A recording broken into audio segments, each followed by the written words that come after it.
Book 2, Chapter 1. Book 2 Chapter 1, Northwind I. It took 11 jump ships to get us to Northwind over just under 12 hours after we reached the new Avalon zenith point, and a part of me was still somewhat in awe of that fact. In less than half a day, we had traveled close to 300 light-years from New Avalon. 300 light-years, my mind still boggled at the number. In theory, if we had a good enough radio telescope, we could turn it back on New Avalon and perhaps pick up a broadcast from Richard Davian giving that brilliantly passive-aggressive speech he had directed at House Cameron at the end of the Second Hidden War. That was how far we had gone in such a short space of time. But right now, we were getting much more local transmissions directed at us on much more current events. Only a matter of hours after our ship's arrival at Northwind's Nada Point, the first civilian radio transmissions from Northwind had started to bounce off our ship. Which was impressive given that it took about an hour for radio transmissions to reach us from the planet, and a sign of just how fast the media could move when you dropped a bombshell in their midst. Like, oh, the news that Melissa fucking Steiner was inbound for a surprise visit to the planet. And not just her, but the future Archon Prince of the Federated Commonwealth who was hitching a ride with her. Within 6 hours, so much traffic was coming through that the ship's electronic warfare suite had started to flag them as a denial-of-service attack against the communications array. It seemed that every media organization and their dog on the planet were blasting requests for interviews, followed by a seemingly endless list of requests for Melissa to visit this or that charity, or querying if she could swing by for a hastily rescheduled dedication ceremony for this or that building or construction. No matter how impossible it was for Melissa with a mere 4-day visit to be in more than a limited number of places across an entire planet, everyone was desperate for a piece of her. I mean, I don't think for example the Upper Cambridge Dog Off-Leash Park really expected Melissa to swing by to dedicate the half-constructed park, but they also clearly saw no harm in asking. And given that this was a once-in-century kind of visit, I couldn't really blame them, and everyone else on the planet, for trying. I could be, and was, highly annoyed at them for tying up a dozen people on this dropship, including me, filtering and sorting the requests ruthlessly enough to start to compile to a short list for Melissa's review in the latest iteration of her ever-mutating Northwind schedule. But I couldn't blame them. As I was increasingly understanding, my own views probably skewed greatly because of how casually I hung out around House Lords and other VIPs. A visit by someone of her stature was just not something that happened more than once in a generation or two. And so everyone and their literal dog was rather desperate to get some tiny sliver of her time for themselves. The authorities on Northwind had stepped in at that point to shut down the local media's access to the long-range communications links used to communicate with the jump points and ships in transit to and from them. Firstly, asking all the requests for her time to be directed to the Ducal Castle, let their staff deal with it, for consideration, and also telling the local news media who had been spamming interview requests that Melissa would be made available for at least one, if they could pick someone to do it. Accordingly, the media had promptly switched from spamming Melissa's inbound dropship in favor of starting vicious arguments behind closed doors over which major ego from across the planet would get the interview of a lifetime.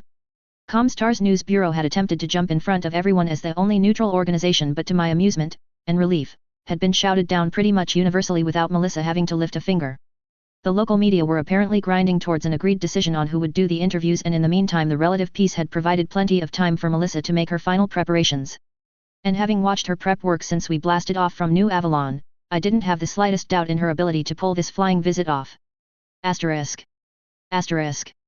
Attention all hands, 0G maneuver for burn correction will take place in 60 minutes. The voice that came across the ship's pod jolted me from a pleasant light dozing I had been engaged in. And although the seatbelt I had on as per standard procedure stopped me from flying out of my chair, the paperwork I had been resting on was now scattering across the deck of the tiny little office I was working out of on the Camelot. Damn it. With a sigh, I reached down and pulled the lever that unlocked the chair from its position, letting it push back on its short rail before unstrapping my lap belt and working my way free of the still limited space. I took a moment to stretch out that stiffness that comes from sitting down too long before getting to work collecting the documents, tossing them all back onto the desk before starting to sort them out. Happily they all looked intact. There was a finite supply of paper on the dropship, and having to reprint documents because I had fallen asleep and slobbered all over them or something would have been a tad embarrassing. Especially given it was only my second week in this job. And while most of the paperwork in the 31st century was done electronically, at least at the House Lord level, hard copies like this were necessary for things that required Melissa Steiner's signature.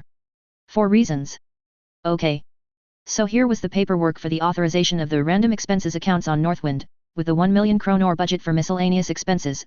Seriously, the Steiner idea of petty cash was rather removed from my own, and I did not want that mixed in with the latest draft of the agenda items for the working meeting with the clan elders of Northwind on day 2. Working late, John. A voice broke into my thoughts as I finished resorting everything. I glanced up in surprise, then offered a slightly wry smile to the figure in the hatch. I could say the same of you, I observed, and Carla North snorted as she casually leaned against the hatch while I finished sorting out the last of the paperwork. Melissa's chief of staff, Carla North, was the daughter of some count on Skye, a family staunchly pro-Steiner who had never had time for the nutters scattered through the region. Her appointment was at least partially political, of course. But at the same time, Carla had earned her place through very hard work and raw talent in a happy confluence of factors. So much so that I wouldn't have blamed her in the slightest if she had resented a complete rank amateur like me being shoved onto her staff by decree from on high. She didn't. In fact, she went out of her way to welcome me onto the staff and make sure I knew I could come to her for any questions I may have had, which had given me a fighting chance to get my feet under me in this new job. Because, you know, I had a lot of questions. I mean, I did have enough slightly rusty experience from the corporate sector a lifetime ago that, when combined with the staff work I had been doing in the Fox's Den, meant I could at least muddle my way through the basic stuff. Data entry from the multiple meetings Melissa had each day. Transcribing minutes. Writing summaries. All that kind of stuff was straightforward enough for me and much the same no matter whom you worked for. Mostly. Things had gotten trickier when we entered the Northwind system and media spotlights had been directed at our dropship, spiking everyone's workload massively, but I was keeping up with the team as best I could. And even though I knew that she had the greatest workload on the ship, Carla had made it clear as daylight that she wanted me to come to her with any questions I had. Pointing out, logically, it was better for me to get it right the first time than to fuck it up and force her and the rest of the staff to have to redo my work on top of their own. In fact, I strongly suspected they were still reviewing everything I was doing, which made it all the more critical for me to get it right the first time and get it in on time so they could skim through it, see it was good and tick it off rather than have to drop everything to rework it. But, I think it might be time to call it a night, I observed as I glanced at the clock, noting its time as I got to work zipping the papers into Ziploc plastic folders that would keep it all together in the event the ship went 0G. Come to tuck me in, I joked, earning a shake of the other's head. Actually, I came down because Lady Steiner would like the printout of her dinner speech. She is going to review and revise it. I can drop it off tomorrow morning with the daily batch of papers, I offered immediately, jumping at a chance to say hi to Melissa. I hadn't had any chance to even say hi to her since stepping onto the ship. Despite working with her staff, I wasn't on the invite list for any of her meetings. Which was fair enough given my very junior position, and I knew that outside of the secure palace and in public, there would be rules and expectations around. Oh no, she would like it now, Carla corrected me. She wants to go over the sections about Northwind's place as a first bridge between the Suns and Commonwealth and review Star League era complexities. Hang on, I cut her off with a frown creasing my face as her words sunk in. It's midnight, I noted, before glancing quickly at the desk readout to make sure I wasn't imagining it, and she should be in bed. Why the heck does she want to look at this now? I didn't say why the fuck didn't you just tell her to go to bed, but I'm pretty sure the point got across clearly from the way her gaze hardened slightly in a return of my own. Mr. Smith, it's not my place to question Lady Steiner's decisions about how much sleep she gets, even if we might think it's not enough, she chided me. My job is to facilitate whatever Our Lady wishes, and do what I can to smooth the way for her, in those desires. Now, can I have the speech please? She asked, holding out a hand with a clear expectation I'd give it to her now. Alarm bells started chiming softly in the back of my head as I stared at that extended hand. Hansa had been very clear about his concerns for his wife and the possibility of her overworking, and I knew from conversations a few months back, when she and Kim were talking about nothing but babies, that she had been told incredibly clearly that it was critica at this stage of her pregnancy she got plenty of rest and didn't skimp on the sleep. And here was her chief of staff chiding me that it was our job to unquestionably support Melissa's decision-making, even when it was clearly wrong, like a bunch of yes men. That was just utter tripe to me, but hit me again with the fact that this was not the 21st century with professional politicians supported by professional staff. No, ultimately despite all her skills, Carla was a servant, not an advisor. A facilitator, in other words. Not a consigliere. The nobility held the real decision-making power incredibly close to themselves, with only very trusted people, generally other members of the aristocracy or otherwise people who had built up enormous personal trust over extended time, existing as players in that process. And personally, I felt that a large part of the major decision-making fuck-ups in the past, present, and future of Battletech came down to rulers not having a stable of trusted professional staff around them to serve as sounding boards and speed breaks. Yes, Victor, I'm looking at you. And young Melissa right now didn't really have anyone. Kim and Morgan had served as that close-knit group back on New Avalon, but as they were both on New Cities right now, that didn't really leave anyone. Except, aw crap. Alrighty then, I said, plucking the speech from my desk and brandishing it almost cheerfully, before ignoring the proffered hand to slip past her into the corridor. I'll hand-deliver it. Personally. Now, John. It's not a problem at all, I cheerfully cut her off a little loudly in a sing-song. I am not listening to you, kind of way as I strode down the cramped passage and then turned into the cross corridor to the elevator shaft that ran from bow to stern on the Ovid dropship and punched the button for the F deck after swiping my access card. The elevator arrived before Carla caught up to me and I was soon enough on my way upwards, humming to myself as it slowly crawled up the ship. Except, it belatedly occurred to me that Carla should have been right on my heels. But she hadn't actually followed me. Or shouted an order for me to stop. Or, even tried to block me getting past her in a rather narrow hatch. Clever girl, I muttered to myself as the lift jolted to a halt, shaking my head with a chuckle as it belatedly hit me just how easily Carla had pushed my buttons and gotten me to go and deal with her stubborn principal. Without lifting a finger or putting herself in trouble if this went wrong. Well, I suppose there was a lesson for me there too. With a clunk and hiss, the elevator door slid back on F deck, the VIP core of the heavily modified Overlord class dropship. Where on a stock Overload the number 2 cargo bay would sit, on this ship existed what amounted to a multi-deck suite of apartments fit for a house lord. Tristan Zha, one of Melissa's lick bodyguards, was sitting at the desk off to the side of the small room the lift opened onto, a friendly look on his face at my arrival even as I wondered how I was going to talk my way past him if Melissa had put up the "Do Not Disturb" sign. "Tristan, I need to see the boss," I started out with, and apparently that was all I needed as with a casual nod, Tristan pressed and held a button and after a handful of seconds, there was a buzzing as the hatch on the far side of the room clunked as it was unlocked and slid back and he gestured me onwards without saying a word. "Okay, no "Do Not Disturb" sign." "Thanks," I nodded to the bodyguard. It always paid to be nice to people who you had seen on the firing range practicing a 2-second draw to headshot a target at 30 meters, and I stepped through the armored bulkhead door into the start of a passage that curved around the core of the ship. Another bodyguard station was directly in front of the hatch I had just come through with the main barracks of Melissa's close protection detail right behind it and a whole load of monitors to watch everything going on closely. It seemed slightly paranoid for a secure ship in space with a triple-screened fanatic crew on board, but after centuries of war and assassination gambits on all sides, I suppose this probably qualified as light security for an Archon designate on the move. The bodyguard on this side of the door I didn't recognize, but she simply greeted me with a professional nod. "The Archon designate is in her office, Lieutenant. This deck, 3rd hatch on the right," she said, waving me onward, and I nodded to that, again thanking the very lethal killer politely before turning to stride down the curving passage counting hatches and stopping at number 3, pressing the buzzer button. "Yes." Melissa's distinctive voice came back a moment later, and on a sudden impulse, I shifted my voice a little deeper. "The draft speech you requested, Archon designate," I replied formally in a way that I hoped would make me just sound like any old staffer. And a second later the hatch buzzed as it was unlocked, and with only a slight grunt, I reached down and pushed the armored and airtight hatch open, stepping through and taking a glance around in appreciation at what I found. Now this was the way to fly. The office was, by dropship standards, huge. Wedge-shaped like most rooms stretching out from the ship's spine, it started with a set of desks, currently empty, I presumed were for Carla and a couple of other assistants to work from. It then narrowed into a sweet-looking lounge set large enough for a dozen people to easily sit around and finished with a quite decent-sized working desk, clearly for the boss, backed by a large VID screen behind it on the far bulkhead, currently off. And speaking of the boss, Melissa was not at the desk, but a glance around had me quickly spot the top of her blonde head, just visible over the edge of the seat with her back to me. And beyond her I could see the coffee table the lounge set was set around held an alarming amount of paperwork. Now, the rules of nobility, that I had slowly, painfully, absorbed over the years from hanging around them, told me that a noble sitting in their office with their back to the door was code for they don't wish to engage with visitors, so drop off whatever you brought them and leave quietly. So I of course ignored said rules as I closed the hatch behind me. She should have heard me as I walked across the deck, but such was her focus on the folio precariously balanced across her knees and the papers she was running red lines through that she seemed utterly oblivious to my presence in the room. Right up until I dropped the pages of the speech on top of said folio. She gave out an adorable kind of little yelp, not quite on the verge of a screech of surprise, as she jumped before twisting around to look up behind her at me, and her face shifted from shock through to an annoyed glare. "Do you make it a habit to sneak up on pregnant women and scare them half to death like that?"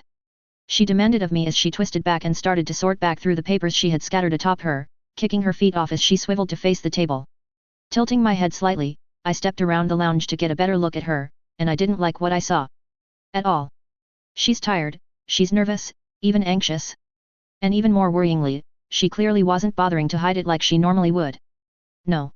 Which is why I entered your room making all the noise of an Alpha Sierra 7 Delta in a bad mood and you still completely missed me," I shot back as she continued to gather her papers, muttering to herself. Melissa, however, didn't even acknowledge my snark. Which was even more of a red flag to me, because she would never, ever let me get the last word in a snarking match if she had her way, as she shuffled the papers, muttering to herself. "The fact that you didn't notice strongly suggests it's past your bedtime," I added into the silence that stretched as she tried to ignore me and get back to work, feeling a little awkward at the silent treatment. "And it's well past 00 hours. In a minute she waved me off vaguely, now bringing the speech I had brought her to the forefront, leaning back as she started to skim through it. I just need to rework the dinner speech.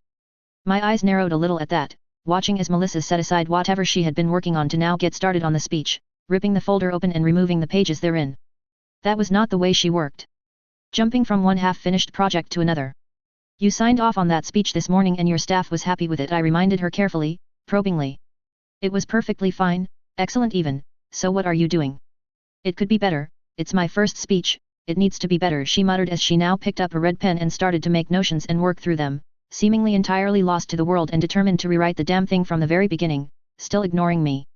Okay, now I was pretty sure she couldn't have me unilaterally tossed out an airlock, so before my brain could tell me this was a really bad idea I stepped forward and in one smooth moth, snapped her folio closed and yanked it off to sling it under my arm before taking a step or two away and turning to face her.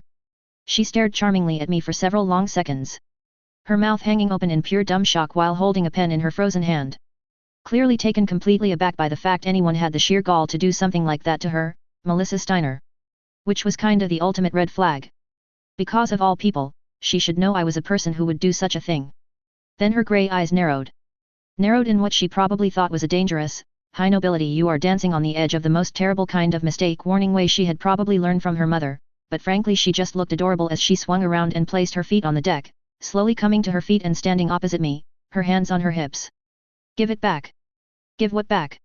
I asked with the most innocent possible expression I could muster with her folio tucked blatantly under my arm, feeling absurdly childish in a good way about this as she worked her jaw. John, she huffed, I have very important. You had very important work to do, which you finished off this afternoon. I should know, given that I was typing up the minutes of your meetings where all of this, I glanced at the paperwork on the table pointedly, had already been signed off on. And rewriting your speech, among other rewrites, is an entirely unproductive use of your time given that it was perfectly fine when you signed off on it this morning.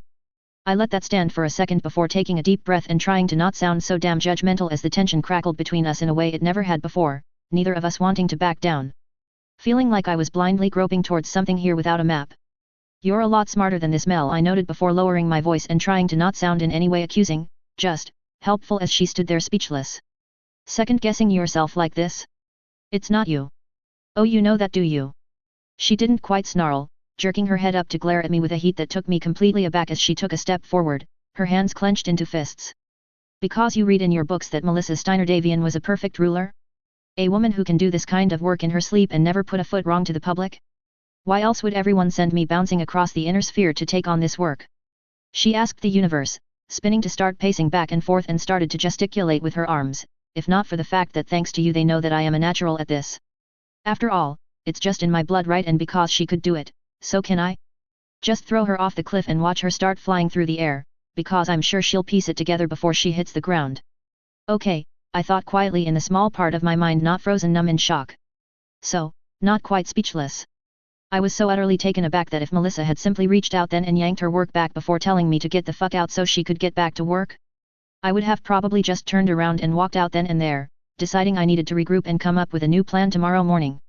But as it so happened, I think Melissa mistook my freezing in shock with an expressionless look on my face, for me directing a Mary Poppins level arch. Are you quite finished with this tantrum? Look at her. And after a few moments of the raw tension rolling between us, Melissa blinked, opened her mouth like she was about to say something, then closed it and slowly turned back, to take a seat on the lounge. All but collapsing into it as her head came to gently rest in her hands. And so she looked so terribly small doing so. Small, alone and lost. Scared. On the verge of wanting to cry even, oh shit, she was crying. And with that, reality hit me in the face like the backhand of an atlas. Fact. This was a not even 20-year-old woman, who had expectations on her shoulders the likes of which I could barely even begin to understand. And for all my angst and uncertainty and bitching about being pushed into the nobility by the Davians and Steiners, she was a teenager. Just married, but without her husband to hand thanks to politics. She was both about to become a mother and had been sent off into the inner sphere on her first real engagement in her own right. When I was her age, the biggest decision I had been making was if I really needed to go to that uni lecture at 8:30 in the morning. And worst of all, she would forever be existing, thanks to me in the shadow of Melissa Steiner Davian. The heart of the Fedcom with the distant silhouette of the bitch on the horizon behind her. I mean, Hansa Davian and Katrina Steiner had been forced to confront a lot thanks to me. But they were rulers with decades of experience under their belts. They had, unsurprisingly after a brief period of adjustment, shifted right to turning everything I had brought to them to their own advantage with a ruthlessness and energy you would expect of people who had led great houses of the inner sphere for years. But Melissa? As Spock may have put it, she was intelligent, but inexperienced. And just a tad anxious about the first step she was going to be taking towards, ultimately, the Archonship. And I regarded her once more, watching silently as she rubbed her eyes. Clearly trying to slowly rebuild her composure, possibly feeling she had made a complete fool of herself in front of me. Okay. Enough standing around. Get your shit together and start fixing this, John the First told myself firmly, taking a deep breath as I shifted around to take a seat opposite her on the far side of the table. Given what Melissa had just said, I really hoped that per standard procedure, security watching this room would be strictly doing so only via video cameras without audio pickups, otherwise the two of us were going to have some very interesting discussions with her people shortly. I'm not, and never expected you to do well because you are that woman, Mel, I noted into the silence, causing the younger woman to blink and glance up at me, her face looking terribly worn to the point I had to fight the immediate urge to move across and just give her a hug. I'm expecting you to do well because you are simply far better at this than she ever was. I'm sorry. I said, you're far better at this than she was, I repeated with emphasis, leaning forward and tossing the folio on top of the mess of papers on the table. Melissa Steiner Davian. Because, to be frank with you, Mel, it's easy to be beloved and be seen as a friend to all people when you refuse to do a damn thing, refuse to take any firm positions or make any hard decisions and just don't do anything except nod along to what other people tell you to do. And seemingly spend most of your time smiling and waving for the cameras. Because whenever we saw her on screen, I air quoted, she, I mean you, I mean. I paused, getting my tenses together before trying again with a huff of air and roll of my eyes as I leaned back into the sinfully soft lounge, but kept my gaze locked with hers. Look, I tried again, reaching up to run a hand through my hair. You've read the Warrior Trilogy. Name one strategic act Melissa Steiner Davian actively owned in those books, other than enthusiastically breeding with Hansa. John, seriously. She cringed at my choice of words and I rolled my eyes a little, even as secretly I took heart from the way her face flushed and brought some life back to her. Yes, we know where babies come from. I just waved away her objection vaguely, determined to keep the momentum now I had it. But can you point to her doing something that actually meant anything? Can you point to a decision she took and stood by at this point in the timeline that wasn't really just following blindly along and executing whatever your mother or husband decided? And please don't even get me started about clan invasion era, Melissa, I half huffed and half scoffed with a shake of my head and roll of my eyes at the ceiling above. Because if you replaced her with a cardboard cutout at the big kids table, you probably wouldn't even notice the difference on outreach despite the fact that she was the bloody archon of the realm being invaded. But you. I trailed off as it belatedly occurred to me then that I was being unfair to Melissa Steiner Davian. Well, probably being unfair. After all, I had hardly seen her day-to-day work. A few books of data hardly equated to the activities of a head of state or a life spent in service of one. But the truth was that I couldn't remember a damn thing she had done at the big picture level during the various crises other than doing whatever Hansa told her to do. But me. Melissa broke into my thoughts with a prompt and I blinked as I realized I had drifted off, clearing my throat to face her once again, taking in the emotions on her face and not quite able to process anything there, except that I had her attention and she was dealing with some major shit right now. Bluntly I said, reaching out to place the folio back onto the table in front of her, you've done more, in less than a year, than I can remember her doing across her entire reign. You, I said, stabbing a finger out to point unfailingly at her, and being mildly pleased she didn't flinch, not her, led a media blitz through the Capellan March that has solidified it so utterly behind Hansa and Morgan that Michael is willing to take a suicide mission as his only option to protect what's left of his legacy. Your convincing Hansa to go public with Doppelganger has changed the entire perception of the war in the Lyran Commonwealth and supercharged the Federated Sun's support behind it. Hell, I said, shaking my head in disbelief, the Free Worlds League seem increasingly determined to believe Anton Bloody Merrick was another Maximilian Doppelganger, destroying any last pro-Capellan sentiment inside the League. And here and now, I added, looking sharply back at her and locking gazes, instead of sneaking home like Steiner Davian did, you're marching back home in public. Dealing with major political issues on behalf of Hansa and your mother, with their full absolute authority to back any and all decisions you might make. It might be jumping in the deep end, but by God, Melissa, if there is anyone who can swim in those waters. I paused for a second as I realized my tone had become increasingly strident and I turned away for a second to clear my throat, chewing my lower lip in thought for a moment before turning back to face the not-a-child young woman. Look. Mel, if I ever made you think you were in competition with Battletech, I'm sorry. Truly, I'm so sorry. But I added, raising a finger with emphasis, I'm not sorry that I've gotten to watch you, not her, accomplish so damn much in so little time. You want to know why I'm so sure you're smarter than this? I asked, pointing idly at the coffee table and its scattered papers. It's because you've already blown so far past the mark she set over her entire career that this has ceased being any kind of competition. As far as I'm concerned, you've proven you're both more capable, more determined, and frankly, more willing to stand up and be counted than she ever did. I sort of ran out of words there and just stopped talking as Melissa continued to stare at me with an expression that I really could not decipher at all. Just stared at me, and I met that stare as time dragged out into that awkward space. I'm sorry, I'm not really trained as a life coach. How long do we have to keep staring at each other? I finally asked into the silence. That did the trick, and Melissa closed her eyes and clearly was fighting hard to keep a smile off her face and a snicker from escaping her mouth, and failed in both, before she shook her head and the moment was moved past as she sighed slowly before patting the seat next to her. Taking the invitation, I stood and moved around the table to sit right next to her, leaving an appropriate amount of room between us but close enough for me to study her face closely and decide we needed to wrap this up. She needed sleep. I have been preparing for this my entire life, John, training for it my entire life, Melissa said, without looking at me. And it is not the first time I've been in public.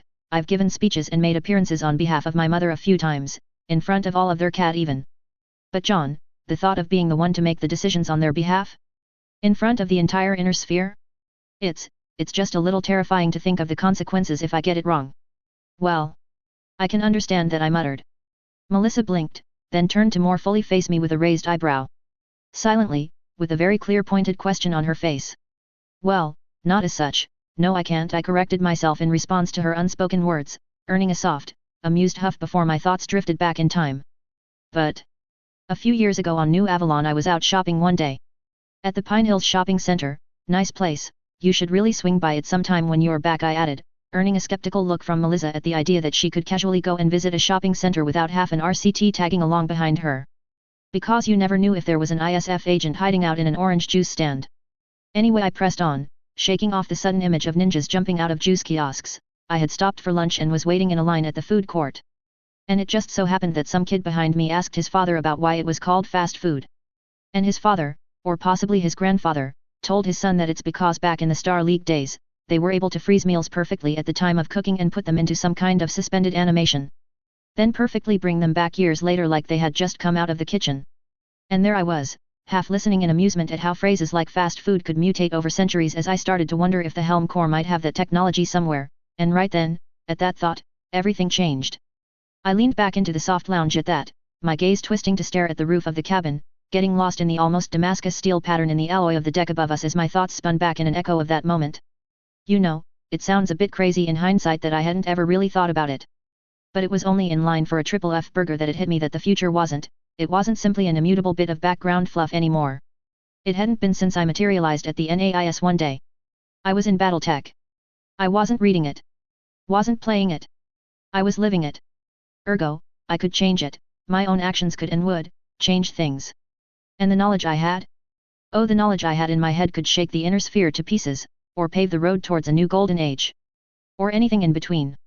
And the sheer weight of responsibility, for the hundreds of billions of lives, thousands of star systems here and beyond the inner sphere that my choices could impact. I paused for a moment then to try and release some of the emotions that those thoughts and memories brought back up. Honestly. I continued in a lower tone of voice, still staring at the swirls in the ceiling alloy and letting my thoughts get lost in the non-Euclidean patterns. If not for Kim showing up that day in the park and proving to me that the timeline had already been changed on a higher level? That the genie was already out of the bottle irrespective of if I wanted it to be or not. I honestly don't know, Mel. I just don't know. To my quiet shame, honestly compelled me to admit that truth. Would I have found the courage without a convenient shortcut directly to the top and a woman who forced the issue, to make a choice? To take a risk and make a difference? Blinking, I glanced away from the ceiling and the past beyond it, turning around awkwardly to look back at the young woman next to me and forcing something of a serious look back onto my face. Anyway. Before I left New Avalon, your husband took me aside and gave me a bit of a lecture, right on the verge of addressing down, on how I needed to trust other people's objectivity over my own gut feelings. Specifically, on subjects and situations where I lacked the experience of others to be objective about my own actions. You tried to downplay your actions on the battlefield as nothing special worthy of note, didn't you? Melissa snorted, with a sharp, knowing look in her eyes. The man who saved my husband's life by charging down one of the most deadly mech warriors in history in a battle mech without weapons before self-destructing it right on top of him after gathering a group of lost cadets and... Yes, save it for the award ceremony, Mel. I cut her off and rolled my eyes, earning another amused snort as I stood up and then extended a hand, Melissa taking it and getting to her feet carefully, carrying all that extra weight. Both visible and invisible. So much weight that could not be seen but was being thrust on her shoulders, I thought silently. But she didn't have to carry it alone. Trust your husband and mother. They would never send you out into the world before they thought you were ready. They're simply too good at this to make such a wild miscalculation, and they believe in you. And for whatever it might be worth, Mel? So long as you have to deal with this weight on your back, I'll always have your back. The last word slipped out before I even thought about it, and I would have felt a little embarrassed at them, if not for the smile on Melissa's face that could have thawed half of their cad. Asterisk. Asterisk. Personally, I thought the parade was a little overdone. A horse-drawn carriage with an honor guard of 15 riders in ranks of 5 carrying a mixture of Federated Suns, Lyran Commonwealth and Northwind planetary flags. But just to remind everyone that this was Battletech, every 50 meters along the parade route on both sides a battle mech from the Northwind Highlanders was stationed, saluting her carriage as she passed with a raise of their right arm, although the locusts and the occasional catapult doing it looked weird as they just tilted and dipped their weapons pod on that side. It was the kind of parade you saw at royal weddings. Even though this clearly wasn't one. But on the other hand, Melissa hadn't gotten one of these at her wedding because on Terra there just hadn't really been any point. So in a strange way, as this was her very first public event since the wedding reception, this whole thing was that newly married princess carriage ride that was still very much a tradition in both realms on the Fedcom, although on their CAD they tended to use a sleigh, and the planet seemed to have embraced the rather unique opportunity with open arms. Of course, even without the question of the wedding, I had learned, slowly, not to underestimate the sheer cult of personality around House Lords. Truly, it was a once-in-a-lifetime opportunity for even major worlds to get a visit from such a person, and the last time Northwind had been visited by such a VIP had been the first Prince's heir Joseph Davian in 2874 on a standard military rotation. I'd checked. Melissa showing up like this, let alone on her first public outing as the wife of Hansa Davian and carrying their child, had seemingly caused a bit of a reaction from the people here.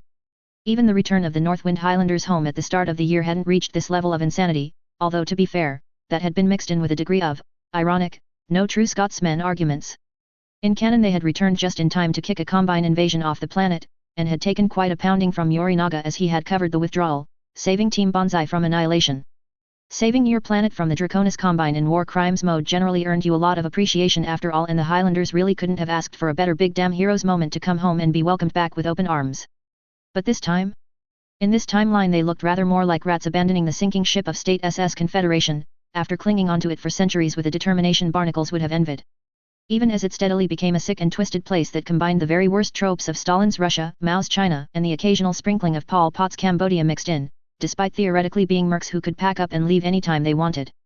Oh, they had had a huge welcome home parade and all that, but Northwind had a population of over 2 billion, and a genuinely significant chunk of them had been a bit ambivalent, or even outright distrustful, of the Highlanders grandly declaring that they had returned, from, as many commentators had pointed out, a self-imposed exile, in service to a fucking toxic waste dump of a state.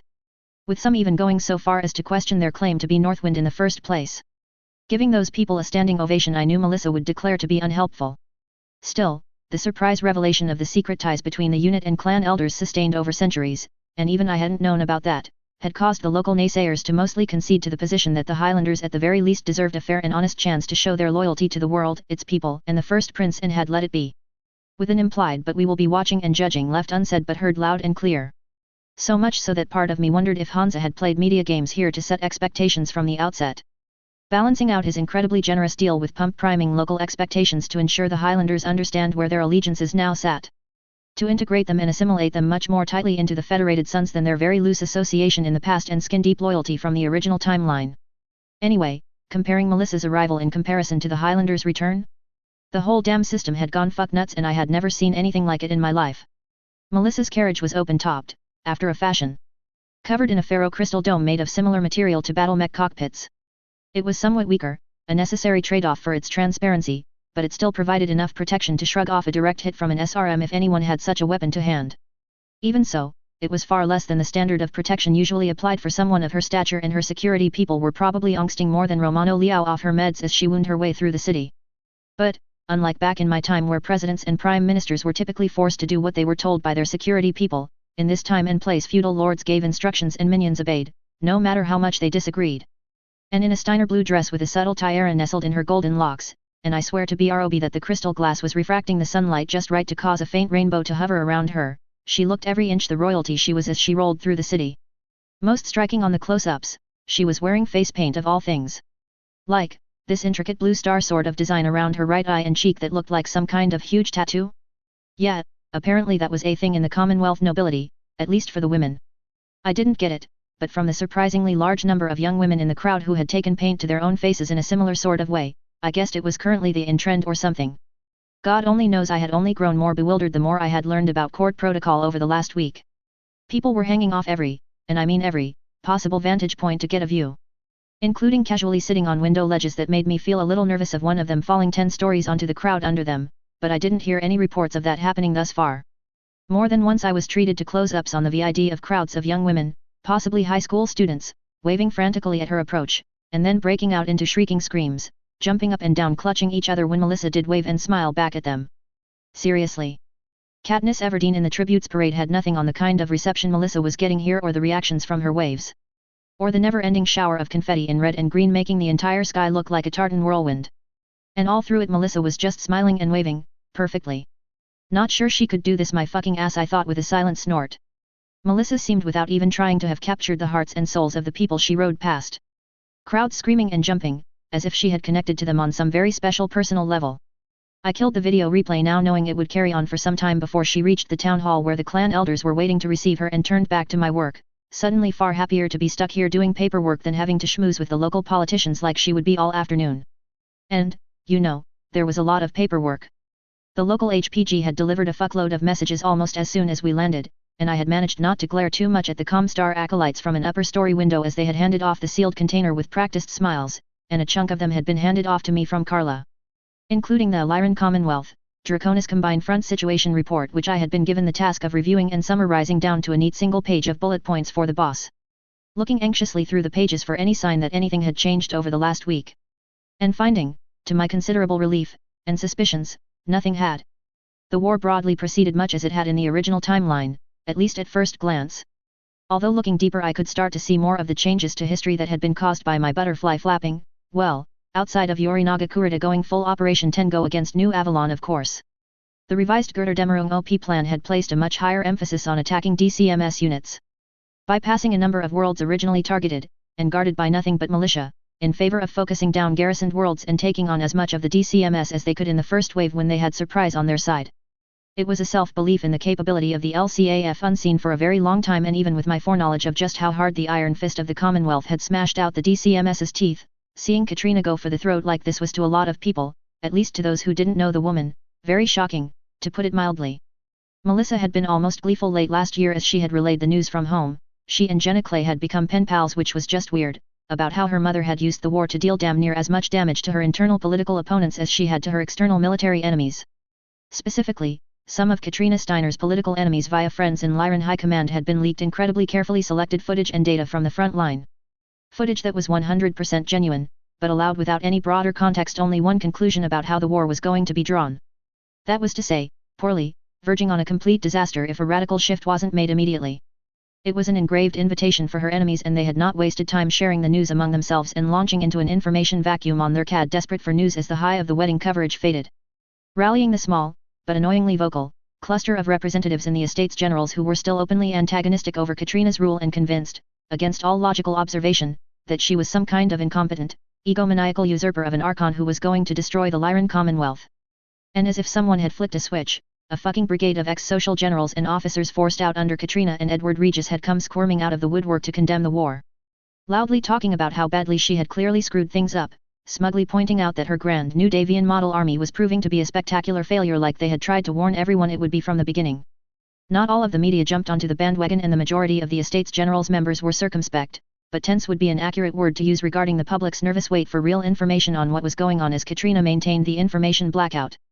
Even Comstar's news bureau had kept its mouth shut and respected the request from both parties for information blackouts. Of course, that restraint had been more around the difficulty of putting lipstick on a pig. I'm sure it was kinda hard to spin Lyran Commonwealth utterly curb stomps Draconis Combine after all without admitting said curb stomp. Especially on their CAD, where the Comstar news network had never been able to really compete with the Lyran information megacore cutthroat antics and saturation. Most likely, I think, the First Circuit had faintly hoped that by not telling the truth, the disquiet in the information vacuum might lead to some kind of backlash against Katrina. It sounded like the kind of subtle, but passive, play Tiepolo would back. Unfortunately, the big fish like Alessandro were far too canny and experienced to ever stick their necks out this quickly. Instead, they had encouraged many of their supporters and nominal proxies to prepare the ground while they stayed back preparing to make their own power moves at the right time. Or as Sir Ian McKellen might have put it, in chess, the pawns go first. 30 days after the start of hostilities and a week to the day after she had arrived back on their CAD from Terra, Katrina had finally declared she would make an official speech on the evolving situation with the public not quite at breaking point on the major Commonwealth worlds in their demands for information. The ominous-sounding words sent fools to work furiously sharpening knives as some in the media dared to all but openly call it that the Archon was going to try and just put the best face on some kind of complete disaster. Katrina had even declined to use her throne room, instead choosing a massive auditorium on grounds of the Triad, one better suited for giving a large presentation. And with the massed ranks of the Estates General seated to her front, plus rank after rank of seats ascending into a wall of faces staring down at the stage? Well, I would have been scared shitless going out in front of that audience. But Katrina had walked calmly onto the stage. The vast crowd came to their feet, some slower than others in a calculated way, before she waved them back and got right down to it. Flicking a control wand and causing a massive holograph to materialize above her, showing a map of the Commonwealth/combined border, she had given a quick briefing on the details of Götterdämmerung, 24 worlds along the border flashing red as the scope of the Lyran assault was for the first time, made very clear. The shock in the audience had been visible even on the VID replays I had watched. The sheer scale of the attack was like nothing that had been seen in centuries and far beyond what the media had managed to piece together. Certain members of the Estates Generals, so Jenna Clay had thought from her hidden perch backstage where she was cosplaying Melissa, almost seemed to be practicing exactly how they would stand up, shout out and boldly demand a vote of no confidence on the live VID cast when Katrina finally confessed to her spectacular failure over such an over-ambitious folly. And then the hammer dropped as the border moved on the projection. Forward. Every single system targeted turning blue as the Commonwealth erased a third of the losses suffered over a century in a month. The wave of Lyran blue eating into the Combine's scarlet in one smooth motion in a way that had never happened in Lyran history as worlds lost for generations were again brought under the banner of the Steiner Fist. From that, Katrina had moved on without pause, owning the moment and ignoring the shocked gasps and choked noises coming from the crowd. The hologram zoomed into each system as she went down the border from the periphery to the Terran core and gave a quick situation report on each of the attacks.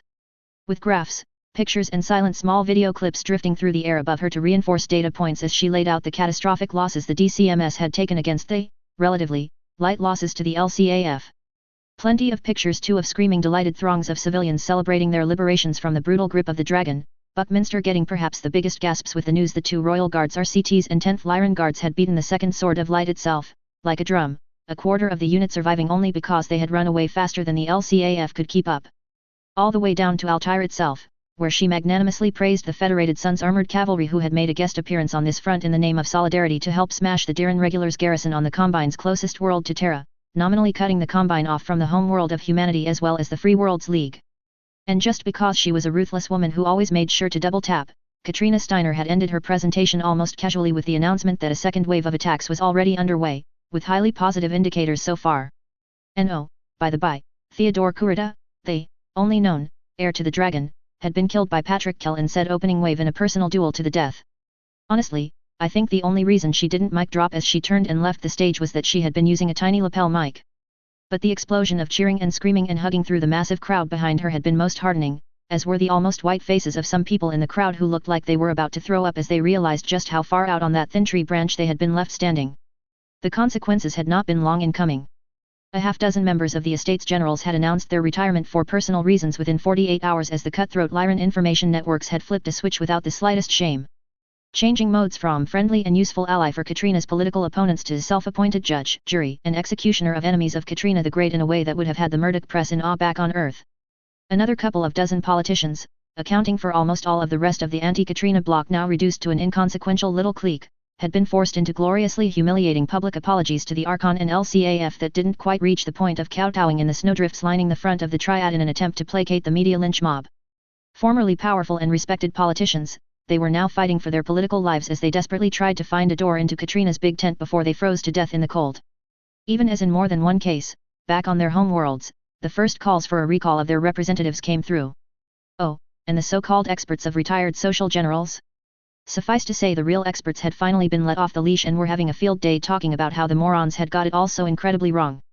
According to Mel, quite a number of them had been quietly fired from various director positions they had been holding in the Lyran military-industrial complex, and how Steiner's various branches had unsurprisingly made the most of the opportunity to increase their own board seats, while most of the rest had found a lot of doors that had been opened to them now nailed shut with the people inside insisting they didn't know who this person on the other side was. Katrina in short had used the Fourth Succession War to clean house. And while Alessandro, the biggest fish, had somewhat escaped unscathed by not sticking his neck out, That's why the pawns go first. His remaining network of media, military and political connections had been shredded, and he had still gotten some muck on him by association. Even if only in comparison between his concentrated weakness and Katrina Skirter-Demaroo. And with probably the most free hand any Archon had been given to work with in centuries, Katrina had rolled up her sleeves and gotten down to the business of winning the war to establish her peace. Through to the end of January this year, a rolling wave of attacks on minimally defended worlds in the Rasselhog district had been underway. Targeting and picking off world after world as chains of jump ships continued to move yet more garrison forces and civilian administration teams forward at a rate that even the massive economy of the Lyran Commonwealth was hard-pressed to keep up with. All of the worlds targeted were former Lyran worlds, generally very happy to see their liberators, and in the case of Madiri, local tier movements supplied and supported by the LIC had all but liberated the world themselves by the time the LCAF arrived to provide the muscle to finish the job.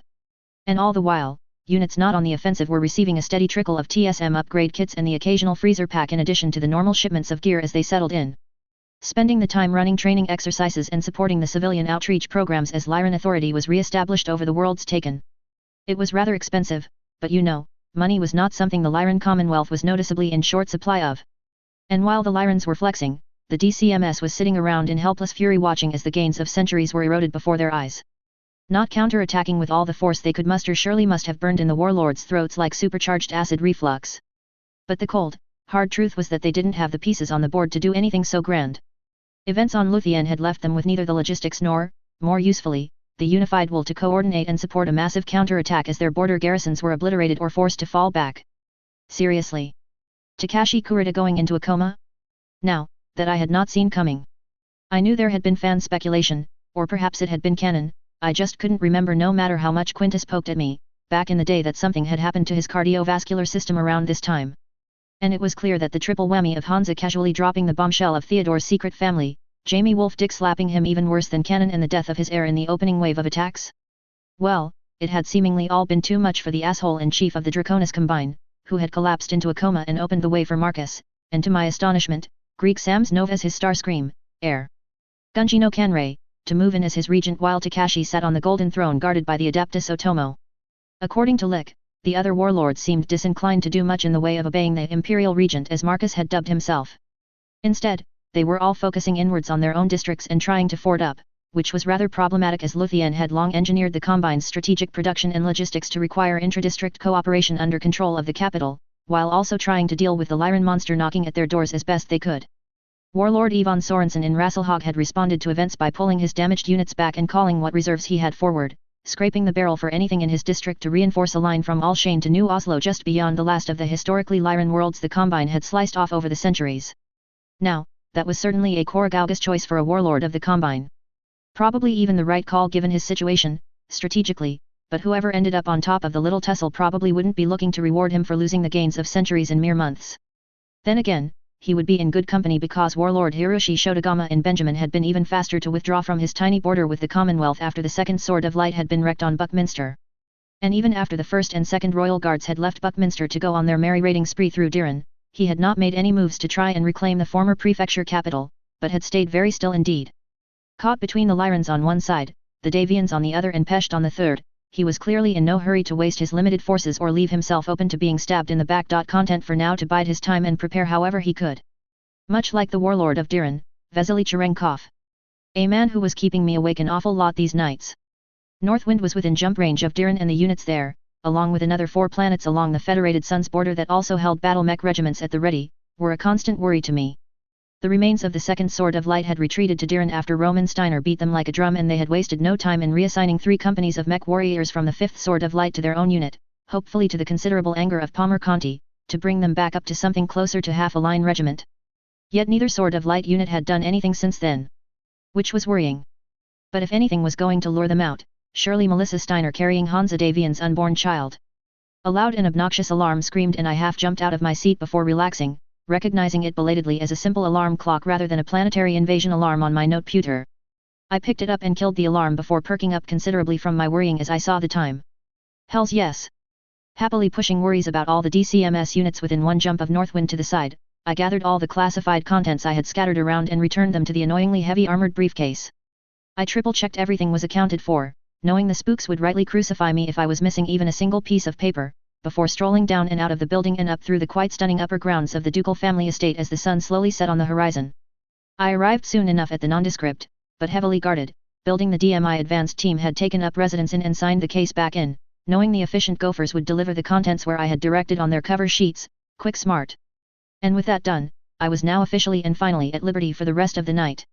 Some of the dropship crew I had befriended on the trip, many of whom had been clearly confused why I was geeking the fuck out at being shown an operational fusion rocket when I had badgered them into giving me a tour of the ship's engineering spaces, had been stationed on Northwind before. And they knew some great local spots in Terra they were very happy to invite me to tag along to, so one change of clothes and I froze as I arrived back at my room, finding a servant waiting there. Who, with a smile, handed me a large suit bag carrying an AFFS mess dress uniform. I had not packed this.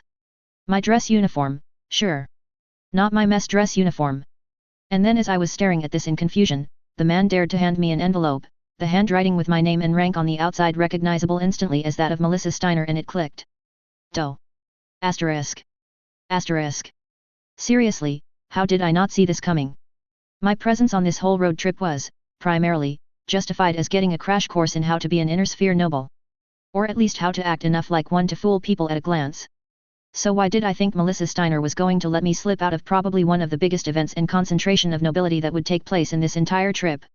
Especially if she had to suffer through these events and didn't get to join me hitting the town for the best Korean barbecue on offer? Even more so after I had just promised to always have her back. Answer, I thought it because I was a friggin' idiot. That's why. Asterisk. Asterisk. The dark green mess dress uniform fit annoyingly perfectly, a downside to engaging the tailors in the Davian Palace for your uniforms I suppose, and my biggest problem was trying to not let my spurs catch on anything or dig into the poor car's upholstery that was currently delivering me to the party. It wasn't a long trip though, the event was being held in the main castle of the ducal estate, a building known, very creatively, as the First Keep. Apparently, it was the original castle Clan Stewart had built when they had settled Northwind all those centuries ago, and while I wouldn't be so crass as to call them plagiarists to their faces, said keep looked an awful lot like Edinburgh Castle on Earth. Or, to be more specific, it looked an awful lot like how Edinburgh Castle on Terra used to look before the fat man had ordered it leveled out of spite at over much damage the Royal Black Watch had done in their legendary last stand at Unity City. Regardless, in accordance with Parkinson's law, the planetary administration had expanded to fill more and more space to the point that what had been a single castle was now just one of dozens of impressive stone buildings that amounted to a small, walled, town. The First Keep had eventually been fully transitioned into the private residence of the ducal family itself, where Melissa was staying, as an honored guest, while I was billeted in the almost hotel-like steward house down the road with most of the rest of her party. I had pointed out that I could just walk to the party, and it was a crisp but pleasant night for a stroll, but the servants had looked at me like I was a barbarian for even suggesting it and not quite shoved me in the back of a car. And so I was, quite ridiculously I think, driven out of a side gate of the estate, only to loop around a perimeter road to the main driveway and join the queue of VIP hover limos and cars heading into the castle. Well, if nothing else, we didn't have to go through the outer perimeter security screening where invitations were double-checked against lists, sniffer dogs and sensors run over the vehicles and party crashers politely turned away, with the pair of bugmechs at the checkpoint in their finest dress paint silently making it clear that trying to gate crash would be a bad idea. And so we wound our way through the interior roads to finally pull into a kind of large turning circle just outside the First Keep where the guests were disembarking. The trip did give me time to center myself by the time we pulled up as a footman opened the door. I thanked the driver who tipped his hat to me silently before I alighted, nodding also my thanks to the footman as he closed the door behind me and let the car fly off into the distance as more continued to pull in, suddenly feeling like part of an infantry squad inserted by VTOL onto hostile ground. Alright then John. Infiltration phase. Mission, start. Entering the castle was simplicity itself. I simply went with the flow, a small fish flirting around the big schools of people happily merging and splitting off in a dance of political chattering. I was ignored by all, not rudely or anything, just a small fish of no import as far as they were concerned. The majority of men and women were wearing what I thought was some kind of 31st century Scottish formal wear, with a few military-style uniforms in the mix I didn't recognize and guessed were local militia or something. Oh, and a lot of the ladies were also doing that whole face paint deal. Well, if nothing else, I supposed in an emergency the paint would be fantastic conversation starters for someone like me who was almost certainly an off-worlder. Albeit, no one here still had anything on the WTF level of dress and design people had been walking around in at the Archon's Christmas party all those years ago. Still, no one gave me even a second glance at my AFFS dress uniform, so I clearly wasn't out of place wearing it. A line of security people were at the wide gate we were being directed towards, patiently checking everyone's invitations. After passing the outer perimeter, I was shuffled into one of a number of lines that led into a security check that was both efficient and, though and I congratulated myself for leaving the damn sword that had come with my uniform back in my room as I saw other people having to give up their own ceremonial blades at this point. And with my credentials confirmed, I was released to walk out of this waiting room into... oh. Another waiting room. Super. One whole length of this room was given to a long line of full-length mirrors, in front of which people were fussing with their clothes, incessantly picking off invisible flakes of lint or redoing bow ties with a constant line of what sounded like Scottish profanity. The opposite side of the room was filled with a double line of vanity tables with mirrors and lights that a great many ladies were using to triple-check their makeup, all with a great deal of energy and activity. People seemed to be very concerned about looking their best before proceeding from here, with servants running in every direction at high speed, often in hot pursuit of the children of the VIPs who were also running everywhere at high speed. A lot of kids, in fact, far too many to sit at the places we had available. Well, this would be interesting. And boy, it was loud in here. The stone walls locked the noise in, and that only encouraged people to yell over the din at other people in a feedback look as I edged my way through the crowds, with a little difficulty at times. Almost all the guests must have arrived by now, given how full the room was, with the largest concentration of people clustered around people I suspected were the clan elders of Northwind, given the very impressive fly plaids and other bling they were wearing. Edging away from that part of the room, I glanced around for a chair to take and found they were mostly occupied, at the far corner of the room. Perfect. I threaded my way through the crowd and servants zipping in every direction and carefully sat down in the chair, having learned the hard way from getting into the car about flopping while wearing what amounted to a light breastplate. The chair was surprisingly comfortable, and I sighed as I closed my eyes and considered the minimum 4 hours ahead of me. You're a mech warrior, right? I opened my eyes again. There was a group of children standing in front of me, most looking to be on the cusp of their teenage years, but not quite there yet, and one older girl who was probably about 14. All looking utterly adorable in kid-sized formal garb, including mini tuxedos, mini kilts, and mini dresses. In the vanguard were 2 girls, obviously sisters, who were wearing absolutely adorable dresses of the same cut but wildly different color schemes that just worked in a kinda yin/yang way. And it was the one in a brown and green coloring, hands on her hips and looking incredibly precocious, who had asked that question, I think. What makes you say that? I asked as I sat up, and she didn't quite roll her eyes as she pointed at my shoes. 'Cause you're wearing spurs. Day. She said, sounding just a little smug and triumphant at her impeccable logic. And her sister immediately jumped in, stabbing an arm to point at my shoulder and the rank insignia there. Red means mech. Well spotted, so I suppose I must be a mech warrior, I admitted, and there was a bit of excited chattering and whispering among themselves for a second before one of the other kids put up his hand like this was a friggin' classroom, and I couldn't help the twitch of a smile on the corner of my mouth that came onto my face as I gave him a nod. What unit is that? He didn't quite shout, pointing at my shoulder, and there was a mumble of interest from the kids as they all leaned in to look. I glanced that way and shifted my sleeve to bring it out so everyone could see the patch there. It was a Federated Sun sunburst in orange, with the planet in eclipse off to the side with just enough detail to recognize it as New Avalon. The entire patch was ringed with a Steiner blue border laced with gold, all in all making it stand out quite sharply from the dark Davian green of the dress uniform. This is the patch of the Swordsworn, the Davian Honor Guard, I explained, and I couldn't help the genuine pride for the unit patch which Morgan and I had designed based on my recollections of that unit in the Jihad. I didn't remember much about them other than the name and insignia, mind you, but the name and patch had really gotten stuck into Morgan's head for some reason, and he had taken it for the Honor Guard to rally to, adding the Steiner blue border after Melissa's own Honor Guard had been attached on New Avalon to fight alongside them. Everyone loved it. So much so that the unit's soldiers had started to replace their own unit patches with this one while I was happily snoring away the immediate aftermath of the battle, identifying them not simply as Davian Guardsmen or Royal Guardsmen, but Swordsworn who had fought in the battle on New Avalon itself. Which was a rather unique claim to history. Of course, as the Swordsworn were only a temporary unit made up of detachments from line RCTs, AFFS regulations flatly said that that was a big no-no. But on the other hand, the first Prince of the Federated Sun says we can was also universally considered an acceptable reason to ignore said regulations. And besides, it didn't really feel right to me to wear the insignia of the first Davian Guards. Administratively assigned to them or not, I hadn't even served a single day with the RCT outside the mech warriors in the unit I had introduced myself to awkwardly in the days before the battle, and I doubt Marshal Stephen Davian had even heard of me before New Avalon. Who are they? One of the children asked in confusion, and I started to open my mouth to reply before one of the other kids whirled on him. Gab. They're the ones who killed Yorinaga Kurita on New Avalon, he said with an overly dramatic roll of his eyes. There was a bit of an "oh" from the crowd at that, and the second of the twins leaned forward in excitement. You fought in that battle? She asked eagerly. I did, I admitted, suppressing the almost reflexive flashback to that day. Do you have the battle ROM? One of the kids blurted out, causing the rest to make excited noises of agreement. Can we watch it? Please. I had to work my mouth for a second at that one as I opened it, then closed it, then opened it again. Ah, I don't have it on me right now, I'm sorry, I finally apologized, taken aback at the idea of showing gun camera battle footage to children. Seriously, why did they look so eager? And besides, I'm pretty sure it's still classified, I added quickly when I felt that wouldn't be enough to discourage them. There was a groan of disappointment from the group as if I had just called off Christmas or something, and yet they still pressed forward, talking over each other and asking all manner of questions about the battle that I sure as hell didn't want to answer, and to my horror, my name seemed to be coming up an awful lot because they seemed convinced I had to know John Smith. And then they suddenly went silent, as if a switch had been thrown. Looking to the side with a bunch of oh crap looks across their faces. I followed their gaze. I mean, she didn't really look like the legendary Dame Maggie Smith. But the sheer presence and disapproval blasting from her gaze added to the somewhat severe green robes only missing a witch's hat made me for a split second think that Minerva McGonagall had just entered this room in the castle, and was unimpressed with what she had found.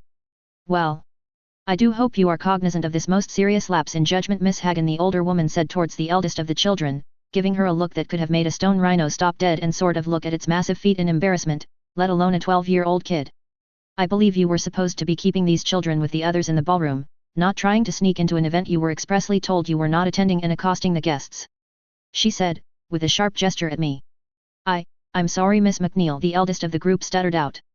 It's just that, well, You appear to be under the misunderstanding that this was an invitation to try and justify your actions, Miss Hagen. Do not make that error again, the older woman cut her off flatly, and showing some wisdom, the young Miss Hagen's jaw clicked shut. Now all of you, back with others.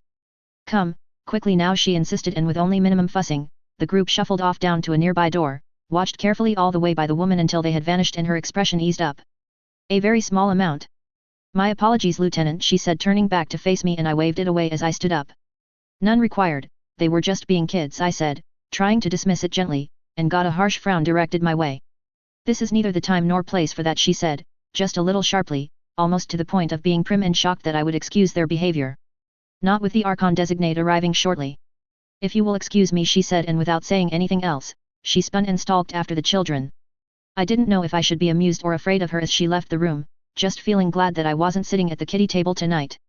Asterisk. Okay, I was clearly sitting at the kiddie table tonight.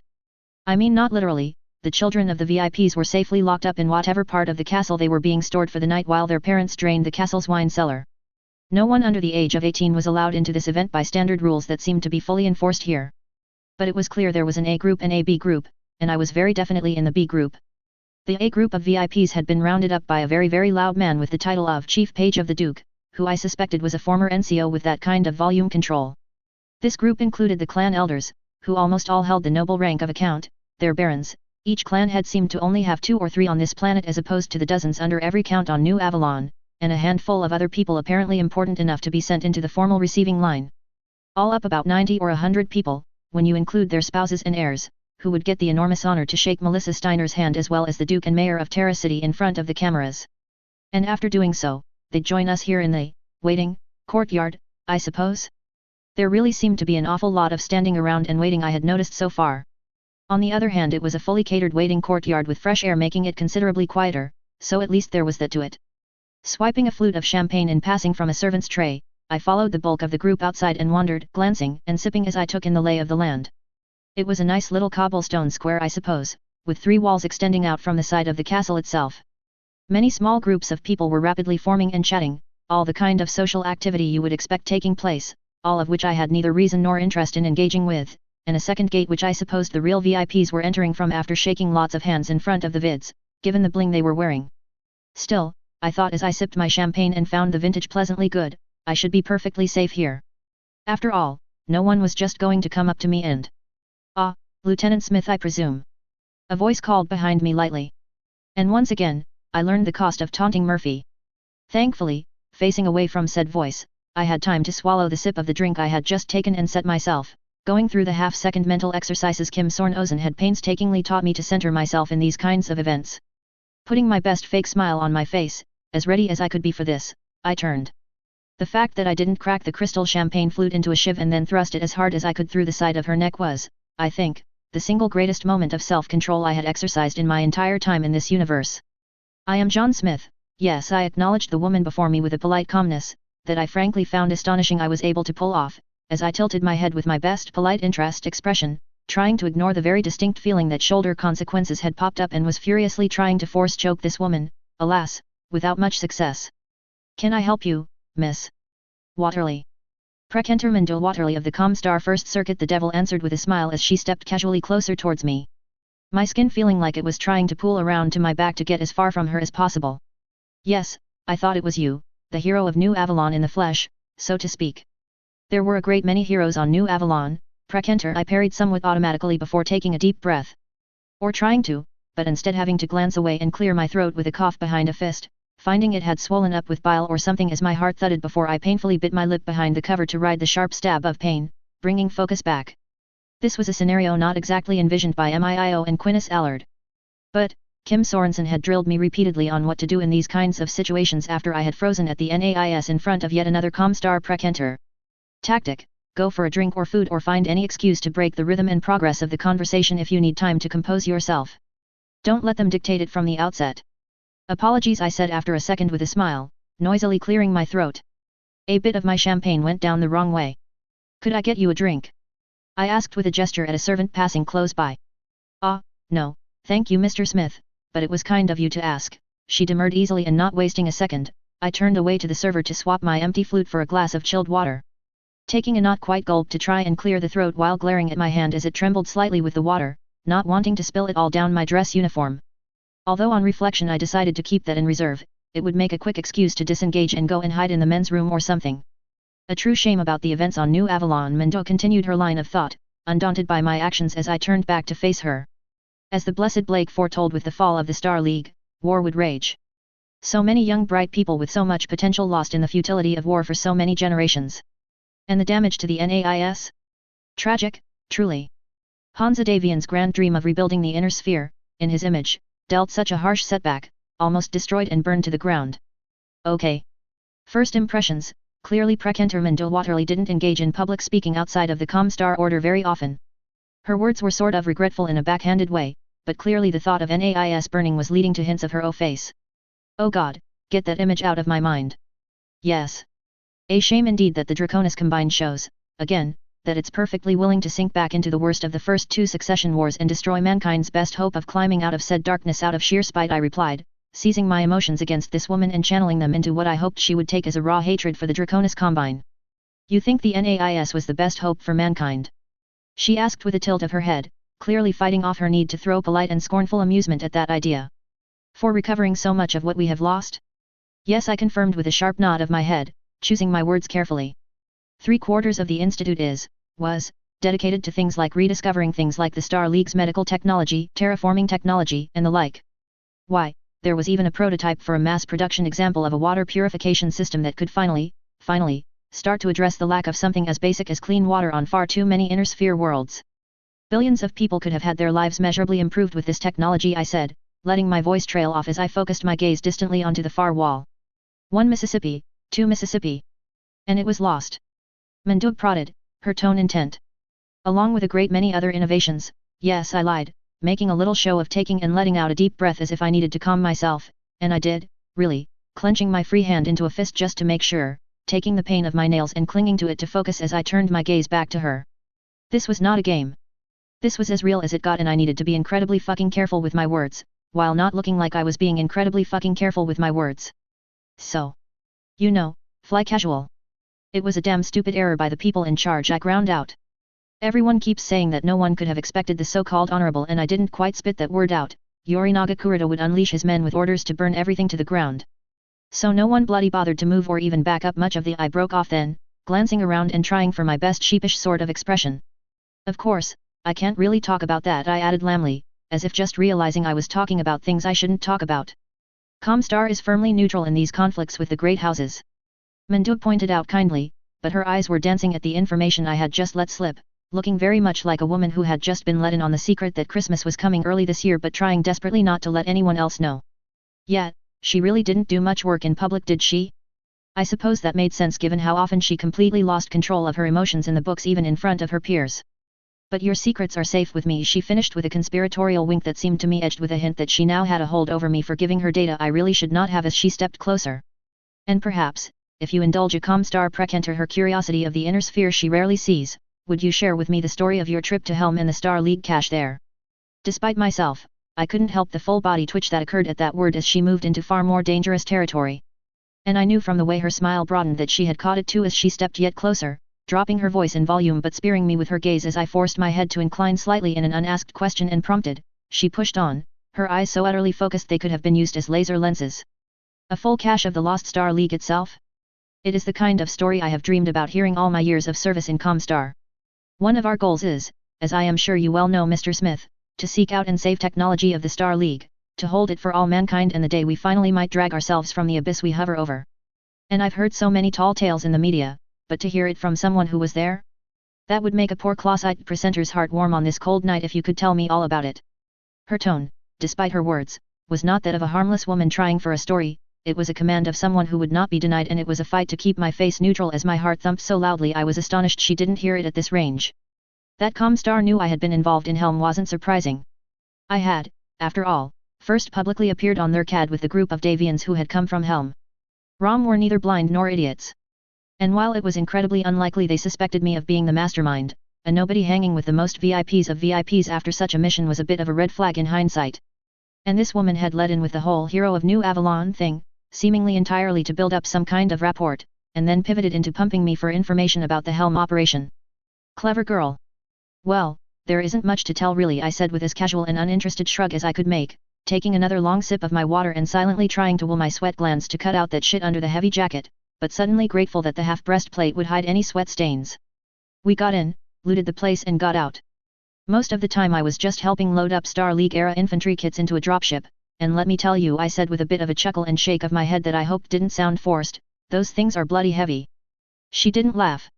Instead, Mendo's head lifted slightly and I got the feeling she didn't close the distance more only because she was already just inside my personal space and it might have been taken as a threat and risked me shutting up or getting annoyed. But her smile mutated to a more chilling sort of smirk, her entire air and attitude making me think suddenly of the Borg Queen. The sheer utterly self-assured power in her stance and gaze completely at odds with her previous attempts to present herself and Comstar as mere humble servants and someone just interested in casual conversation. This was a woman who had power, wanted answers, and was very determined to get them. It's fascinating, Mr. Smith, she said softly, her eyes glittering, that you so fiercely condemn the Draconis Combine for destroying the NAIS, but you seem to hold little concern for your actions in obliterating one of the greatest possible discoveries of the Star League since its fall. I didn't have anything to do with that, I lied through my teeth, scowling a little. Careful, careful, wait for it, I told myself as I saw a sudden opportunity, an escape hatch, in this moment. Personally, perhaps not, she said without breaking her laser-focused stare at me, tilting her head slightly in judgment as she clasped her hands out from underneath her robes together in front of her. But House Davian and House Steiner share the blame. This wanton destruction, indeed, sacrilegious desecration of such a vast treasure of the Star League, is not destroying that far more terrible an act by the Federated Suns and Lyran Commonwealth, than an attack, during a time of war, on something that can be rebuilt given time. No one wanted Helm to blow up. I snapped at her in a sudden outburst, more of a hiss than anything that had her take a step back as I shifted closer to her suddenly, trying to put my best controlled rage expression onto my face, which really wasn't hard when dealing with this woman as I simply had to let some of my real emotions crack through, letting the tension pour out into my words. Gods above, what we lost, I cut myself off then, taking a deep breath and glancing around, catching the fact that a few people were trying not to look at us while looking at us as I cleared my throat noisily and stepped back. Nice. Now, just bring it home, John. Nice and easy. Forgive me, Prekenter, that was impolite, I said in a slightly stiff voice. Suffice to say, I'm still under orders to not talk about anything that happened on Helm, so I'm afraid I'll have to leave it there. I apologized with everything about my body language screaming that I was not going to say anything more. And after a moment, Mendo's whole bearing melted back into the friendly Comstar Prekenter as if she had been that all along. But with just a hint of smug satisfaction in her face now. Or was I just projecting? Of course, and I too apologize, I do not intend to get you in any trouble or stir up harsh memories. She offered me a tiny little contrite bow that didn't quite mask her words, which seemed to be chosen to remind me I had given her information I shouldn't have. A fact she could very well hold over me. And truth be told, I didn't know if Quintus and Simon would give me a punch in the face or a commendation in my files once they read my contact report on this little encounter. Probably both. Hell, they'll probably flip a coin for who gets to do which. But if Mendo Waterley herself thought she had strong evidence from a primary source that the Helm core had been blown sky high from a bungled attempt to remove it, I'm sure not, I agreed, glancing away for a second as the last of the crowd of the B party dribbled in and the doors to the waiting area were closed off with a loud thud even as the steady stream of people from the receiving line door continued to filter in. So, if I may be so bold as to ask, what would bring such a senior member of the Comstar Order to our little party? She looked pleased that I had asked this, which suggested to me I shouldn't have done so. She puffed up a little, in service of peace. I stared at her and dismissed the first words that tried to jump out of my mouth.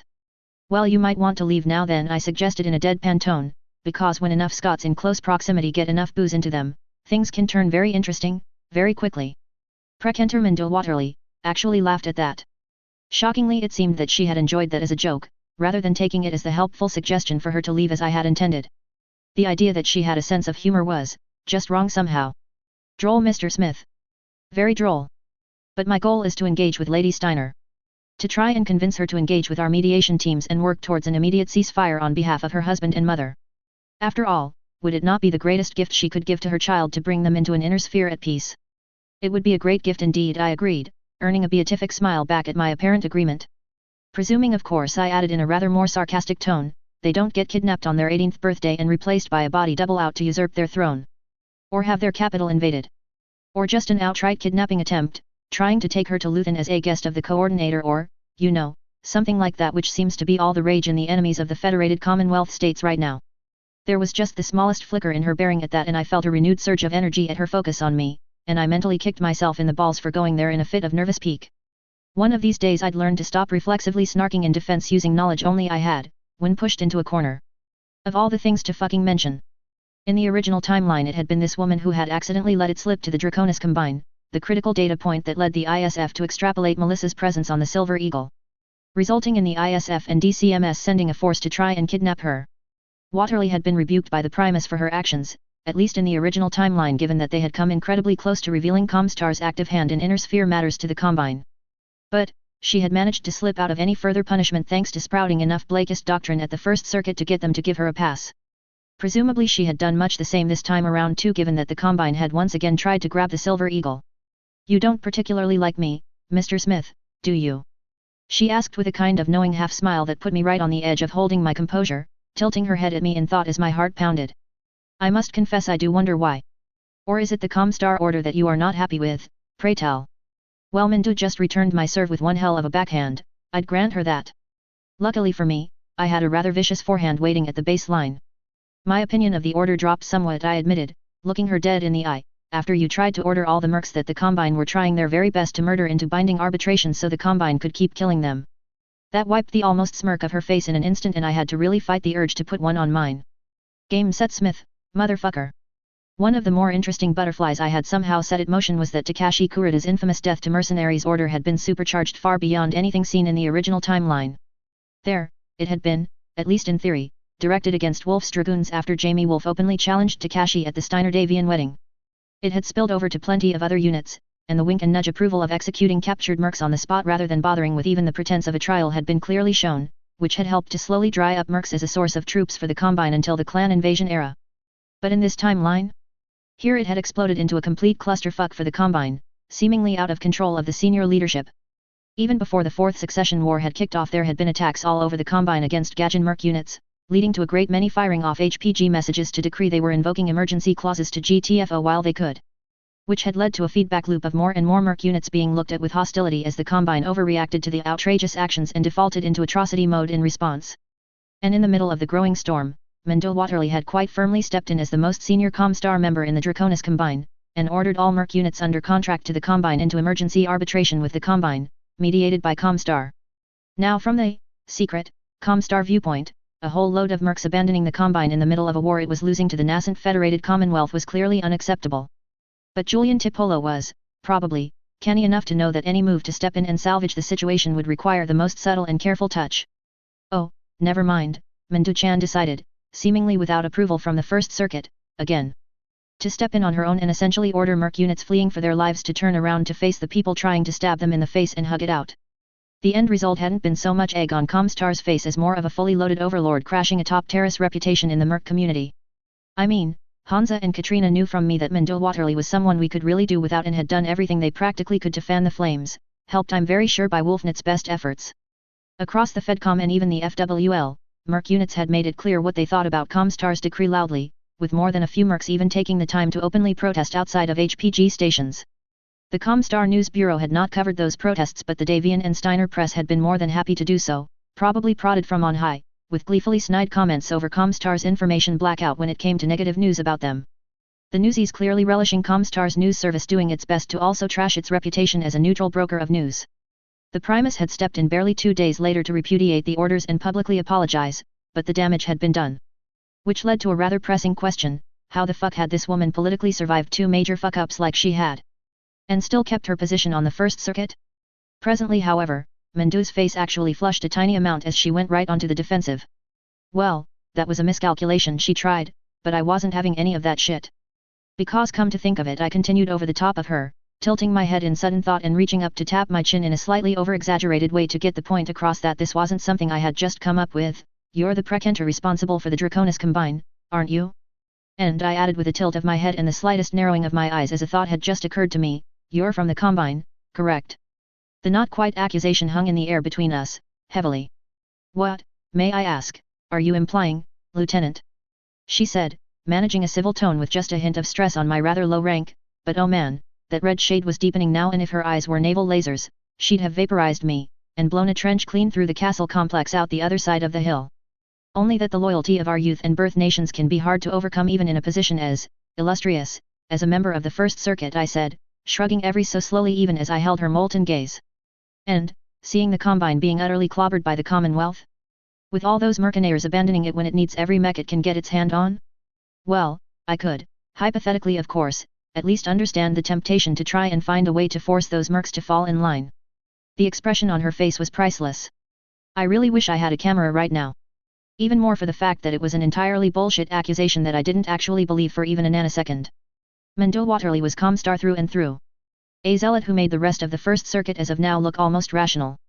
A woman whose belief in the self-appointed divine mission of Comstar to bring the word of Blake to all of mankind was absolute, to the point that she quoted Jerome Blake incessantly to justify any and all actions even when engaged with the First Circuit. Hell, she probably quoted him to justify going to the bloody bathroom. I knew she saw herself as the greatest student of his works among her peers and, like many zealots, convinced that the prophesied end times were going to take place in her lifetime, now that she had the power to try and make them take place. While also dismissing many of her peers as nothing more than bureaucrats mouthing the words, with no faith behind them. At best, she probably saw the Combine as a useful tool to be turned against bigger problems, until it in turn would be broken. Indeed, she had not simply joined Comstar, but had escaped to Comstar after seeing how the ISF dealt with students who set off independent thought alarms at university and had become utterly dedicated to Comstar's secret vision of the future. So, accusing her of being a Combine agent, even indirectly? That was helpful in making her think that was the reason I didn't like her, helpful in infuriating her and stopping her thinking straight, and hilarious because I knew full well she would be grievously insulted by even the very thought that she had any residual loyalty to House Kurita. She managed to swallow the explosion that I was vaguely disappointed she didn't give me behind a somewhat terse smile. I am Comstar, Mr. Smith, she replied, and I idly wondered if in her subconscious mind she actually meant that statement not as defining her allegiance, but that she was the verb, as TV tropes used to say. My place of birth is irrelevant, my loyalty, my only loyalty is to the Blessed Order. I let that hang for a second before offering her a shallow nod. As you say, I agreed politely, even if my body language was screaming it. In that way it was impossible to call someone out on. And with absolutely perfect timing, there was a bellowing that dropped into the middle of our locked gaze standoff, allowing me to easily turn away to take in the chief page as he took center stage. My lords, my ladies, honored guests all, he roared. I present Her Grace the Countess of Clay Warren, Princess Consort of the Federated Sons and Archon Designate of the Lyran Commonwealth, Melissa Steiner. I present His Excellency Michael Stewart, the Duke of Northwind, and his wife, the Lady Stewart. Then came a thunder of snares and I glanced up in surprise to see the parapets were lined with what looked like a full-sized band, including. The blast of the bagpipes hit me full on and I have to admit I recoiled a little at the volume before joining in with the applause of the crowd, getting hints of Melissa on the arm of the Duke and the Duke's wife on the arm of someone else, starting to walk down the red carpet beyond the group. Well, it appears that the time has come for dinner, I said, turning back to Minda Waterly with a friendly smile on my face, sort of shouting to get over the noise in a way that would clearly make further communication impossible before tilting my head slightly. For what it's worth, Precenter, I truly do hope that you succeed in your assigned mission to bring peace to the inner sphere. And I was 100% serious about that. Although strictly speaking, she probably didn't realize that I defined her mission success as dying in the most utterly humiliating way possible and everyone holding hands around her burning corpse singing Kumbaya. But it was the thought that counted, right? If Blake wills it, Lieutenant Smith. I truly hope so as well. Good evening, she shouted with as much dignity as she could before turning away and not quite stalking away elsewhere to vanish into the castle, probably to join the A-listers. Better luck next time, I muttered under my breath to shoulder consequences as she vanished, distinctly not forced choked. Book 2 Chapter 2, Northwind 2. After Mendo had gone off to join with the VIPs inside the castle, I had managed to center myself back to a more or less calm state. Eventually. It would have been helpful if I could go into a bathroom to try and remove the sweat under my uniform. Or even just sit down and try to flush the adrenaline that had flooded into my body and was still giving me the shakes, but at the same time, I knew it was critical to not seem like I had been rattled. Just in case she was keeping an eye on me. Not that there was any question, mind you, that I was rattled as hell. I had not gotten myself mentally and physically ready for tonight, thinking I'd turn around and find myself face to face with the devil. And I was already dreading the contact report I was going to have to write about this evening once the shindig was over. Still, the 15 minutes or so it took for the crowd outside to shuffle inside after the guests of honor and take their seats gave me time to pull myself together and snap out of it, warily glancing around in case that woman had tried to sneak up on me again. Happily, I saw quickly that she was sitting down at the high table that ran across the front of the room. Given her rank, there really wasn't anywhere else she could be seated. Where I was sitting in the middle of 3 tables that ran down the long part of the room, and about halfway down it to boot. So at least I wouldn't have to make polite dinner conversation with her. Thank God for that. But I did get to make polite dinner conversation with the most fascinating group of people. Which also meant I was at ground zero when they decided to share that fascination with the rest of the party. Asterisk. Asterisk. Terra didn't host permanent official ambassadors from any other powers. After all, Northwind wasn't a great house capital or regional subcapital worthy of such attention. But for centuries before, during and after the Star League, Northwind had been something of a major trading route crossroads, and still served as a hub for a lot of cross-border activity. So, naturally, there was always a need to facilitate intra-house contacts even if just for the official, and often grey market, business that carried on even through the long drawn-out Third Succession War. And as lower-level members of the aristocracy were often on the ground dealing with such business, they were turned to as a matter of course to serve as sort of de facto ambassadors from their ruler's court to the local government as needed. Now, this was no formal assignment. They didn't hold diplomatic immunity, royal warrants or anything like that. But, at formal events like this, they were invited along and accorded significant respect. Considered something of an indirect channel back into their rulers' courts at the very least, and were often commissioned by their rulers to take point on this or that specific issue after a HPG back and forth. And for some reason, I had been placed this evening with these people. Who all seemed pretty chill and mostly just delighted that they happened to be in the right place at the right time to get an invite to this shindig. With one exception, however. One of these people, however, was different from that crowd. He was an honest-to-God ambassador from a foreign power, extraordinary and plenipotentiary with the credentials to prove it. I knew this fact because I had seen him on the guest list the day before, and to my genuine surprise when I sat down, I had found myself sitting next to him, when by all protocol he should have been up on the high table with the most VIP of VIPs. I had initially suspected the placement may have been some kind of insult to the man and nation he represented. Putting him down here with the non-accredited diplomats and all that. However, he had clarified, to my delicately phrased questions along that line, that he had in fact requested to sit down here with the other ambassadors to keep a somewhat lower profile than one might expect. And the Lady Steiner had gracefully acquiesced, and put me in the seat right next to him. Initially I had added it to the lengthening list of things I was going to have to talk to Melissa about. But in hindsight, I had to admit that perhaps I actually owed her one by putting me next to a man who had gotten my undivided attention. Because the ambassador in question wasn't from the inner sphere. He was the Emir, or Duke, of Guldra. The head of House Madeira, Lord Alexander Madeira of the Orano Coalition, representative extraordinary and plenipotentiary of the Lady Camilla Orano, High Lady and Countess of Cormadur. Bit of a mouthful, but all the more interesting to me, because he should not exist. The Orano Coalition was a small periphery state that had only been planned to be introduced into the Battletech universe around the time I had been sucked into this reality. In an upcoming video game, one produced by Jordan Wiseman himself with the backing of Catalyst, but it had still seemed highly unlikely to be made canon.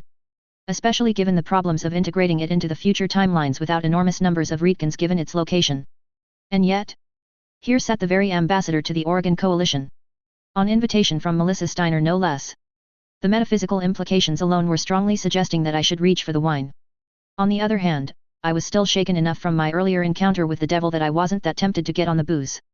More than a little afraid of the possibility of another encounter with the Honorable Precentor of Diran where I would need my wits fully deployed and engaged. So I just rolled with it and put bigger questions around me to the side for now. And, if nothing else, His Excellency the Emir was a fine conversationalist and all too happy to chat about his nation, and on why he was here. According to Alexander, he was on something of a mission of mercy. Specifically, he was on the way to the NAIS to get advanced medical treatment for some long-term health issues inflicted upon him by a rather disagreeable woman named Victoria Espinosa, along with another 200 former prisoners from a hellhole named the Icebox on a planet named Well Dry, all consequences of the short but surprisingly brutal little civil war the region had undergone a few years back. All the people chosen had medical issues that needed the kind of advanced reconstruction and rehabilitation support that could only be found at a couple of places in the inner sphere. And out of the goddess of his heart, Hansa Davian was throwing open the doors of the NAIS to them to provide said help to the poor people of the periphery. He said all of this with a perfect straight face, but I called bullshit on that story. Well, silently in my head anyway. It would have been terribly impolite and undiplomatic to do so to his face. His story didn't make sense. For one thing, despite the recent attack, NAIS still had huge security and access controls in place. You didn't just invite foreign people in like it was hosting a garden party. And even putting security aside for the wounded, there were hard capacity limits that were already under a lot of strain. The College of Medical Sciences, and the dozen affiliate hospitals spread through the Golden Five where most wounded sent to the NAIS actually ended up at for treatment, were being pushed to the limit thanks to the ongoing war with AFFS and LCAF casualties. But even if I might have believed that cover story, the second half of it had me fighting to keep a straight face. Because according to Alexander, no less than 100 medical personnel were coming with the patients. Personnel who were going to be retrained by the NAIS and re-equipped to be able to open a new hospital on Core Mater itself, whose construction was to be financed by Haus Steiner. A hospital that would eventually be able to beat anything in the periphery, even rival anything on Canopus 4, when fully operational. Now, the man clearly had no reason to lie to me, but that led to the obvious question. If Hansa and Katrina really were going to this much effort, why were they doing so? Obvious answer, the Ogrians had something they wanted. Wanted rather badly. But what could that be? I wondered silently in the back of my head. Cursing the fact that I had missed that new video game and whatever story it had told, as I suspected that the answer would have been somewhere there. I had pointed the powers that be towards this region after realizing its existence after all, and clearly they had put it under a microscope for the logical reason that something that I said shouldn't actually be present but was present was probably worth a fresh look, and I supposed they must have found something? Someone? Some place? What could this little microstate on the rim have to offer the Fedcom that was so damn valuable that Hansa was willing to open up the NAIS and Katrina her checkbook like this? So even with the civil war ended, our position has become, shall we say, precariously balanced. The Emir continued in between, clearly savoring the soup course, dragging my attention back. Recovery has been steady, but slow. So much we had built up under Lady Irano's father was lost to her uncle's greed. And so the strategic situation has become, vexingly, both more and less certain. I considered that and nodded as I also finished off the truly excellent, but far too small, soup serving before carefully pushing the plate forward to the "I am done, you may clear it" position for the swarms of servants moving through the room, before turning to more fully face Alexander, rubbing my chin a little in consideration. Well, it sounds like the bulls certainly got egg all over their face by backing Santiago Espinosa and his directorate, I suggested, reflecting on his words and comparing them to the few reports I had gotten from the intelligence desk back in the den about their little civil war. A civil war the DMI analyst who had gotten the reports for me had scornfully labeled a support V war over the fact that both sides had only a handful of serious battle mech or heavy armor forces, with most of the engagements coming down to light vehicles or what amounted to 31st century fleets of technicals and infantry blobs. Apparently this kind of war was depressingly common in the periphery and quite often barely even noticed in the inner sphere. It might make them less inclined to stick their noses into the business of the coalition after they made such fools of themselves. Alexander shrugged in a way that suggested he found this unlikely. Certainly, the Perdition massacre was something of a humiliation for them, especially given how easily they fell for a false flag, Alexander acknowledged. And it didn't help that the task force from the Taurian Lancers sent to support Espinosa and get a quick and decisive victory proceeded to go rogue when ordered to withdraw after the truth was exposed. Going rogue in nominal support of a man who had killed 10,000 Taurians and framed the Federated Sons for the act no less, committing war crimes right up until the end. They could disavow him all they wished, but the reputation of the Concordant has suffered greatly through the Reach, and not just in the coalition, I might say. We paused as a number of servants now arrived and in a whirlwind of activity removed our finished soup courses. I took the moment to glance carefully down the table, before relaxing as I saw that the Taurian ambassador 4 seats down seemed far too engrossed in chatting with some rather hot young woman next to him to be trying to listen to our conversation. However, the Emir continued after the servants had finished their work, the bulls getting so much egg on their face has, unfortunately, been by far the biggest and most aggravating problem for the coalition post-conflict. Oh? I asked curiously. Glancing again at the Tarurian Juyas to make sure, Yup, he was definitely far too busy trying to glance down the very deep emerald neckline of the woman's dress opposite him, while working to look like he wasn't, to be paying attention to us. Even so, I lowered my volume and leaned in a little closer to the Emir as he started to explain, toying with one of his forks absently. Our strategic position, as I hope you understand, has historically been the result of a somewhat delicate balance between the Concordant and Confederation, he explained with a slight shrug. And with the Confederation at the very least having to focus all its energy against the Federated Suns, and indeed, possibly in the very twilight of its existence? Well, suffice to say that the balance of power in the region has shifted quite substantially since your prince married tonight's guest of honor, he added, nodding in the general direction of Melissa and the high table. I acknowledged his point with a slight tilt of my own head, picking up my water and absently sipping on it as I processed that observation, thinking back on the research I had done on this region after discovering the changes that day back on their cat. Certainly the Confederation and Concordat had claimed many of the systems that now looked to house Urano, with both sides more or less mutually washing their hands of the region in the 2890s out of an inability to force the issue in their favor, albeit for different reasons. And out of that vacuum, House Urano had gathered a score of worlds together into a new microstate that had proven surprisingly viable, probably to the great chagrin of the people who had walked away and still thought of those worlds as their own. And now the Federated Suns is ripping up the CCAF, keeping them out of the picture, with the Bulls, for once, probably halfway confident the AFFS isn't going to come storming across the border either, while your military has been very badly damaged, I muttered, thinking it through before frowning. But they wouldn't be looking to outright invade, would they? Well, that is the question.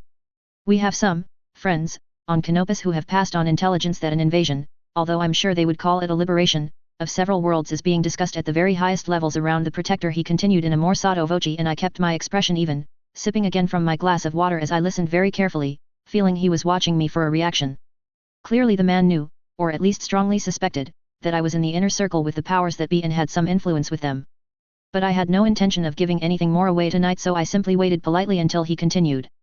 The word we are getting, he continued after a slightly long moment where I said nothing, is that there have been a significant number of reshuffles in the Ministries of Trade and Defense. And proving perhaps that the universe has a rather twisted sense of irony, it would seem that the people who were in favor of working with the coalition were largely behind the backing of Espinosa by the Concordat. And the egg, as you put it, has been arranged to be neatly splashed mostly on their faces. I winced a little at that. So, the groups who had been pushing to ally with the Ogrians over the years had managed to make it happen, by backing the wrong faction. And as a consequence of how badly that had gone, they had been left holding the bag, and taking the blame. And by extension, had been eliminated from contention in favor of those who had always wanted to reclaim their lost clay with sword and fire.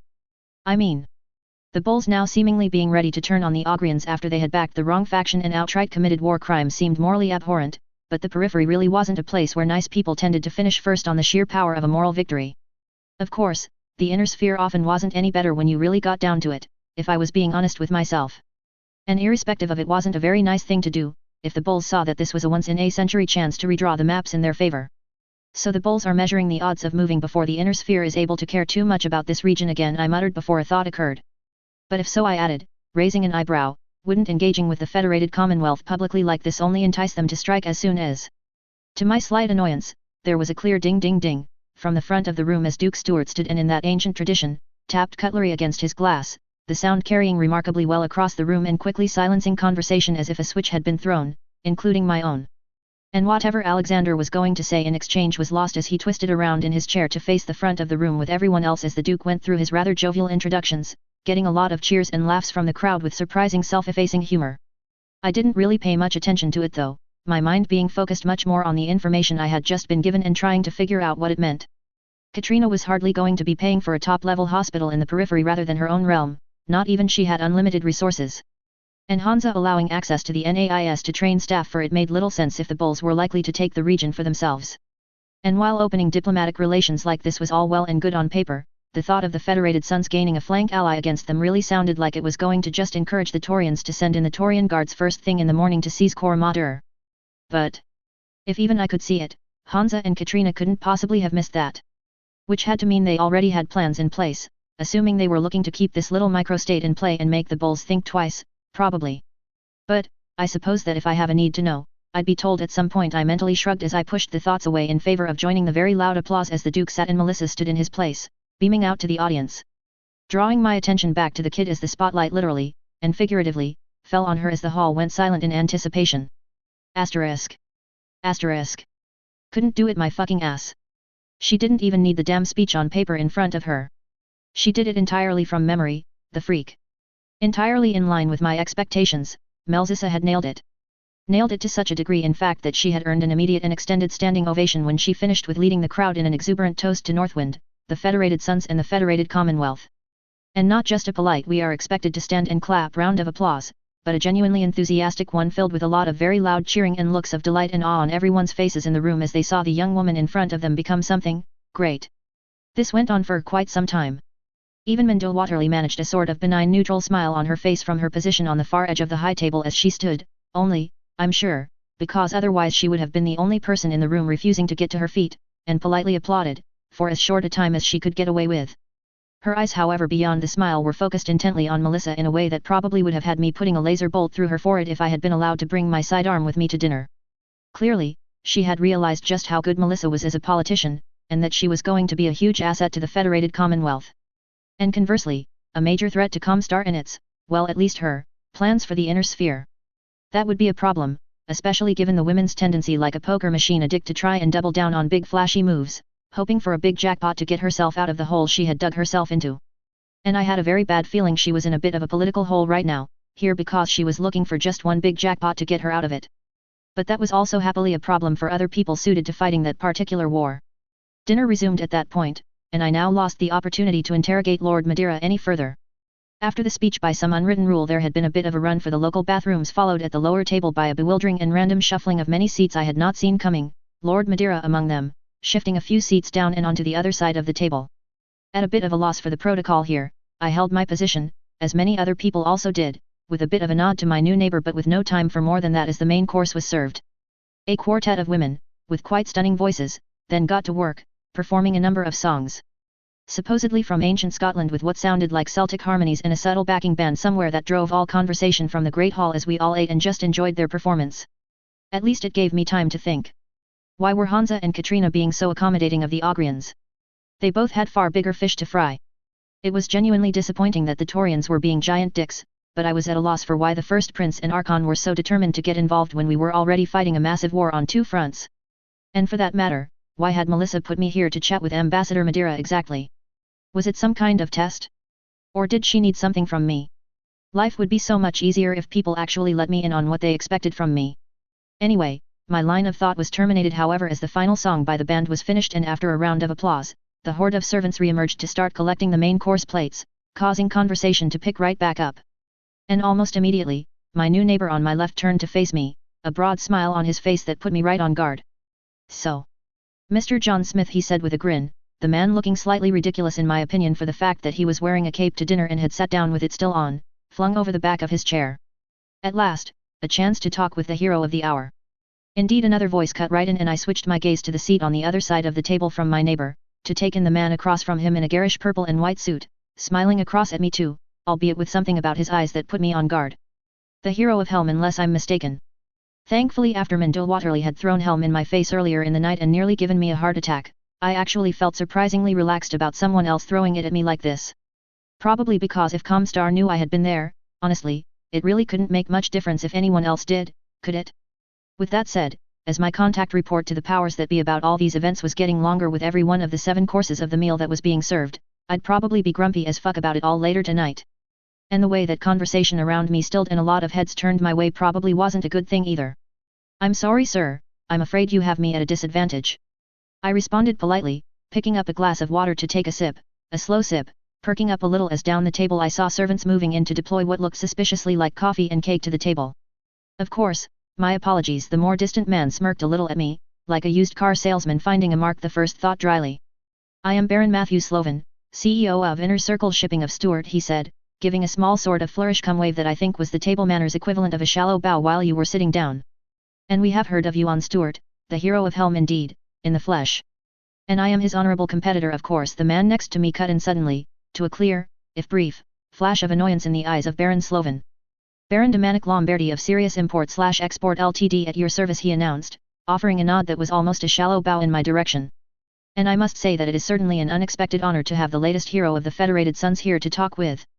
I believe you are referring to Arden Sortak, or Patrick Kell if you are looking for the heroes of Helm. I corrected the others carefully, but politely, even as I felt my heart sink as I suddenly realized who these two were and wondering if there was any chance of avoiding what I thought was about to happen. suddenly having a moment of empathy for Annette in a tennis match at Wimbledon. And yet you sit here and come to this world in a party with Melissa Steiner herself, Slovan pressed slyly.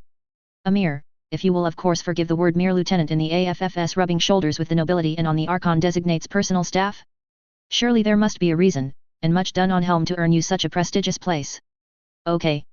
This man had clearly just added 2 plus 2 and got pi, I thought, feeling a little of the tension unclench here as I tried to think of a diplomatic way to correct him. Thankfully that job was taken from me. Less thankfully, it was by his peer on the other side of the table. A burst of derisive laughter interjected and the attention of those around me, who were clearly paying complete attention but trying to pretend they were not, shifted back with me now to Baron Lombardi. My dear Matthew, Lombardi drawled while absently circling a wine glass with one hand and looking down into its contents in an overly aloof way for a moment before spearing the other with a glance. Surely even your master hasn't missed the recent events on New Avalon? Lieutenant Smith over here. He inclined his head towards me without breaking eye contact with Baron Slovan, single-handedly saved Prince Davian himself from certain death at the hands of Yorinaga Kurita, and then killed Yorinaga Kurita. Again, single-handedly. 15, love, Lombardi.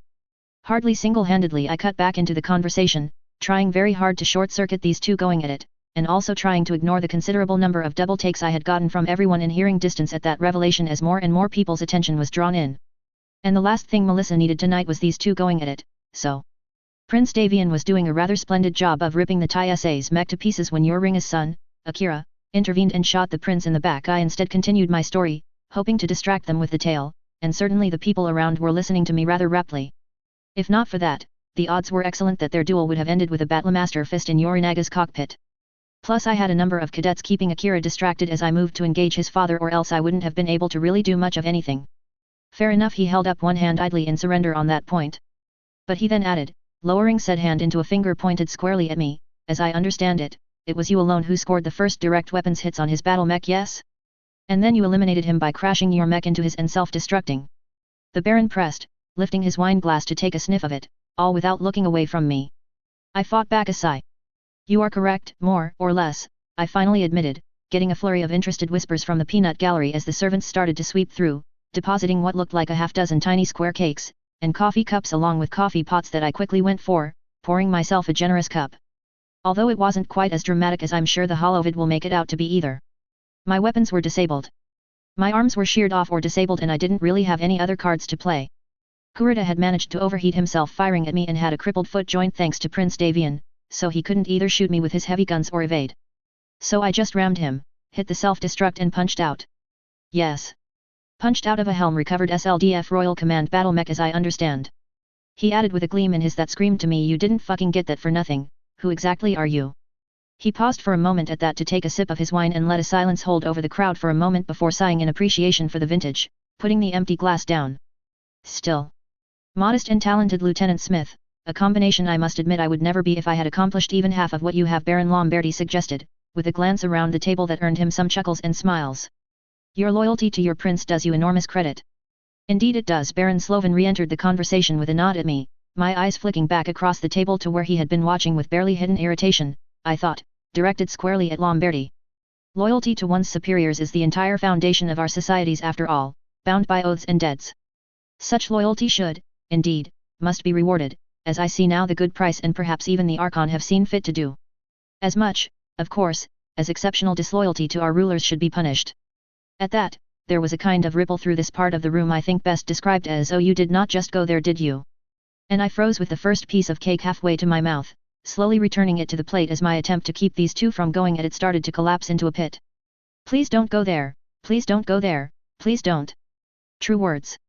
And equally truly, the greatest of judgments should be made upon those rulers and the friends they choose to ally with. Baron Lombardi smoothly reposted, and I mentally facepalmed as the two men locked gazes with the most plastic smiles on each other's faces that made me immediately glad that swords were checked at the door.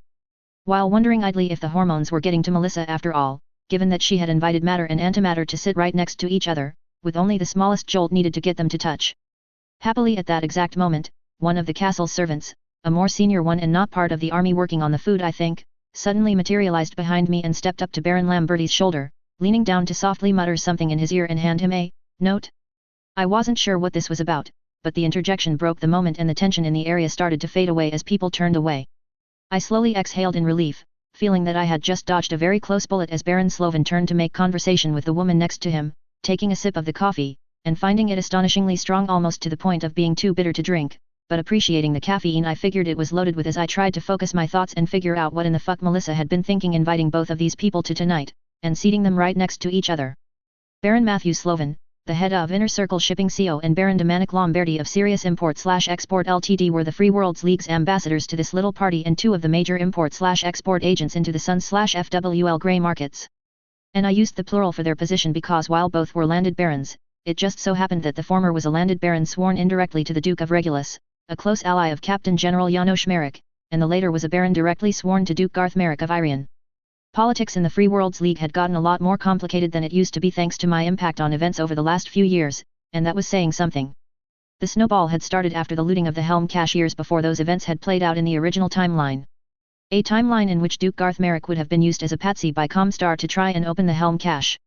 Also Comstar could seize and secure for the good of all mankind, or just covertly eliminate if necessary, the data core inside. While Merrick himself had been promised by Precentor Emilio Rachan all the SLDF gear inside in payment for his own use. Read, gear that would have made Garth's dream to overthrow the Captain General shift from a vague ambition to a terrifyingly realistic prospect. In the original timeline, those wonderful mercs in the Grey Death Legion, who at last report I was delighted to see were beating the shit out of the Amphigene light assault on Marduk, had exposed both plans. With Comstar disavowing Rachan as a crazy rogue actor, as the man had killed 17 million people to make his run at the cache, there really wasn't anything else the Primus could have done, of course, while Duncan Merrick had wasted very little time in having the Duke of Irion put up against a wall and shot for high treason. But in this timeline, despite Hansa and Katrina all but pointing the finger at Garth as the FWL figure partially responsible for the Fedcom getting their hands on the cache, and even going so far as to strongly hint it was indeed because Garth had eyes on Janos Merrick's seat, Safe had been unable to find hard proof. Apparently, they had found the intelligence equivalent of many piles of used shell casings all over the place that screamed he must have been plotting treason, as it were, but not the smoking gun, or, close confidants willing to flip that they needed to actually try him in a court of law and find him guilty. Something that needed to be absolutely ironclad in the Free Worlds League given how touchy worlds and provinces were about federal overreach, no matter how much treason, given, you know, Anton, grinned the Captain General's gears. Still, clearly knowing he was on the Captain General's shit list even if nothing could be proved, yet, in a court, Garth had rather adroitly pivoted in court to gain a broad base of political support and allies to protect himself and build a new power base in the FWL Game of Thrones. Reinventing himself of all things as the head of a loyal opposition to the Captain General's current foreign policy plans. The head of an anti-Capellan confederation bloc of the FWL that, understandably, felt pissed at Janos for allying himself with the man who had backed his brother's civil war and thrown more than a couple of nominally FWL worlds under the bus for his Concord alliance. That faction had been a non-player in the original timeline, and I could see why even without MIIO reports on the matter and just public media. It wasn't simply that on balance the League hated the Lyrans more, which was true, but not to the degree I had actually thought it was, but more because the Humphreys, who had been that block's nominal leaders, simply kept pissing off everyone around them. With their attempts at leadership the kind that would have caused Stannis Baratheon to quietly tell them they needed to be a little more flexible and less my way or the highway. Especially given that Janos at times seemed to channel Tywin Lannister for his ability to hold grudges. But the end result had been that Garth had been able to, somehow, convince Catherine Humphreys to pass the nominal leadership torch to him, and that had been a masterstroke. As a Merrick, his name had a power and authority that no other house could match, and his new power block had solidified in the time between Helm and the wedding of the century thanks to some very deft political maneuvering, backdoor deals, handshaking and, so MIIO suspected, possibly an infusion of bribes in the right places. Janos was being forced to expend significant amounts of political capital internally just to hold his political position as tensions rose between Atrus and other provinces and worlds. All of which of course served the federated Commonwealth powers far better than the original timeline's astroturfed instability to keep the FWL busy. And all without Hansa or Katrina having to lift a finger. The tension had unsurprisingly spiked when the Fourth Succession War had kicked off. Intense arguments in the FWL Parliament, the public sphere and the aristocracy about what exactly the FWL should do had raged through 3028. Garth's faction had, in my opinion, taken the very reasonable position of get in on the fun and crush the Confederation once and for all, but while they were a very strong voice, other provinces and worlds had been far less receptive to the idea for this or that reason. The biggest issue being Lyran antipathy along their shared border having, much fewer but loud, voices saying it was the time to honor the Concord and strike the Lyrans while they were busy with the Combine. And then the news about Doppelganger arrived. Followed a couple of days later during the first debates on this new information by some member of parliament speculating aloud that, for all they knew, Anton Merrick had been the Mark I version of Doppelganger. Launched by Maximilian Liao against the FWL. And that accusation had gone viral across the FWL in a way that had taken me completely off guard. Because, well, it was pure bullshit. I mean, there hadn't been anything that even hinted at the possibility in the Battletech sources I'd read. Not in the books that discussed Anton's revolt or his point of view. Not even the interstellar conspiracies books which had loved to throw out every wild theory as rumors in universe. And yet, despite knowing all of that, even knowing the truth in a way no one else in this universe did, well, I even wanted to believe the theory, no matter how much it made me feel like Agent Mulder at times. After all, the whys of Anton's rebellion had never been conclusively answered, at least not in the public sphere, or even really in much of the nobility's eyes. Why had he tried to violently usurp his brother in the first place as opposed to trying to move against him in parliament or just simply waiting for Janos to dig himself deeper into the hole he was making of his reign? Why did he make his move when he was clearly lacking the kind of popular and military support he needed for either a quick or sustained win, meaning he was likely to simply churn the FWL into an extended civil war? Why had he only launched his campaign after getting support from Maximilian Liao of all people, a decision that had put a large part of the FWL offside as they saw him, correctly, as just a Liao puppet? Why had he made so many counterproductive moves, such as his crazy decision to take Wolf's Dragoons' dependents hostage and then execute them? A tactic being pointed to now more than ever as almost Liao in both the ruthlessness and abject counterproductive stupidity. And why did he go to Terra to meet Maximilian, and come back a changed man as several of those closest to him had said of him at the time? Probably meaning that he was focused and driven or something, but words now latched onto with intense focus, even more so given that those who had made them had all died in Anton's revolt and thus were not around to qualify them. Simply put, Anton Merrick being replaced with a doppelganger by House Liao just made so much sense. All those unanswered questions fit into this theory neater than Cinderella's glass slipper. All of those who brought into the theory, or at least were willing to give it serious consideration when combined with those who for their own reasons simply did not want the FWL to sit out of the war and so found it expedient to claim that it was a valid question to ask. They had now massed into a solid and steadily growing majority across the Free Worlds League. And the longer Janos dithered making a decision, the more people were listening to Garth's chosen proxies in Parliament as he accused the Captain General of failing in his theoretically singular responsibility of foreign affairs and protection of the FWL's interests. And, why was Baron Lombardy now grinning and standing up? Oh shit, what was in that note I could see him holding? A note, now that I could see it clearly, had the expensive embossed Comstar logo on it, meaning it was a HPG message. My Lady Steiner, he bellowed with genuinely impressive volume that sliced across the room to my complete shock, causing all conversation to slow to an abrupt halt as he stepped away from his seat into the gap between the rows of tables, all eyes in the room swiveling to him. And my Lord Duke Stewart, he added, his grin undiminished in a way that made it very clear he was very happy about something. What the fuck is he doing? I helplessly muttered under my breath as I too twisted to watch this unexpected event, noting that Melissa and everyone else on the high table was staring at him now. My apologies for the interruption, he continued, without a microphone, clearly needing to raise his voice quite a bit. But I bring glorious tidings from the Free Worlds League. Indeed. Duke Stewart replied in a voice drier than the excellent white wine he had provided for his guests, his voice cutting clearly through the near-silent murmuring of the crowd without any effort thanks to a concealed microphone near him. And pray tell, laddie, what news might that be, if you feel you must interrupt this fine meal we are all enjoying? There was a rumble of a sort of agreement in the crowd at that, but it was rather muted. Clearly the crowd was fascinated by this unexpected event that had not been on the evening's schedule. Well, mostly fascinated. At a hunch, I glanced briefly at Baron Sloven, and he looked like he was considering taking the steak knife in front of him and leaping across the table.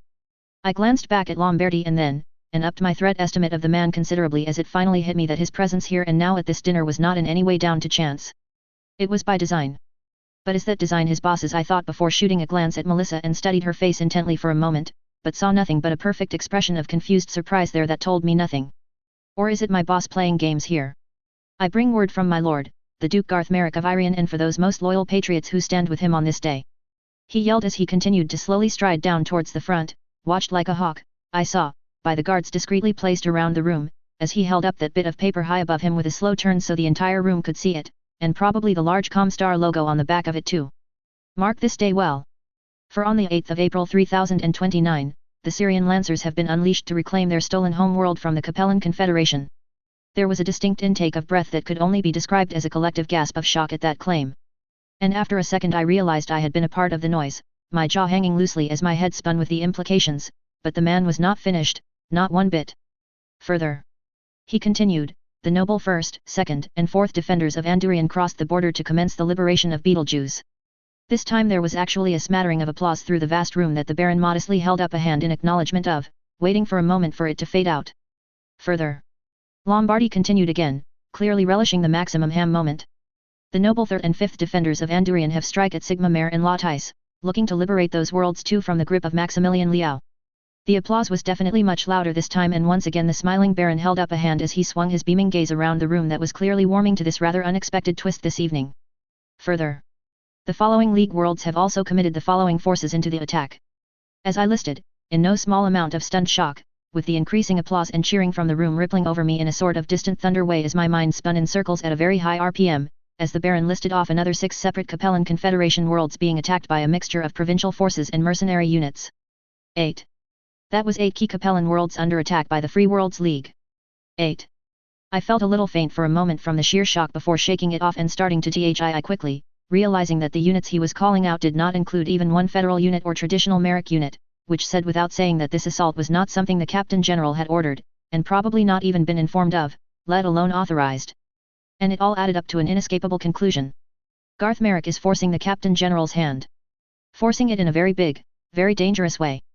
The current Captain General of the Free Worlds League after all didn't just hold grudges, so much as order entire planets terraformed for him to grow the grudges in mass factory farms. An attitude earned from the fires of the civil war that had pitted him against members of his own family in a fight to the death, but even before that, as Cranston Snord could attest, he tended towards making a list of everyone who has crossed him. But on the other hand, I suppose that when you were as deep on his shit list as Garth, well, what else could you do but get a lot of other people to add themselves to it alongside you?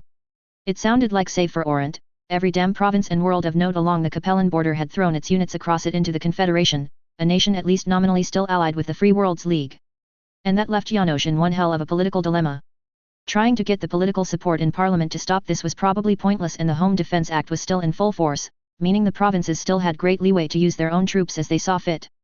Trying to order federal units in to try and grab Garth or his lackeys and arrest them would risk an outright mutiny in the FWLM or a parliamentary revolt, given that the provinces in question had all but bared their bellies to Janosch, daring him to try and move against them, while they attacked the Confederation. And given that Max would probably be displeased at these events, to put it lightly, although probably only half as much as his youngest daughter would be, those federal units needed to stay on station, or to be ready to redeploy, to meet any CCAF reprisals. On the face of it, Janosch had been perhaps left with only one choice, and his supporters would probably understand that his hand had been forced here, but it was what it was, and the only logical course was to go all in, steal the glory and wrest political control of the war back.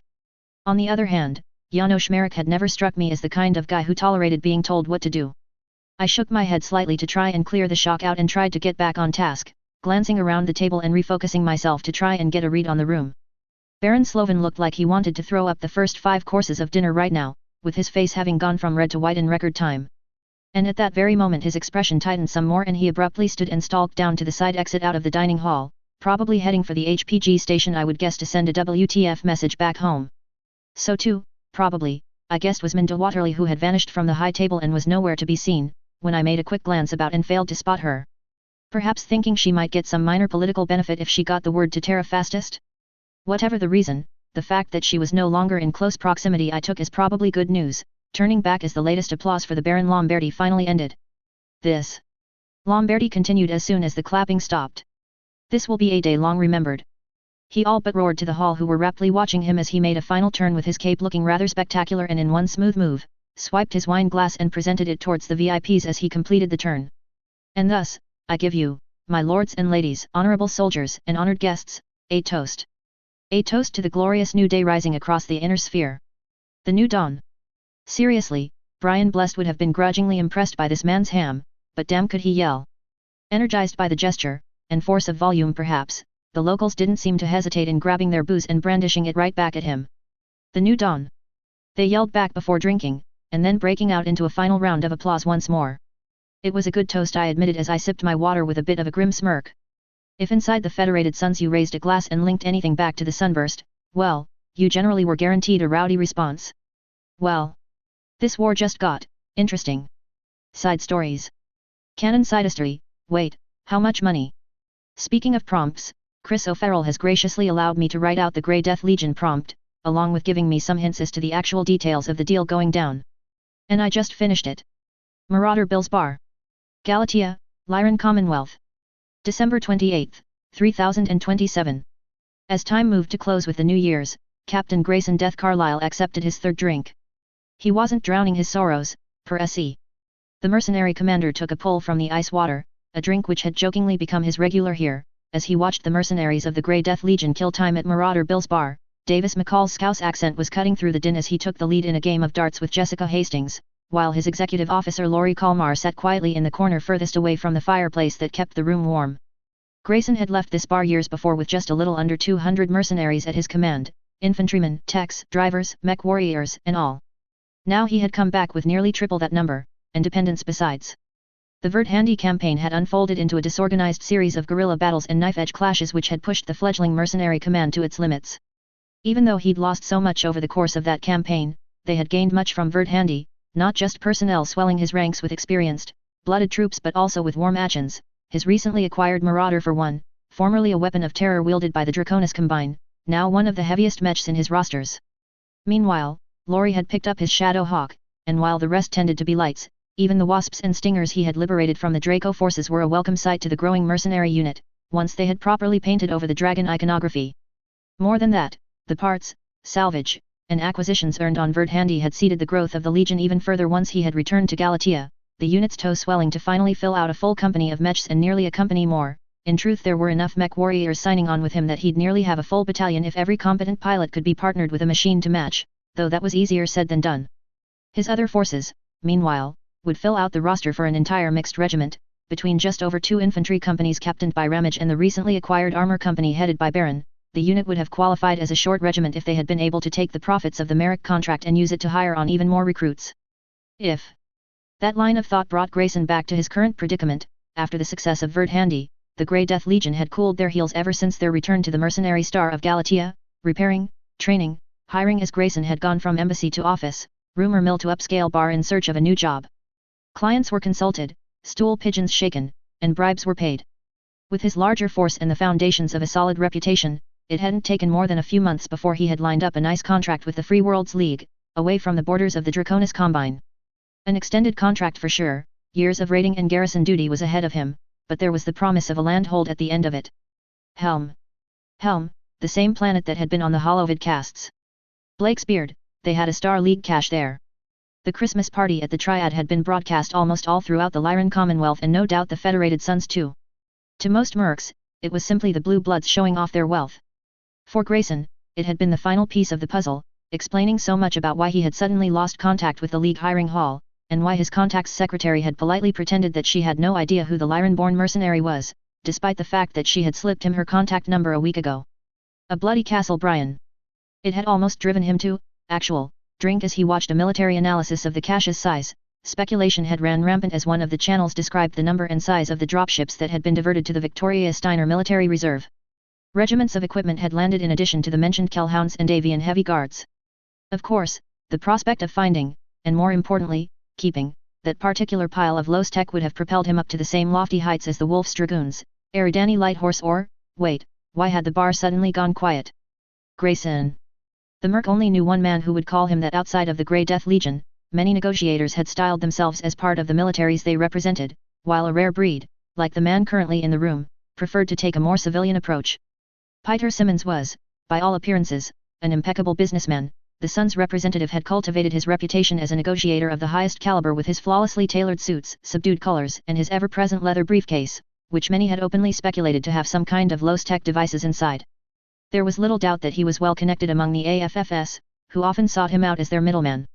But rather than the calm, neutral expression that was as ever-present as his pressed white shirt, there was a tinge of suspicion and worry in the man's eyes as he sat down and set his briefcase on the bar. "What did you do, Grayson?" Peter asked the captain, wonder in his eyes. The younger man, easily half Peter's age, didn't know the first thing to answering that question. "I beg your pardon, Peter? I'm not sure what you're asking about." Grayson tried to avoid sounding like a child who had been caught with his hand inside the proverbial cookie jar.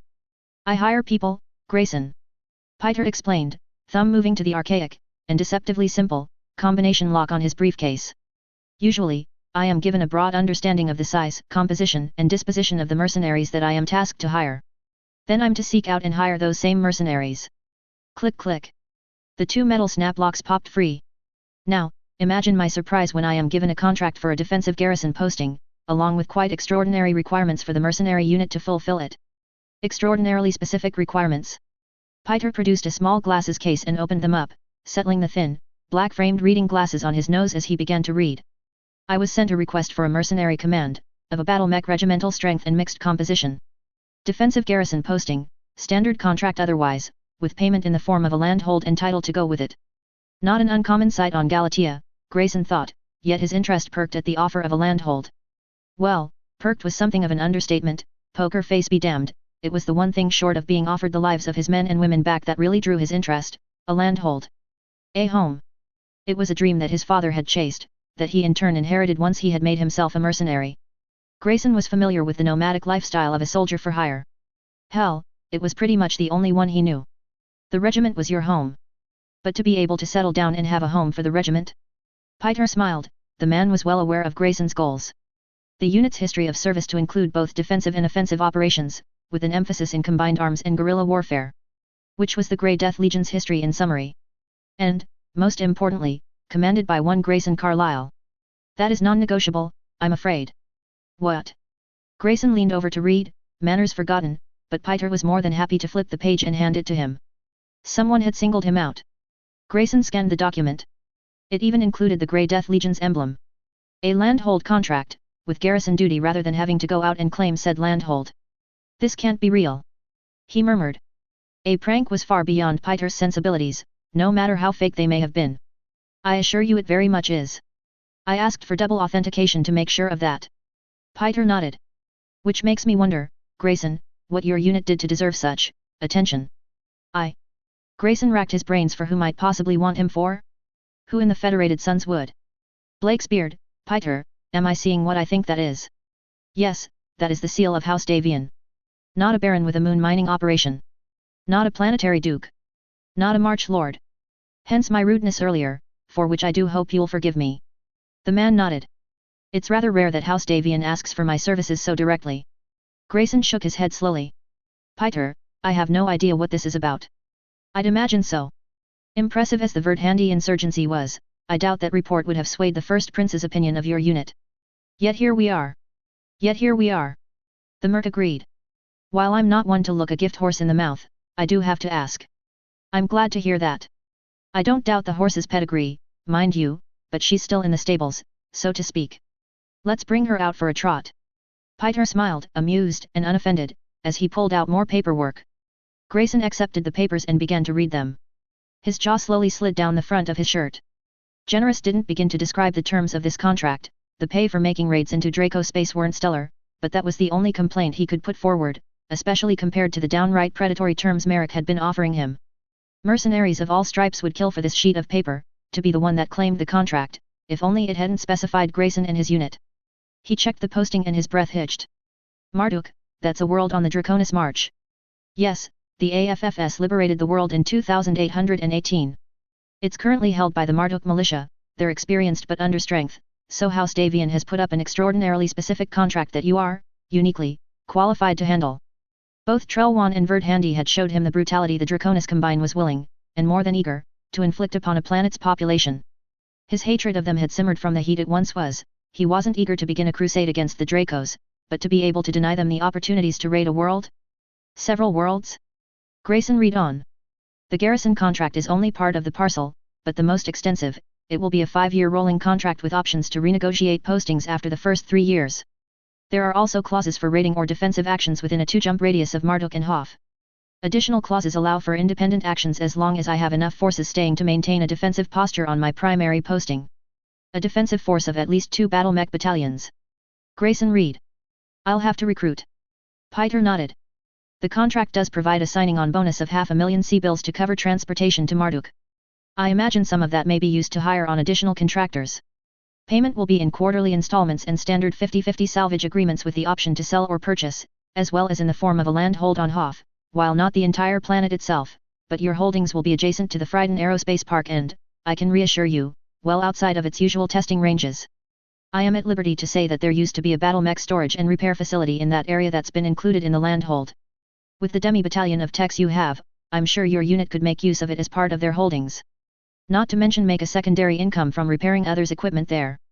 He could, with care and some luck, make a mercenary star in microcosm there as smaller mercenary units pass through for repairs, sale of salvage or even just to cool their heels after operations. Another sheet of paper was given to the stunned Merc commander. There's also provision for partial preferential customer benefits with Norse Battletech works, which are based on Marduk. I hear their Wolverines and Griffins are quite popular chassis. Peter smiled, and at this point someone dropped a drink in the background, the glass, which was supposedly carved from the cockpit glass of battle mechs, rattling around as it fell to the floor. Mercenaries being used to guard an objective was not unheard of, but to have them guard a battle mech factory was prestigious. Of course. I'll have to have my lawyer look at it, first. Grayson nodded, scanning the more detailed minutiae of the papers. He glanced upstairs to where no doubt his first pick of lawyer was ready to make more money. A lawyer was one of those things that a mercenary unit needed almost as much as battle mechs, and he had made sure to hire well. I wouldn't have it any other way. Nodded Peter, who smiled fondly at the much younger man. These are verified copies.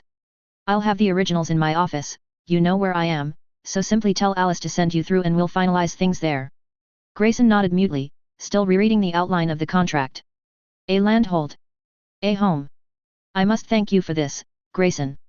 I'm sure my employer will be thrilled that I've convinced you to accept the contract so quickly. Peter smiled, completely sincere. I will also mention that my services are open should you be looking to expand your unit outside of local hires, from Hof or Marduk. You have my card, of course. Yes. He murmured distractedly, before shaking himself back into focus.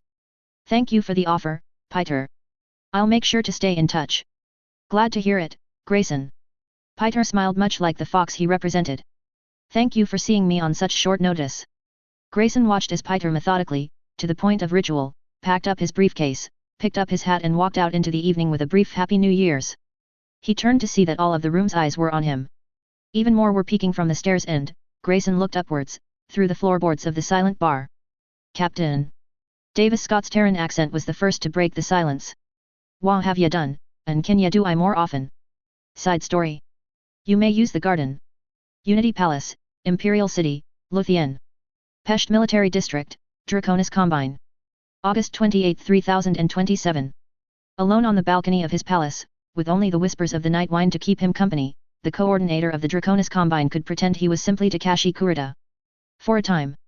Yet even in the peace of night, beyond the walls of the palace Imperial City pulsed with energy and activity. The factories, government buildings, and military bases on this world formed the heart of the Draconis Combine, a heart that never stopped beating. So too were the webs of jump ships and drop ships above the Combine's veins and arteries. Sending the strength of House Kurita out along the length and breadth of the Dragon's realm, and spreading corruption, disease, and weakness in turn. The Lord of the Draconis Combine did not sigh or otherwise show weakness at that thought, even here. Even alone. But he did fold his arms into his robe and allow the evening breeze to wash over him, returning his gaze from the sky to the Imperial Garden below as he allowed his mind to dwell on the events that had just played out. Minutes ago, Jamie Wolf and his party had crossed the perfectly tendered gardens, returning to where their vehicles waited to take them back to their dropship. It had disappointed him that the Colonel had not taken the rare opportunity to appreciate the gardens as he moved through them. Painstakingly sculpted down to the smallest detail, they were possibly the finest such work anywhere in the inner sphere. From up here, the ground-level chaos and seemingly random mixing and meshing suddenly shifted into a breathtakingly intricate order and balance that was hard to perceive at ground level. Jamie Wolf, unfortunately it seemed, had blazed through the gardens and only seen the clashing without the subtleties of harmony teased through it. Not seeing how one must give for the other to take and how stability and unity of purpose was achieved in the larger picture with balance in all things. Although Takesai would admit very privately, that the clear displeasure hanging around the mercenary was understandable, if misplaced. He and Wolf had remained silent for most of an hour as the warlord of Gaillarden had furiously ranted and accused, seemingly blind to his liege's displeasure at his skirting the very edge of what could be tolerated and perhaps just a little beyond that as he charged the dragoons with everything short of treason. And only then because it was difficult to accuse paid soldiers for hire of that. Subtlety had never been Greek Samsonov's greatest strength. Sadly, the tangled web of politics that was the Draconis Combine meant that tolerance had to be extended to him. A warlord, even Samsonov, was power in the Combine. And for all his ego and coveting of yet more power, there was no denying that as an administrator he had few peers as he kept his district operating with great efficiency, giving him a power base few could match. Yet his abrasive nature ensured that outside his district he was little threat given how much contempt he held for his peers and vice versa. And a mercenary commander, even the legendary Jamie Wolf, was but a passing player in this game. He had hoped going into this meeting that Wolf would understand that. Had hoped that by letting Samsonov rant, then dismissing his demands with a casual indifference that had made the warlord's face turn a most interesting shade of purple for a moment, that Wolf would understand the dragoons retained his support. and understand most of all that he spoke truly and honestly when he had told him that the Combine was truly the only logical place for a samurai of Wolf's statue to call home. Instead, Wolf had almost coldly noted that true leaders could be judged by their subordinates' actions, rejecting without formally rejecting his suggestion for new contract terms and liaison officers to try and set things right. It was clear to him in that moment that the relationship between the Dragoons and Combine had been damaged and set on a course he had not wished. His instructions to his varied servants had been to work to tie the Dragoons firmly to the Combine as their contract approached the end of its running term, to encourage them to see the Combine as their true and permanent home. After all, to have such skilled warriors as a permanent part of the Dragon would have enormously strengthened the Combine in the face of the growing strategic uncertainty of this alliance between Davian and Steiner. An alliance counterbalanced by less than reliable allies in his Concord partners. Unfortunately, possibly inevitably, it seemed that different viewpoints and agendas as to what those orders had meant had crashed into each other and poisoned Wolf against them all. Samsonov clearly wanted the Dragoon soldiers and mechs for his own, even if he hid his intentions behind a supposed concern for the Combine as a whole. Which clearly meant destroying the Dragoons as an institution, starting by dealing with their leadership, probably hoping to take them as hostages, before scattering the subunits into ever smaller chunks where they could be finally digested. Apparently, the fool had never read up on the famous unit's history. Anton Merrick had tried a similar ploy, and Takashi was entirely sure that the Black Widow would barely need encouragement to give the Dragoons' traditional response to such a crude tactic. Indeed, if his warlord continued poking and prodding at the Dragoons' leadership, it could be that Kerensky might well take matters into her own hands and to have mercy on Samsonov, because she certainly would not. His own efforts to quietly convince the Dragoons to make their permanent home in the Combine with both subtle pressure and careful methods had thus been stymied by the heavy-handed efforts of the warlord, but all he could do now was let the cards fall as they would. Samsonov's impatience was bringing matters to a head too quickly with the Dragoons, who were still far too strong to be overtly pressured. And should it come to the Dragoons deciding to blast their way out of the Combine? But he had little choice but to follow where the warlord led, unless he wished to risk challenging he or his peers, who may hate Samsonov, but tended to close ranks if the coordinator moved for a threat to one was a threat to all, unless that one had clearly and grievously overstepped. Still, perhaps his warlord could be yet reminded that there were consequences for acting rashly. Takashi let his gaze once again return to the horizon as with a distant thunder, a bright star slowly ascended from the nearby military spaceport, a dropship returning to the stars. He could not tell from this distance, of course, but he was reasonably certain that it was the Chieftain, command ship of Jamie Wolf. Clearly eager to return to his regiment and of no mood to accept his offer of hospitality. It would be a long trip though. The return trip to Inting would take the Dragoons considerably longer than the one that brought them to Luthien, as there would be no command circuit of jump ships waiting to ferry their dropship quickly from one jump point to the next. This time, they would have to wait while their jump ship recharged its drives at each stop along the way.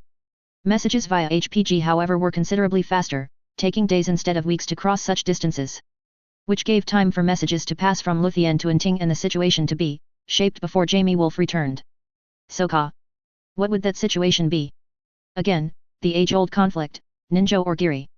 It was ever a choice between his feelings for others, which was the way his heart would lead him, and the inexorable call of obligation. And while he had a choice, the dragon did not. The dragon's duty was to protect his house and his realm and do what he must to improve its place in the order of things. It was that simple, if hard. With that final grave thought, Takashi turned and walked back into the palace and down the flight of stairs from the meeting room, passing only members of the Otomo until he arrived at a sliding door, outside of which waited Subash Indrahar. "All is ready, lord," he said after bowing to his liege and friend. Looking as always like the wise but harmless uncle with his thick-framed glasses, beard, and mustache, Takashi knew full well that the man's utter ruthlessness was matched only by his loyalty to the dragon. Hence, his success in achieving what was intended for this evening, without any of the players on the board any the wiser of it. He nodded his thanks, and with that, the ISF director slid the paper screen back silently to allow entrance, closing it behind them in turn. This room was directly under the impressive reception room he had received the warlord and mercenary commander in, but it was far less glitz and glamour and far more traditional Japanese in style. A simple wooden floor and oaken walls lined with sliding paper screens, that were of course not paper but looked like it despite being bulletproof and soundproof, with the far screen open to the night and garden beyond. On the floor 2 long tatami mats and one smaller one topped with a hand-woven rug of a snarling scarlet dragon were set with exquisite placement, the smaller at the head of the room and the longer paid running down its length away from it.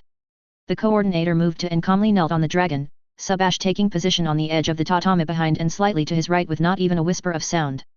There they remained for several minutes, their eyes closed as they centered themselves, before without a sound or gesture visible, they opened their eyes in perfect synchronization, and as if it was some signal to a hidden servant, the far screen slid open.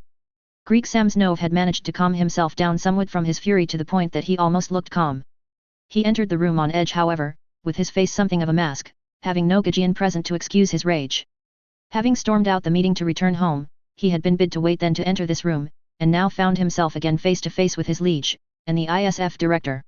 Suffice to say, through history, more than one high-ranking Combine officer had walked into such a meeting and not walked out. The warlord at least had the dignity, or shrewdness, to bow deeply to the dragon on entering, holding it perhaps over long. A gesture calculated to show contrition, or the appearance of such, for his borderline disrespect upstairs? Takashi gave him an exactly appropriate nod in return, gesturing him with a minimal wave to a mat on his right as the screen whispered shut behind him. His aide Jerry Akuma in turn took the K from the ISF director to take a similar position behind and slightly to his right, the loyal and calm servant to his master. Or perhaps playing the loyal and calm servant to his master. Takashi quietly wondered, the ISF's reports on the man divided as to his true intentions. But that was something for another day. Silence reigned once more as Takashi waited silently.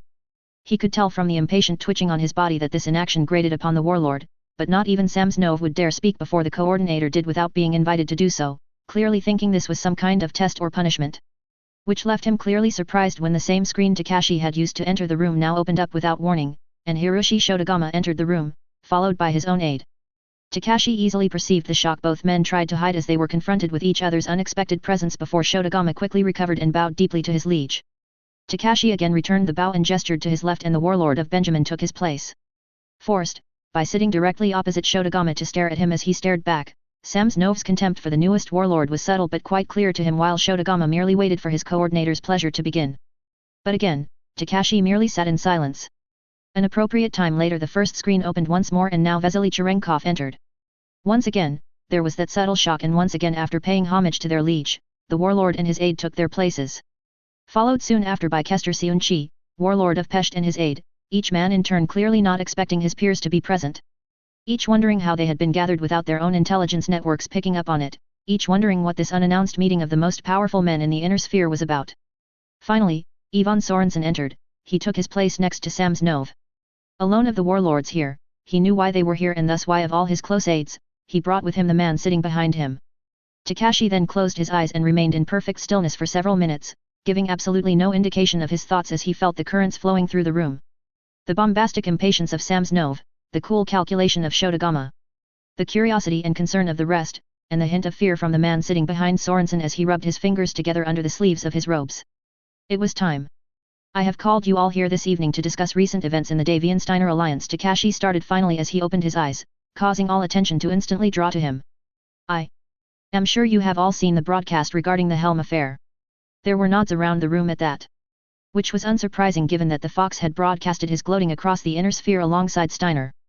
The information had, of course, been tightly controlled in the Combine, and his warlords had been told to simply ignore it for now while the ISF investigated. He was sure most of them, if not all of them, had carefully ignored that directive, but little probably had been learned with their enemies exercising ruthless operational security. Director. Hi, Indrahar replied, shuffling forward carefully and bowing deeply to first the coordinator and then the room, before offering one of his famous smiles and getting to work. The ISF has spent considerable time reviewing intelligence before and after the Helm operation and has managed to come to a broadly complete picture of the operation and aftermath. The best information we have is that this was indeed a surprisingly rash action from Davian and Steiner, organized on the fly in response to external factors that drove them to do what they could with what they had available. But despite the haste of action, the operation was unfortunately a considerable success for them. Do we have further information on what Davian and Steiner recovered from the cache? Cherenkov was first off the mark, asking the question clearly on the mind of every warlord from the way they ever so slightly edged forward on their mats, clearly wondering what Star Leagueless deck might be pointed at their districts. Total lift tonnage on the cargo dropships that arrived at their CAD is something in excess of 3/4 of a megaton, the ISF director stated calmly, and every warlord winced at that number but remained silent as the ISF director laid out the nightmare for them. Safe investigation of the landing zones on Helm as well as footage brought from a trader at the Durkad Zenith point suggests they were loaded at or close to capacity. Additionally, the heavy guards also offloaded many armored personnel carriers and destroyed them, presumably to make room on their troop transports for vehicles from the cache. Steiner and Davian are playing their cards very close to their chest, but the best estimates we've collated from our sources suggest the most likely scenario is roughly 2 mech regiments and 2 vehicle regiments. With the vast bulk of the cache contents left behind by Kerensky being spare parts and components. There was a furious intake of breath at that from the warlord to his immediate right. That is enough war material for Davian to replace all the non-recoverable mech losses we have inflicted on him over the last year. At a stroke. Samsonov snarled, his gaze furious as he looked around the room for someone to blame for such an outrage. And enough spare parts to have his techs rebuilding entire regiments of broken machines. I presume that this material will be divided equally between Davian and Steiner. Cherenkov both queried the ISF director and indirectly chided Samsonov, earning him a baleful stare. But as Vesely had opened the discussion and not addressed him directly, it was his right to redirect it as such, and the warlord of Galdan held his tongue. And we can presume that there will be both political and military concerns over the division and deployment of the equipment. Indrahar offered a brief bow to the warlord. All indicators are that the Archon and First Prince achieved an equitable split of the war material, yes. As for what will be done operationally with the equipment, we have contradictory reports that my agents are carefully working through to determine what is rumored and false, but we expect it more likely that the equipment will be used to repair and rebuild damaged units, as both Davian and Steiner have a great many frontline units operating at less than full strength. Then until such information becomes available, I would suggest our primary concern should be what possible Lastek has been delivered into the hands of the thrice-cursed NAIS and the long-term threat, Sorensen suggested with a glance at Cherenkov, gaining a slight nod from him and a murmur of consensus from the other warlords. That is the question I have reserved my best people for, Indrahar divulged, offering Sorensen a shallow bow. However, the most interesting information we have, information I trust but must note cannot be yet verified, tells us that Hansa Davian has ultimately declared this entire operation a failure. There was dead silence in the room. Even Samsonov looked genuinely taken aback at this pronouncement. A perfectly executed objective raid with minimal losses to the covering raids, humiliation for the enemies of the Suns with measurable gains on a scale rarely seen materially and politically, and the Fox considered it a failure? The equipment recovered from Helm were, but trinkets compared to the true prize hidden there. Takashi spoke up once more, gaining attention, his face a stony mask as he, and not for the first time in recent months, silently cursed his ancestors' rash actions. Actions inconveniently brought back into the light by the Free Worlds League media in the aftermath of the raid. But he pushed such thoughts aside. It was the worst of all wastes of time, wishing about what could have been. We have learned that Davian's men discovered in the raid, deep inside the cache, a Star League data core of unprecedented scope. The SLDF officer who hid the cache from First Lord Kurita had some foresight of the Great War that was coming, and thus took the step of placing as complete a technological database of the Star League's technology inside as he could construct. The silence in the room now became almost oppressive as every warlord let their emotions slip openly, such a rare failing of self-control speaking to the sheer weight of such a thing. Takashi met their gazes lightly and they glanced away to regain their composure, but he let his gaze hold for just a few seconds longer on the figure sitting behind Warlord Sorensen, whose eyes were, of course, correctly looking at the floor and not at him, but even there he could see the indicators of dread in the way his hands were clenched tightly under his robe and his eyes blinking quickly as he worked to maintain his composure. Davian's troops found this core. Indrahar took back the narrative smoothly as Takashi brooded. And given how far behind enemy lines they were without time to call in experts, they chanced removing it, and failed. In their clumsy handling of things, they managed to set off a security protocol that destroyed the core and initiated a self-destruction sequence of the entire Castle Bryan complex, which detonated with such force it reshaped the mountain range it was buried under and forced an underground sea back to the surface. If it was anyone but Arden Sortek in command of the mission, they probably would have been stripped of their rank and dismissed the service for such a failure, but Davian seems to have grudgingly accepted the loss and focused on trying to study what Lastek samples he managed to recover for reverse engineering. A complete Star League data core, whispered the warlord of Diran, for once not loudly or angrily, but simply stunned. Slipping through Davian's grasping fingers. As the combine let it slip through ours, Takashi finished in a voice like granite. The warlord of Galdan frowned, his bushy eyebrows crunching at the harsh statement. My lord Kurita, your honorable ancestor may have been somewhat rash in his actions on Helm, but... And he shut up quickly as Takashi turned to pin him with a look. My honorable ancestor taught the citizens of the Star League that choosing to rebel against the First Lord's legitimate edicts has grave consequences. Takashi corrected the warlord as if he was a child, causing the man to flush slightly, but otherwise hold his peace before he swept his gaze around the room. No matter that Takashi actually agreed with Samsonov for once, no one could chide his ancestors but him, and the warlord would do well to remember that. No, warlord, I am talking about the fact that Davian's information about the cache indeed, as he claimed, came from a source inside the Combine. A noble discovered the existence of this cache, and rather than inform his superiors, he chose to keep this information a secret for his own use. And in turn, he had this information compromised due to lax security by Davian agents, leading the Fox straight to the cache after he compared information with Steiner's. Predictably, in an attempt to overcompensate for his earlier chiding and lead the room in its response, Samsonov's fist slammed down onto the mat and his face became twisted with anger in response to the icy tone in the coordinator's voice. Treason! The warlord snarled, and the other warlords, released from blame by his noting that the secret had been kept from everyone in the room, indicated their support for the motion with their own angry noises of agreement and support. The sheer priceless value of what had been lost to the Combine that might have been theirs was starting to sink in, and anger was taking the place of shock. Good. Who is this traitor? Samsonov pressed, his eyes flaring in a slightly disturbing way as he stared at his lord. Name him Tono and I promise we will bring him to you for judgment at once. Fortunately, Warlord, he has already been delivered to me, on this very evening Takashi assured the other, and with that in a glacially calm expression, Takashi Kurita ever so slowly turned his head to very deliberately focus in on the man sitting behind Warlord Sorensen. And taking the hint, every warlord did so soon after leaving the single target of his gaze symbolically and literally alone. The Archduke Hasid Recall. Or the Red Duke as he preferred to be known. And sure, enough at the extended silence and ominous last words of the coordinator, the man couldn't help but glance up, and become very still as he saw the dragon and all of his warlords were looking at him. Takashi took a very personal, very vindictive pleasure in the flash of fear and dread in his eyes as he realized the dragon now loomed over him. Very aware, very angry, and very ready to have its revenge. It had been over a decade now since the attempt on his life on Rasselhag, by far the closest any attempt that had come to succeeding. He could still remember the exact moment his dropship's engines had suddenly failed, putting him into a free fall for several long seconds before gravity resumed its hold, smashing his bodyguards into a stunned heap as the dropship spun on its axis out of control.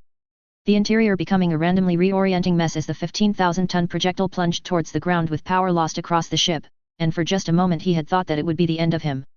It had been Ivan Sorensen who had saved him, and he Sorensen in turn, the two of them managing to pull each other down the wildly pitching deck into the mech bay and from there into Sorensen's mech. A crash power up to blast open a bay door and they had leapt into the open air, all but melting the Grasshopper's jump jets to get clear and land at a survivable velocity as the ship itself had smashed into the ground with the force of a tactical nuclear strike, killing everyone left on board and wrecking much of the spaceport. As it turned out, his son had also barely avoided dying, having shown up unexpectedly to the spaceport to greet him in person, something the conspiracy had clearly not expected. One of the conspirators, however, Governor Otter Schovold, whose daughter had been promised to Theodore, had acted to extract his son shortly before the dropship had come crashing down. His son was many things indeed, but a fool was not one of them. When news of the crash had been relayed, Theodore had swiftly confronted Schovold for his vague reasons for pulling him away, and the man had boldly admitted his involvement in the plot. Most probably, the fool had thought that with the coordinator dead, Theodore would reward him for providing him a throne, wife, and for saving his life. In a rare moment of pride for Takashi, his son had not been happy.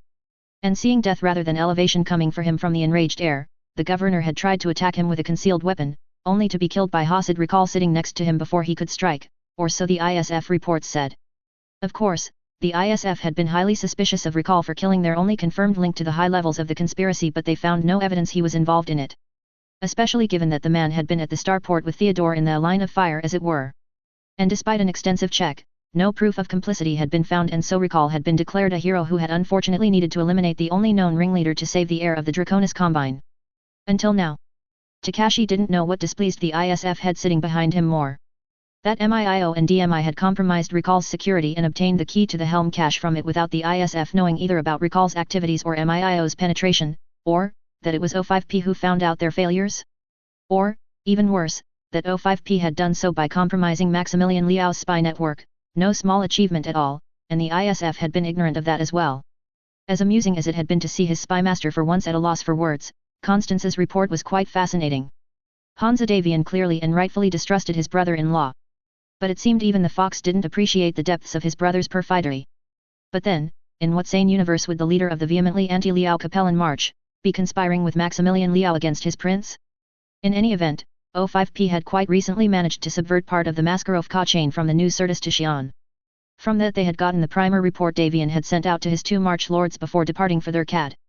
A report Hosek Davian had duly passed on at the Chancellor's request, Maximilian clearly eager to see if the situation in the Free Worlds League could be turned to his advantage in some way.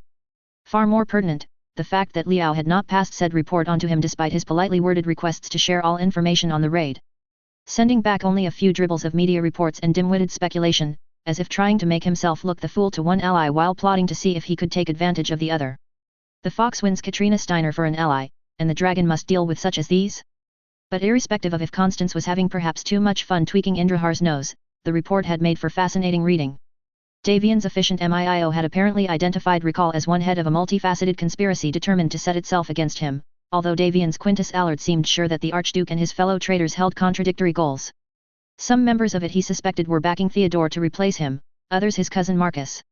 But what they could all agree on was that Takashi had to die. Recall, or Ruby as his codename was to this group, had been identified by MIIO primarily because he was operating as their spy master. As an archduke controlling a dozen worlds with business operations that some claimed rivaled Chandrasekhar's, the man had trade ships and investments spread across the inner sphere. both bringing in badly needed foreign capital and providing clandestine access to foreign component and technology markets for Kuritian companies, all of which raised his profile significantly in the eyes of foreign intelligence services. Clearly, the fox had been interested in the possibilities of a group dedicated to killing his greatest enemy and watched them closely, prepared to manipulate the situation to his advantage no doubt. But in doing so he had stumbled upon Recall's interest in Helm and following the thread to the end, found something far more valuable. And, as a House Lord would, he had acted upon it. As much of an unfortunate setback both in military and political terms this Helm operation had been for the Combine, there were some silver linings he could pull from it.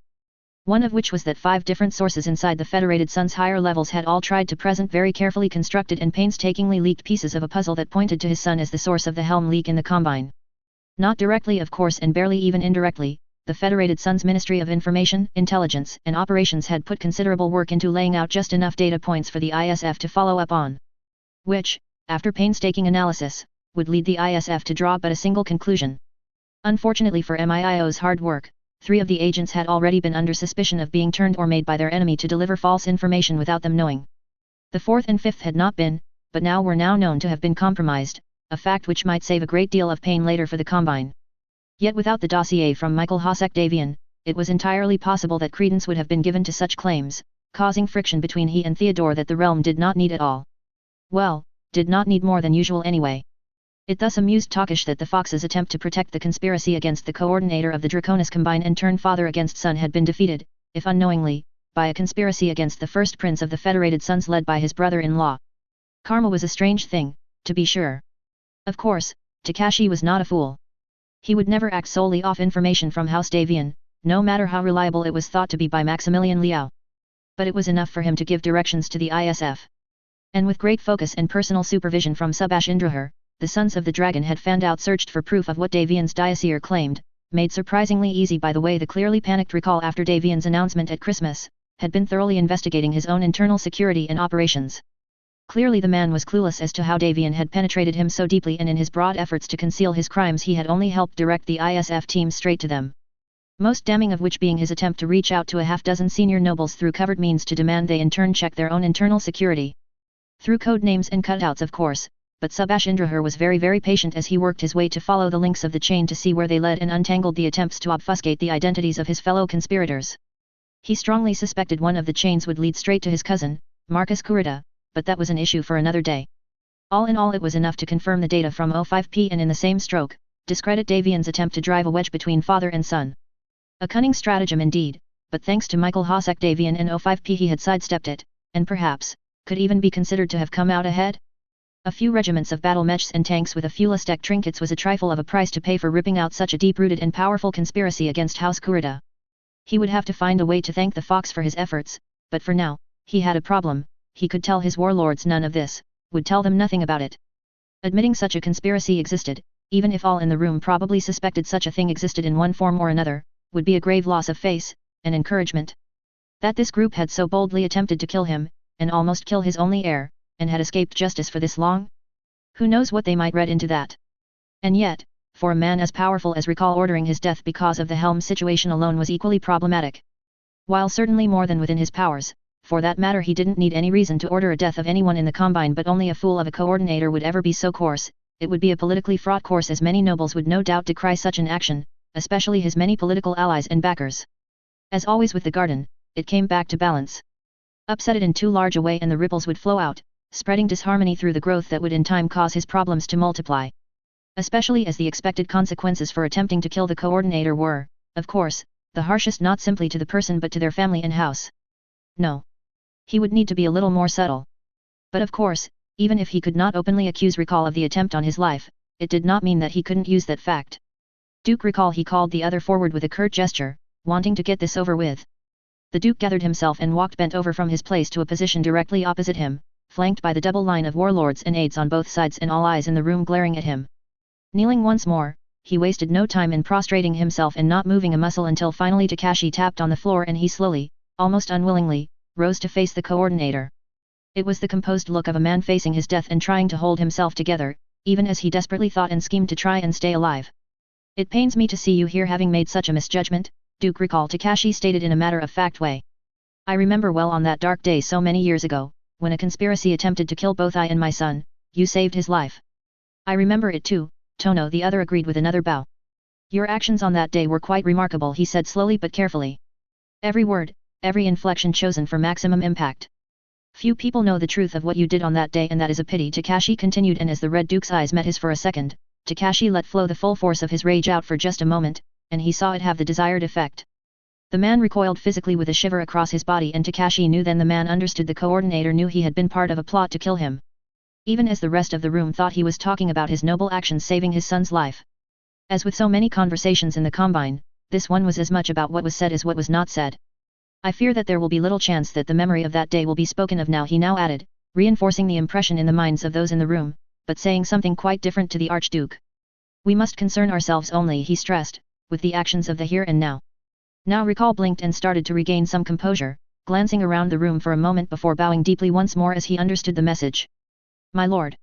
We have conclusive evidence from sources inside the Federated Suns. We have since confirmed by internal investigations, that House Davian intelligence subverted your information networks and found the data you had been compiling on Helm. Subash took over, his tone and bearing suddenly as clinical and cool as an imperial magistrate announcing his verdict. A source close to you by the code name Ruby provided the information, unknowingly perhaps, which led Davian and Steiner straight to the cache. It was absolutely the truth, simply not the whole truth. Making the point about how much they knew by casually dropping of the man's own conspiracy codename in his face, yet holding out a tiny sliver of hope to him by not identifying him. I am also aware that your agents on your behalf inferred to one Lady Deirdre Ravenna, the only ISF-listed operative on Helm, that they spoke on behalf of the Dragon to prepare the ground for your operation, without clearing such liberties with the ISF. Subash continued, his voice now turning somewhat cold, understandably so. The ISF had, of course, squeezed what few assets he had on Helm in the aftermath of Davian's operation. And it had been a key starting point in their efforts to corroborate the Davian dossier, finding out that Duke Recall had been apparently using it on behalf of the Combine to set up the groundwork for an operation of some kind. The ISF took a dim view of people taking such liberties with their resources, even if nominally for the good of the Combine. But especially for the use of building a private army to try and overthrow it. So, I would ask you now, what were your intentions for Helm? My Lord Kurita, my Lord Indrahar, Recall said in a surprisingly steady voice, albeit after taking several seconds to clear his throat and choose his words very carefully.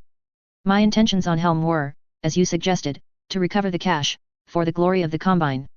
I knew that my Lord Kurita would be tied by his alliance with the Free Worlds League to not raid into the League and recover such a treasure. But at the same time, I knew that, as his honorable ancestor had noted, this was his by right of his first lordship. Accordingly, I decided to attempt a covered location and recovery of the cache that could be denied as officially sanctioned. I deeply regret this decision, he finished, bowing deeply once more at the two and staying down. Your decision has infuriated the Free Worlds League, Duke Recall. Despite our denials that we had nothing to do with this raid in the aftermath of Hansa Davian's gloating, safe sources have stumbled onto your Helm network, and by extension our own, and taken it as evidence we were aware of the cache and preparing to steal it, Indrahar stated icily, and the entire room flinched just a little at the rarely heard tone from the normally genial and smiling man. Which in turn has led to the Free Worlds League all but accusing the coordinator of lying to the Captain General. Everyone in the room flinched at that statement. Such a loss of face for the coordinator could be disastrous. The Concord of Captain was uneasy at the best of times and could take only so many wedges of distrust before fractures would start to show. Had you succeed in your plan, my anger at you operating far beyond your station in this matter might have been offset by the material gains you brought back to me. Takashi spoke up again after a pause, his tone cold but collected. And if you had recovered the data core, all the Combine would have surely sung your praises. But you did not do either. Instead, Hansa Davian and Katrina Steiner have been enriched greatly, and the Combine, indeed, all of humanity has lost greatly. Leaving me the question of what to do with you. What to do indeed. It was all in the Duke's hands now, and for a minute there was nothing but silence as Recall painstakingly analyzed his situation and glanced for support around him. But the warlords offered none. Their earlier declaration of treason had neatly trapped them into this box, and in the end, Recall finally accepted the gift he had offered him for what it was, steeling himself like a true samurai to face him, without fear in his eyes. The man may have been a traitor deserving of a far worse fate, but Takashi in this moment could not fault him for his courage. Tono, my failures are my own and no one else's. None of my people or my family hold any accountability or part of them. Thus, I accept full responsibility and request your permission to atone for them immediately. The room was silent at that statement, awaiting his response. And after an appropriate time, Takashi nodded slowly, as if in a distant sort of regret at the necessity. If that is your choice, he said slowly, then you may use the garden. He gestured with an arm to the night. And your atonement will be complete in these matters, he added, one final time saying without saying that his family, house, and people would not be vindictive punished for his involvement in an assassination attempt on the coordinator, as was traditional. His wife would not be sold into slavery, his children not ripped out training and schooling to become wards of the state, and his house not stripped, reduced, and divided up into a memory never to be spoken of again. And his death at least would be relatively quick and clean, nominally redeeming his honor with his life, taken by his own hand. For a man who had tried to kill him and then tried to raise an army to overthrow him, it was far, far better than he deserved. And he knew it. Warlord, he now said, turning to face Ivan Sorensen, his superior, in a bow, not meeting his eyes. I would ask you to stand as my Keishakunin in this matter. Sorensen glanced at him out of the corner of his eye, and Takashi offered him a small nod. As much as a vindictive part of Takashi would have enjoyed seeing him suffer by atoning alone, that would be out of line for this situation. There was a right way to do these things and a wrong way, and he had to play this to the end. I would be honored to do so. The warlord returned his bow deeply. And now the screen behind him opened, where a group guards from the Otomo waited, each standing rigidly at attention, ready to take him on his final steps. After all, this was the heart of civilization. Takashi would allow him the dignity of the final bathing, the time to write a death poem and a last meal. And so for the last time the Archduke studied the room and bowed, deeply and smoothly, his bearing resigned but taking some small solace that his honor would remain intact and his family not punished harshly. The entire room led by him, returned the bow, just as deeply before he turned and left with his head held high, the warlord Sorensen joining him after a nod from his liege. While it was not his fault, the man is his responsibility, and standing with him to ensure this is done is a fitting way to end this, Takashi thought silently, taking in the slightly uneasy aftermath, feeling as much as seeing the glances exchanged and uneasy thoughts of the warlords around him. They were clearly confused as to why the Archduke had decided to give up his life so easily rather than fight to at least be stripped of some of his rank and removed from the court, where he could plot a return. Which naturally led to the question of what else had the man done, that the coordinator clearly knew of, that had recall running to slit his belly open rather than risk the alternative when offered the chance to save face. Whatever it was, they would clearly never know, and more than anything else, not knowing clearly disturbed these men, who made it their business to know these things. But at the same time they saw the final message Takashi had presented to the room by doing things in this way. A message from their liege that if they crossed him or pushed too far, as Greek Samsonov had nearly done earlier this evening, the dragon would find out. Takashi allowed them the grace of several minutes to take in this lesson, instead closing his eyes and drinking in the serenity of the night outside, hearing the very faint noise from deep in the garden where his household staff were already setting up the necessary things for the ceremony to take place. He was sure everything would be done to perfection. His staff were quite efficient at it, as this was neither the first nor would it be the last time such an invitation would be extended to a guest of the Palace of Unity. At the appropriate time, centered once more, he opened his eyes and continued the meeting, calm and seemingly indifferent to the fact he had just had a traitor executed. While the contents of the helm cache have given a boost to our enemies, I am not content to sit back and let them dictate how it is used, he said, drawing all attention once more with nods of agreement. I would also seek more detailed information on exactly what was taken from Helm, to be sure of the threat we face. Happily, there is a way to do both, he said. And with that, the rear screen opened again and there was a collective hiss of a mass intake of breath through the room. One filled with awe, fear, and surprise. None had expected to see him here. Probably, none had expected to see him ever again. That amused Takashi, that the most powerful men in the Draconis Combine could be brought to such a state from the mere presence of a man such as this. A Tysa in full dress uniform, his DCMS uniform perfect in every aspect bar two. One being that his unit patch, a black wave speckled with golden stars and a foaming white top, was not that of a unit anyone in the room bar the coordinator and his ISF head were familiar with. Second, that the Daesh belt that should have been tied around his waist, even if swords like all weapons brought into the palace were carefully held in trust by the Otomo upon entry, was conspicuous by its absence as he stepped forward with the grace of a stalking tiger and bowed, deeply. Takashi bowed back, holding his bow almost as long and deep as his cousin. Kurita-san. Takashi welcomed his cousin. Please, join us, he gestured to the same spot that the Duke Recall had just vacated, and the man bowed once more before silently taking the position indicated opposite from him. Perhaps the warlords in the room thought that this meant Yorinaga Kurita was finally going to be granted permission to end his life and the coordinator's garden would be well fertilized this month. Several of them probably hoped it was the case. The re-entry of the greatest mech warrior into the Combine political structure certainly threatened to complicate the lives of some of the men sitting with him. In any event, the planning continued well into the night as the director of the ISF revealed some new information he had received today that offered an excellent opportunity to strike back and shift the balance of power once more in their favor. The ancient sage Archimedes had once boasted that if you gave him a large enough lever, he would be able to move the earth. It would be fascinating to see what leverage he would be able to apply to the inner sphere when the Lady Melissa Steiner was his guest on Luthien soon enough. Sidestory. The Fourth Succession War, a retrospective. Part I. I'm sure such games exist and that someone with a modicum of cash, which he has, and time, which he does not, could easily collect up quite a number. Toy battle mechs are definitely a thing as they're encountered in the novels. Actually, I'm sure there is something somewhere in canon that strongly hints that Battletech itself in terms of the tabletop game exists inside Battletech, which would be way too inception-y for Smith to even think about. Anyway. Next chapter is coming along as is the interlude, but as the big picture of the Fourth Succession War won't be seen that much, and even then will be mostly focused on the Confederation and Comstar side of things, I thought I'd put in something to cover the Combine front, at least the first half of the war. This is very much not an SI chapter but an interlude trying to be very much in the view of a historical account well after the events that took place. I'm hoping it'll both provide some context for the less Battletech knowledgeable people in the crowd and provide some spot the difference, entertaining for those that are old school Battletechers. The following extract is from 30 Years On, How the Fourth Succession War Still Defines the Inner Sphere Today. Thurkard City Publishing House, 3058. Chapter 5, The Combine Front, 3028-3029. The Lyran Front.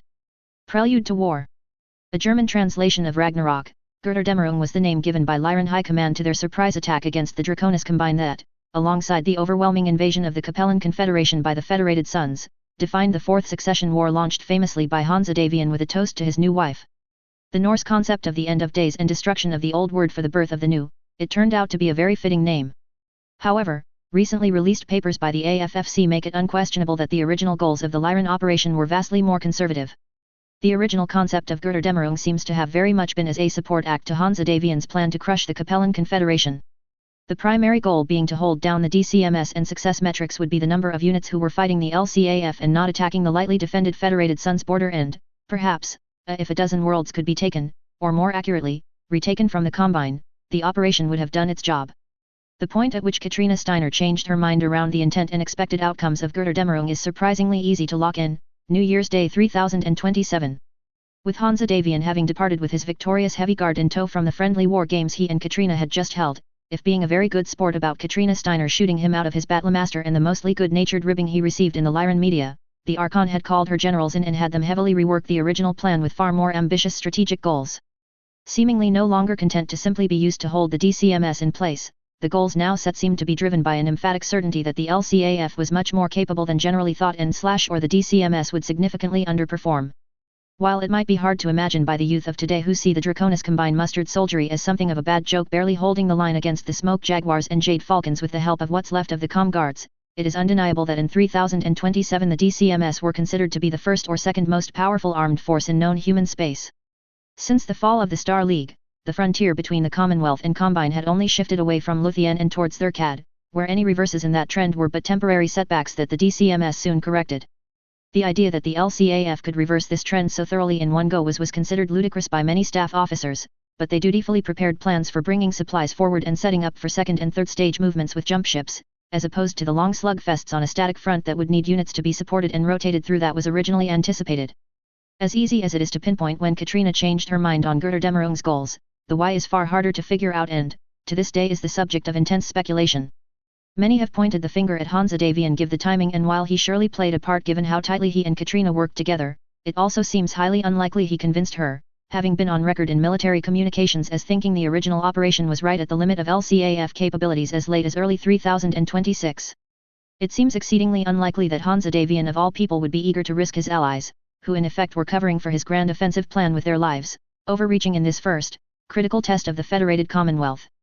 And yet records show he was equally enthusiastic in supporting Katrina's new plans and provided several key insights to streamline the logistics, showing he was just as convinced of her suddenly much higher expectations. Other commentators have long pointed to the seemingly obvious answer of the Helm cache as the reason for the Archon and First Prince's new confidence in the LCAF, but it is hard to credit such a conclusion for any reason beyond the convenience of the timing. While it is true that Katrina's share of the haul was quite impressive on the face of it, in strategic terms it was hardly a game changer.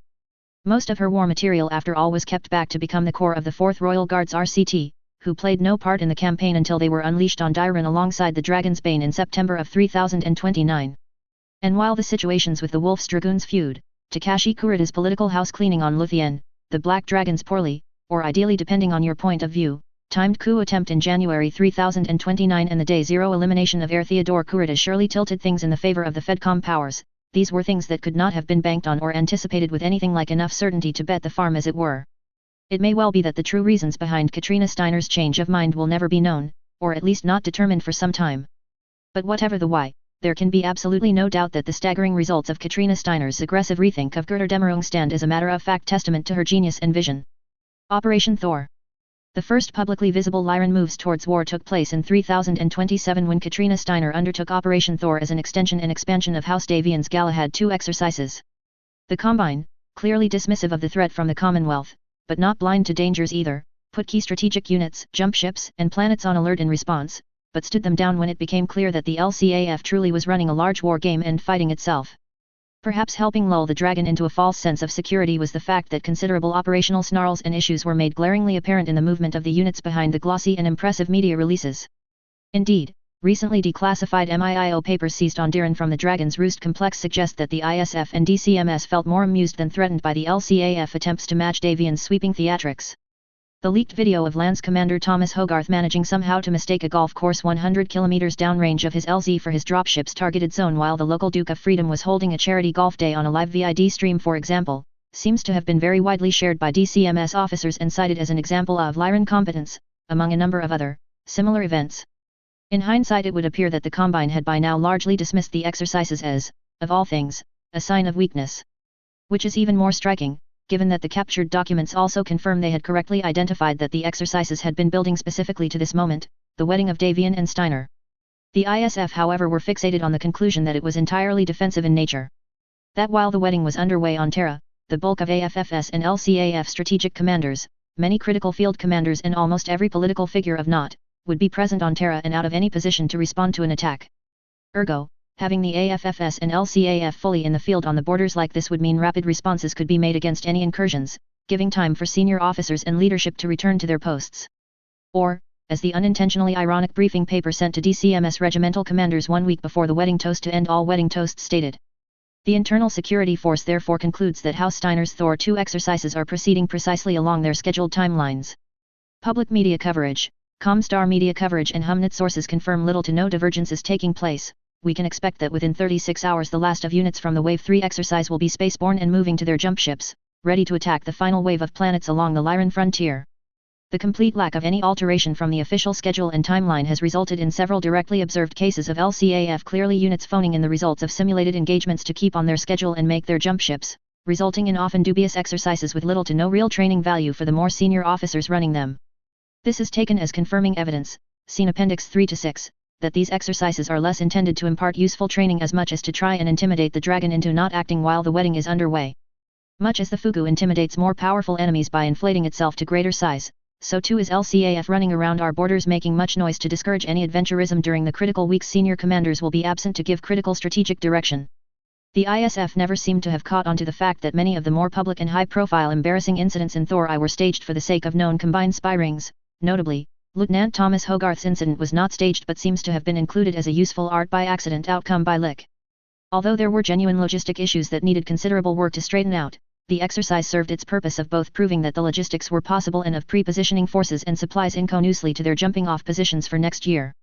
Even though the first Operation Thor was designed to lay the groundwork for the original Götterdämmerung covering operation, it nonetheless served equally well in helping Katrina prepare the way for her much more impressive intentions in 3028.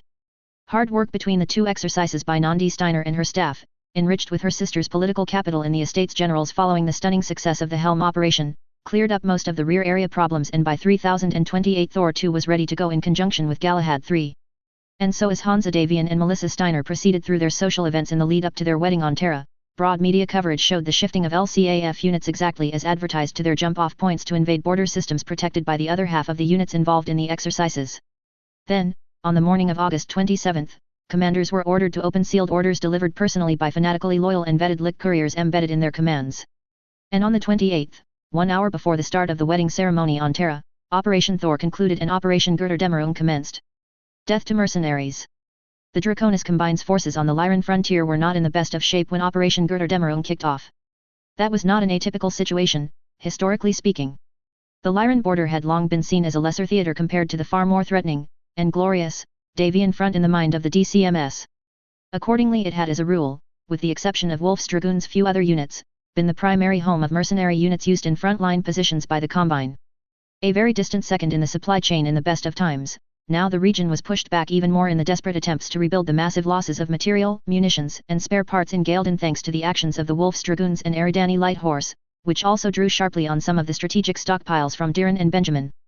However, to the first annoyance and then increasing rage of the DCMS units, shipments to mercenary units continued to flow without interruption for months via the PSL chain until the procurement department's orders eventually fought their way through the red tape of Combine logistics to cut them off. Indeed, in a couple of cases, PSL officers attempted to order mercenaries to return paid-for equipment, claiming its delivery had been a mistake and it had been intended for the DCMS with their equipment still on back order, orders which were broadly ignored and of course only added to the friction. It wasn't terribly surprising that relations between the mercenary units and DCMS units, always delicate, started to quickly go downhill in Rasselhag as they already had across the rest of the Combine. As more and more news leaked out about the supposed war crimes and treachery of the Wolf's Dragoons, the local populations were riled up more and more, with tension building even around units that had been in service to the Combine for a very long time. And then came death to mercenaries.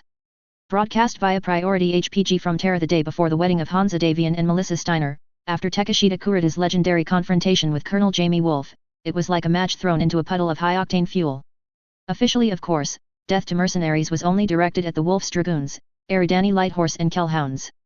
Units that had been found guilty by a fair trial in absentia of one or more of the following: crimes against humanity, general war crimes and criminal actions while under contract to the Dragon, making it the duty of all Combine citizens to do them harm when encountered. With rewards for each head brought to the coordinator, and grave punishments for failing to do so. Citing the, admittedly, highly convenient timing of the Light Horse raids while the Dragoons were sucking all mobile DCMS forces in the region down upon themselves as proof the Dragoons had betrayed the Combine long before their contract ended and grossly exaggerating the Light Horse raids to make it seem instead of simply burning down supply dumps, the mercenaries had burned down supply dumps in a few towns and villages nearby, seemingly for the fun of it. While the Kellhounds were flagged, it seemed entirely out of spite for luring Yorinaga Kurita into a dishonorable duel. Later records in fact strongly suggest that Yorinaga had firmly objected to putting the Kellhounds on the list but was overruled by his cousin, an argument which led directly to taking his unit on its one-way deep raiding campaign into Federated Sun's space, away from the political minefield of Luthien, and humiliating the DCMS. Unofficially, the order rapidly moved past those rather loose standards. Long seen by the average DCMS solider as barely a step above bandits and tolerated only because they were of some use to the Dragon, foreign mercenary employment with the Combine had always been viewed as either the most lucrative of all markets, if you played by the rules and knew exactly what you were doing on shorter-term contracts, to get in, solve a problem and get out, or as a good way to donate your battle mechs to the DCMS. Although it should be noted that units made up of Combine citizens were almost entirely shielded and excluded both officially and unofficially from the consequences of Takashi's order. In an unusual case of cognitive dissonance, such units despite being MRB registered were seen as Combine Ronin who still loyally served the Dragon in a broad sense, but sold their sword to those Combine nobles, corporations, and planets who needed a little more muscle. Not as honorable as the DCMS to be sure, but samurai nonetheless who perhaps served a necessary function and would never dirty themselves working for enemies of the Dragon. Even so, estimates are that nearly 40% of indigenous mercenary units, mostly lance and company-sized units, officially switched to being house troops for various planetary nobility, became integrated corporate security for Megacorps or were officially added to the roles of the DCMS and absorbed into militia units to try and avoid even the taint of the word mercenary. For true inner sphere mercenaries who would work for the highest bidder, however, the line between Gaijin mercs working for enemies of the Dragon and Gaijin mercs working for the Dragon started to grow terribly blurry as official sanction was unofficially given with a blind eye turned to ere long-held contempt. Public harassment of mercenaries on leave or in public as well as their dependents steadily ramped up across most districts, forcing many units to start restricting their presence to their bases and only leaving said bases armed, and often in battle mechs. And while Theodore Kurita notably stepped in personally to set the regional ISF and propaganda arms right in his district to try to cool things down, with some initial success that snapped back badly when he was killed by one of the very units decreed to die under death to mercenaries, it was arguably too little too late as in other parts of the Combine the situation spilled out of control. The first merc unit in service to the Combine that can be confirmed as being turned on by the DCMS, after the Wolf's Dragoons of course, was MacD's Cutthroats. A veteran and decently equipped unit with a long and loyal history to the Combine, and a recent history of being cursed with incredibly bad luck, they were also stationed on Gaelden itself, the center of the storm of anti-mercenary sentiment. Despite their long and loyal service, the district being ground zero for the Dragoons and Light Horse attacks blown up out of all proportions by the omnipresent propaganda calling for death to some mercenaries had made things uncomfortable, to say the least. In the leaderless time between Greek Samsonov departing to oversee the destruction of the Dragoons, and then vanishing when several DEST teams came calling and found only an empty command center, and the appointment and arrival of Kester Seun-chi, with said propaganda still running on autopilot, things predictably started to spiral out of control. The catalyst for the so-called Battle of Gaelden was a mob attack on a group of cutthroats, whose name belied their professionalism but certainly didn't help in the current situation, out purchasing food supplies from the same local wholesalers they had dealt with for years. Given the rising tension, all of the dozen members were armed, but were out of uniform and a 4-man fire team was riding shotgun on their truck. It is unclear if the mob who formed suspiciously fast were from the local ISF, directed by them, or were in fact genuinely riled up citizens high on propaganda from that morning's re-release of War Crimes of the Black Widow on New Mendham alongside the new Deserters and Traitors, the Eridani Light Horse. But in any event, the mob grew with surprising speed as the mercs were finishing loading up their supplies. Warnings to back off went unheeded, and soon enough, seizing convenient nearby food supplies, the mob started to throw various local fruits at the mercs as they hurried to leave. Perhaps inevitably, however, as the mercs simply ignored the barrage and finished their packing quickly, a blunt object believed to be a brick or rock of some sort struck and killed one of the soldiers, Private Julius McNeil, with a freak impact to his neck as he was getting onto the back of the truck. And seeing the merc go down seemed to only inflame and encourage the crowd, who started to switch from throwing fruit to throwing far more dangerous objects as the besieged mercs hauled the body aboard. The mercenaries opened fire at this point to clear their path, although to their credit, their first volley went over the heads of the civilians. While most of the crowd promptly started running, at least 7 people were killed in the resulting stampede and 20 seriously injured. 6 young Combine citizens with far more patriotism or hyped up on too many bad dest movies attempted to charge the mercs' truck brandishing swords and were promptly shot to pieces. A moment captured on security cameras that would soon be carefully re-edited to show the courageous men charging the truck after the mercs had gunned down dozens of civilians by the voice of the dragon. Demands by the arriving local constabulary for the truck to halt were ignored, and the unit left the market and sped back to their base, which was some distance outside the city. An attempt by the Gaelden City Police Department to intercept and apprehend them was thwarted when a pair of rare Stinger land air mechs from the cutthroats roared in and landed on the police roadblock being set up in their comrades' path, encouraging the police to quickly back off before escorting the troops back to their base. Within 2 hours the local militia had mobilized. Gaelden, being a district capital, had the equivalent of a battle mech regiment made up of militia, retired mech warriors, and family mechs from noble houses available that answered the call and started to assemble, along with several regiments of militia armor and infantry which stood up and started to deploy as local media roared in outrage at the filthy mercs' most criminal actions. Tense communications flowed back and forth between the commander of the cutthroats and the planetary authorities, the latter demanding the troops responsible be turned over to them at once for trial, ignoring the established protocols and channels for investigation through the PSL.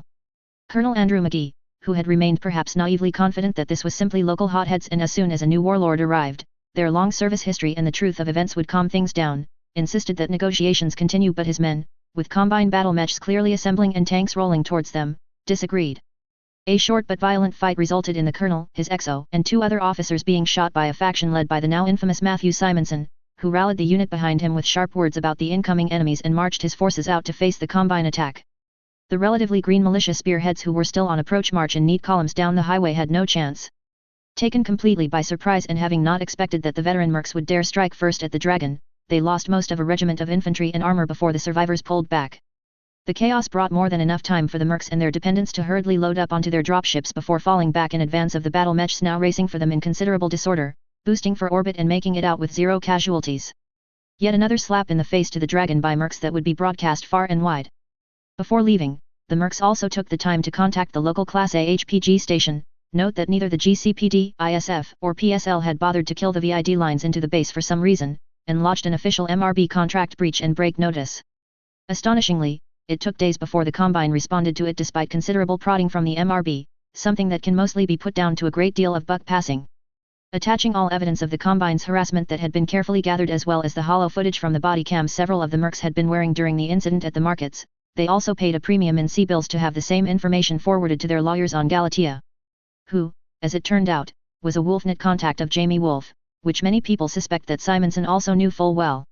And so even as the cutthroats burned for their jump ships, which had been the subject of several terse shouting matches with the Zenith Point station until the flotilla captain sweetly pointed out there were many dropships full of incredibly pissed off mercs on the way who would probably use their station and any jump ships docked to it for target practice should they be so foolish as to try and seize them, Wolfnet along with MIIO and Lick were spreading the news as far and wide as they could. New warlord of Gaelden, Kester Seun-chi, arrived on Gaelden a week later. And after his investigations, he swiftly ordered the local heads of the PSL, ISF, and GCPD executed before publicly berating and demoting the acting regent of Gaelden for letting things spiral this far out of control. But for all his fury at the mess that had been dumped into his lap by his predecessor's actions, there was now little he could do to contain the firestorm which would have long-term impacts that last till this day. Götterdämmerung Wave 1. Katrina Steiner's final target list for Wave 1 of Götterdämmerung comprised 21 systems. All of them were chosen for the singular reason that each had a line DCMS unit present.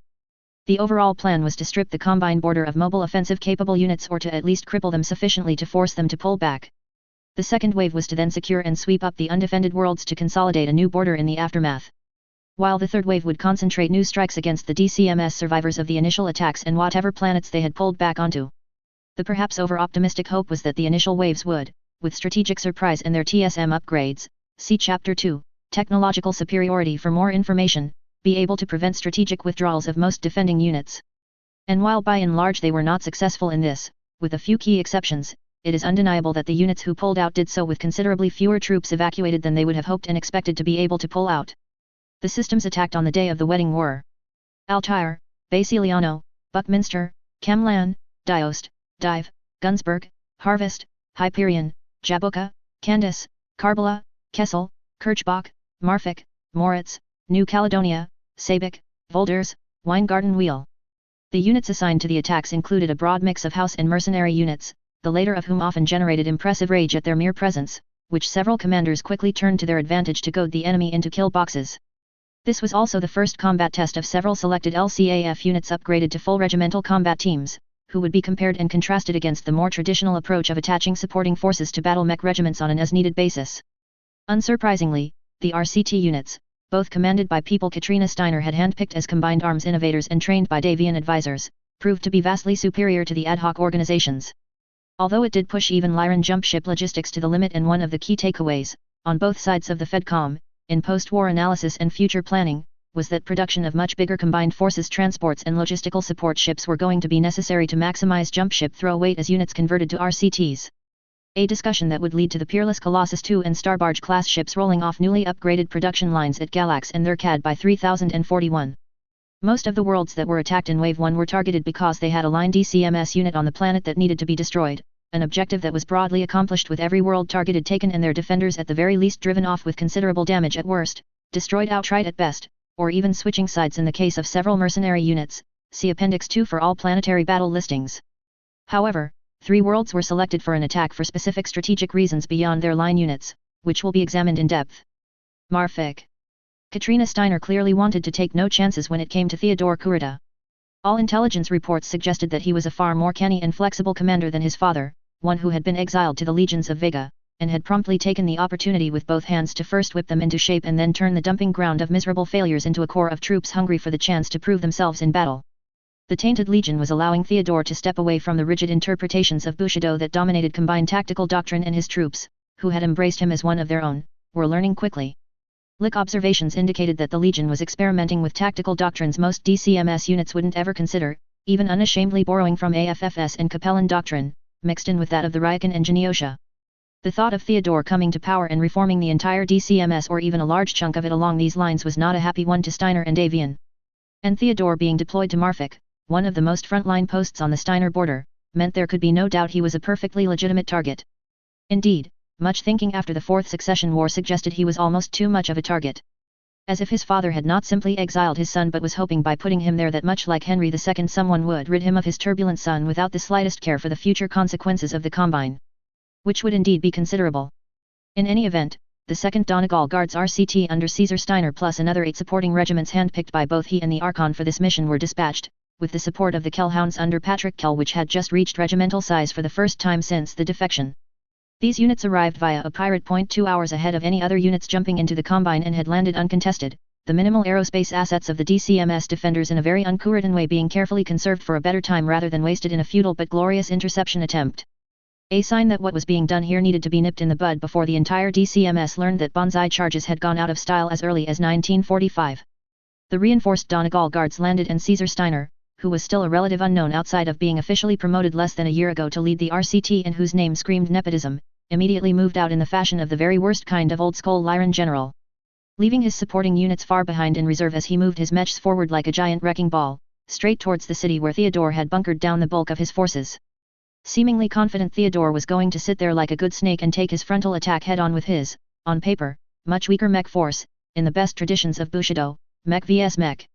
Theodore Kurita of course would do no such thing and immediately redeployed to take full advantage of the textbook Lyran tactics and the opening they gave him. Instead, he committed his Panthers and a handful of Valkyries to harass the advance on the city with their long-range weapons, delaying them while the bulk of his mech force, comprising Jenner's leading bug mechs for the most part, ghosted around the Lyran's flank. Using their superior local knowledge, they moved into position to make an attack on the bulk of supporting units, loggered in their bivouac far behind the mechs just outside the town of Gether's Jewel. Even as Steiner's mech force, now hours away even at their best speed, continued to march for the capital city where the Legion's supporting forces were digging in, Theodore's mechs suddenly swarmed out of the nearby Franklin forest to fall upon the undefended units and supplies that had barely even bothered to put out a picket screen. Attacking in parallel lines straight out of the AFFS textbook, it for all the world it seemed that Theodore Kurita was about to start his defense of Marfik by obliterating 6 regiments of infantry and a massive amount of the 2 NDS logistical support arm in one swift stroke.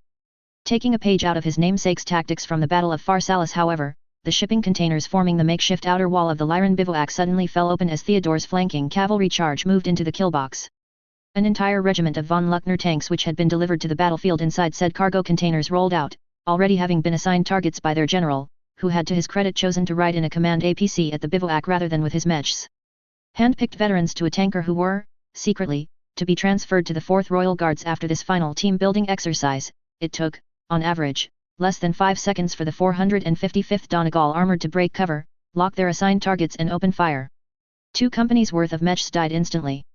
Indeed, losses were no higher only because the front ranks had selflessly, bravely, and suicidally shifted to try and charge down the tanks while their comrades skidded to a halt and tried to reverse course. But it was far too late for that. Sweeping up from the south of the engagement from behind rolling hills now came the Kellhounds. Most of their mediums had been deployed into dedicated hunter-killer lances that, to the clear shock of the combined troops, were impossibly starting to overtake the light units trying to break contact in the first combat deployment of House Davian's advanced triple-strength Myanmar technology. Reacting the only way they could, the bugmechs scattered in every direction to try and evade both the rampaging mechs that grossly outgunned them and tanks still throwing swarms of long-range missiles at them, unit cohesion breaking down rapidly. Theodore himself was left with very few options as his distinctive mech was quite quickly localized and pushed away from support, even as he tried to cover the withdrawal before he too vanished into the treeline. The heir to the dragon did make his pursuit work hard to keep up, playing out every trick he could over the next 24 hours as he tried to disengage, including attempts to double back and ambush his pursuit, switching to hidden back roads and even starting a few forest fires, but he was never quite able to lose the pack of hounds as they systematically corralled him. The remains of his forces, showing just how loyal they were to the commander who had adopted them almost his own personal Otomo, also pulled every trick they could to lure the Kellhounds off his trail no matter the cost, but the skill, speed, and firepower of the Kellhounds steadily told as Theodore, one arc at a time, was systematically isolated from his men. Caesar Steiner meanwhile had quickly dropped his acting and rapidly issued new orders. His Lightning Company, hoarded in the middle of the formation, now broke out with impossible mobility to chase down the harassing lights, even as the bulk of Steiner's force moved on the main enemy concentrations, reforming into combined arms task forces on the fly. Denied their brilliant commander, the scattered concentrations of the Legion of Vega seemed to freeze up, waiting for orders that would never come as they tried to hold their ground. They fought with a courage that few in the DCMS would ever have credited them as having, but ultimately, the superior machines, skill, and weight of numbers made the outcome of this battle a foregone conclusion as Steiner isolated and liquidated each enemy pocket one at a time. Also unsurprisingly, in the end the numbers, skill, patience, and mobility of the Kellhounds had overcome Theodore's courage and guile. The heir to the dragon made a final play for escape with his command lance, descending in a daring run through a steep canyon most maps would have flatly marked as impassable for mechs without jump jets, only to find Patrick Kell and most of The-1st battalion of the Kellhounds waiting for him, having anticipated his move. Here, the duel between the two took place, see Chapter 9, The Dragon and the Hounds, and with Theodore Kurita dead, one of the primary strategic objectives of Götterdämmerung had been accomplished. Buckminster. Buckminster was yet another Lyran world taken by the Draconis Combine during the Succession Wars and held despite repeated attempts to take it back. A provincial capital, it was a key nodal point for the middle of the Lyran border, with large amounts of supplies, theater offices for the ISF, DCMS, and DCA, and of course, all the political power for this part of Combine space. Accordingly, it also had a very powerful garrison in place to discourage attacks and intimidate the population, who surprisingly remained somewhat resentful of the change in ownership even after all these years. The second Sword of Light, the Steel Dragon, was arguably the banner carrier of the entire Draconis Combine mustered soldiery and one of the few elite frontline units stationed on the Steiner border. Accordingly, a dream team built around the 2nd and 3rd Royal Guards, both upgraded to regimental combat team status and given a number of additional supporting regiments to boot, were sent in to take the planet. The concentrated force proved to be too much for the Sword of Light to face head-on, especially with the innovative and highly effective use of a number of blue water units brought in specifically for this campaign by Mission Commander Roman Steiner, allowing him to outmaneuver the enemy and break out from his LZ with far more speed than might have been expected. Even against such overwhelming force, the second sword proved they had earned their elite status the hard way, never panicking as they fought a carefully coordinated retreat from strongpoint to strongpoint in good order. The sheer mass against them meant that their brief stands could never be pressed to a meeting engagement lest they get pinned, but they were executed well enough to prevent the two RCTs from englobing them as they had tried several times to do before they reached the mountain redoubts that shielded the capital, where they were clearly determined to make their stand. In this phase of the battle, the lightning companies of the two units proved worth their weight in germanium. The TSM-enhanced Wolfhounds in particular earned the nickname of ONI by the DCMS, who had never seen the shockingly powerful, fast and well-armored mechs before, as they continually intercepted any attempts by the second to send out fast flankers. Indeed, most of the two companies of DCMS mechs lost in this phase of the battle can be directly laid at the feet of the Lyran light units, with both companies being awarded with battle honors post-war personally by the Archon. But even as the second sword had settled into their extensive fortifications, General Steiner unleashed his first ace in the hole. The 10th Lyran Guards, held in reserve to the great annoyance of Colonel Frederick Steiner, were finally unleashed, making a daring orbital drop with their entire mech regiment right on top of the second sword's line of retreat on the northern edge of the mountains. Now, the Sword of Light were faced with an ugly choice of either holding in a static position against two RCTs and one independent mech regiment, or trying to fight their way out through the 10th to the capital.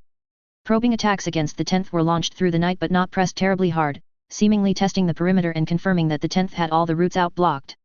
Come the morning, the Sword of Light seemed to have pulled back, content for now to let the Lyrans make the first move against their heavily dug-in troops, perhaps hoping clearly that the heavy losses they would inflict upon the RCTs would open up possibilities later. They would regret this decision when at 8 a.m. local, Roman Steiner deployed the Elvidner. A specialist unit of 6 Fortress-class dropships, the Elvidner were siege specialists taken to predictably Lyran extremes. While arguably an enormous waste of 6 rare and powerful dropships that could only be in one place at one time, the unit was undeniably excellent at their work, and the ships offered enormous tactical flexibility, fully able to bash through most air defenses to land even behind enemy lines and lay down fire from their 6 field guns that could reduce most static fortifications to rubble in minutes. Deep magazines ensured they could keep up the barrage for quite some time, and between their direct fire weapons and ability between them to carry a battalion of battle mechs, it would take a very brave enemy to try and strike at them. Cost-wise, they were expensive, incredibly highly valuable, and tied up a rare Star-Lord class jump ship as their own personal transport, but the one thing they weren't, was ineffective. This was a factoid made far worse because among the things Kerensky had left behind on Helm were 150 SLDF vintage long-tom field guns. Each of the Fortress-class ships still retained their vehicle bays, typically used to hold scouts for artillery spotting, and 72 of the field guns from Helm, almost the entire Lyran share, had been quietly assigned to the Elvidner along with the crews to man them. With their SLDF electronics intact, the field guns were able to be tied into the far more sophisticated fire control systems of the dropships easily, essentially generating 6 13-gun batteries of long-toms slaved to the dropship's own fire control systems. And so the Elvidner landed in the mountains within range of the DCMS positions, unloaded their additional field guns, and opened fire. Unsurprisingly, after the first few fire missions crashed down with enough force, the Sworders could have been forgiven for thinking that the Lyrans had found a warship to execute an orbital bombardment with. The DCMS troops had come to a quick and easy decision about their next move as the frontline militia units attached to them started to rout and fall back in a panic in the face of the ghastly firepower being thrown at them. Leaving what infantry and most vehicles they had in deeper defensive positions that offered some protection from indirect artillery fire to delay the 2nd and 3rd Royals, which to their credit did hold, stalling the 2 RCTs for almost 7 hours as they were forced to punch their way through the determined defensive lines. The Sword of Light mech warriors launched a do-or-die assault on the 10th Lyran Guards to open a path to retreat, closely following their assault tanks that ran flat out for the enemy positions. The thundering elephants took them head-on, unflinchingly forming a rock upon which the waves of attacks broke.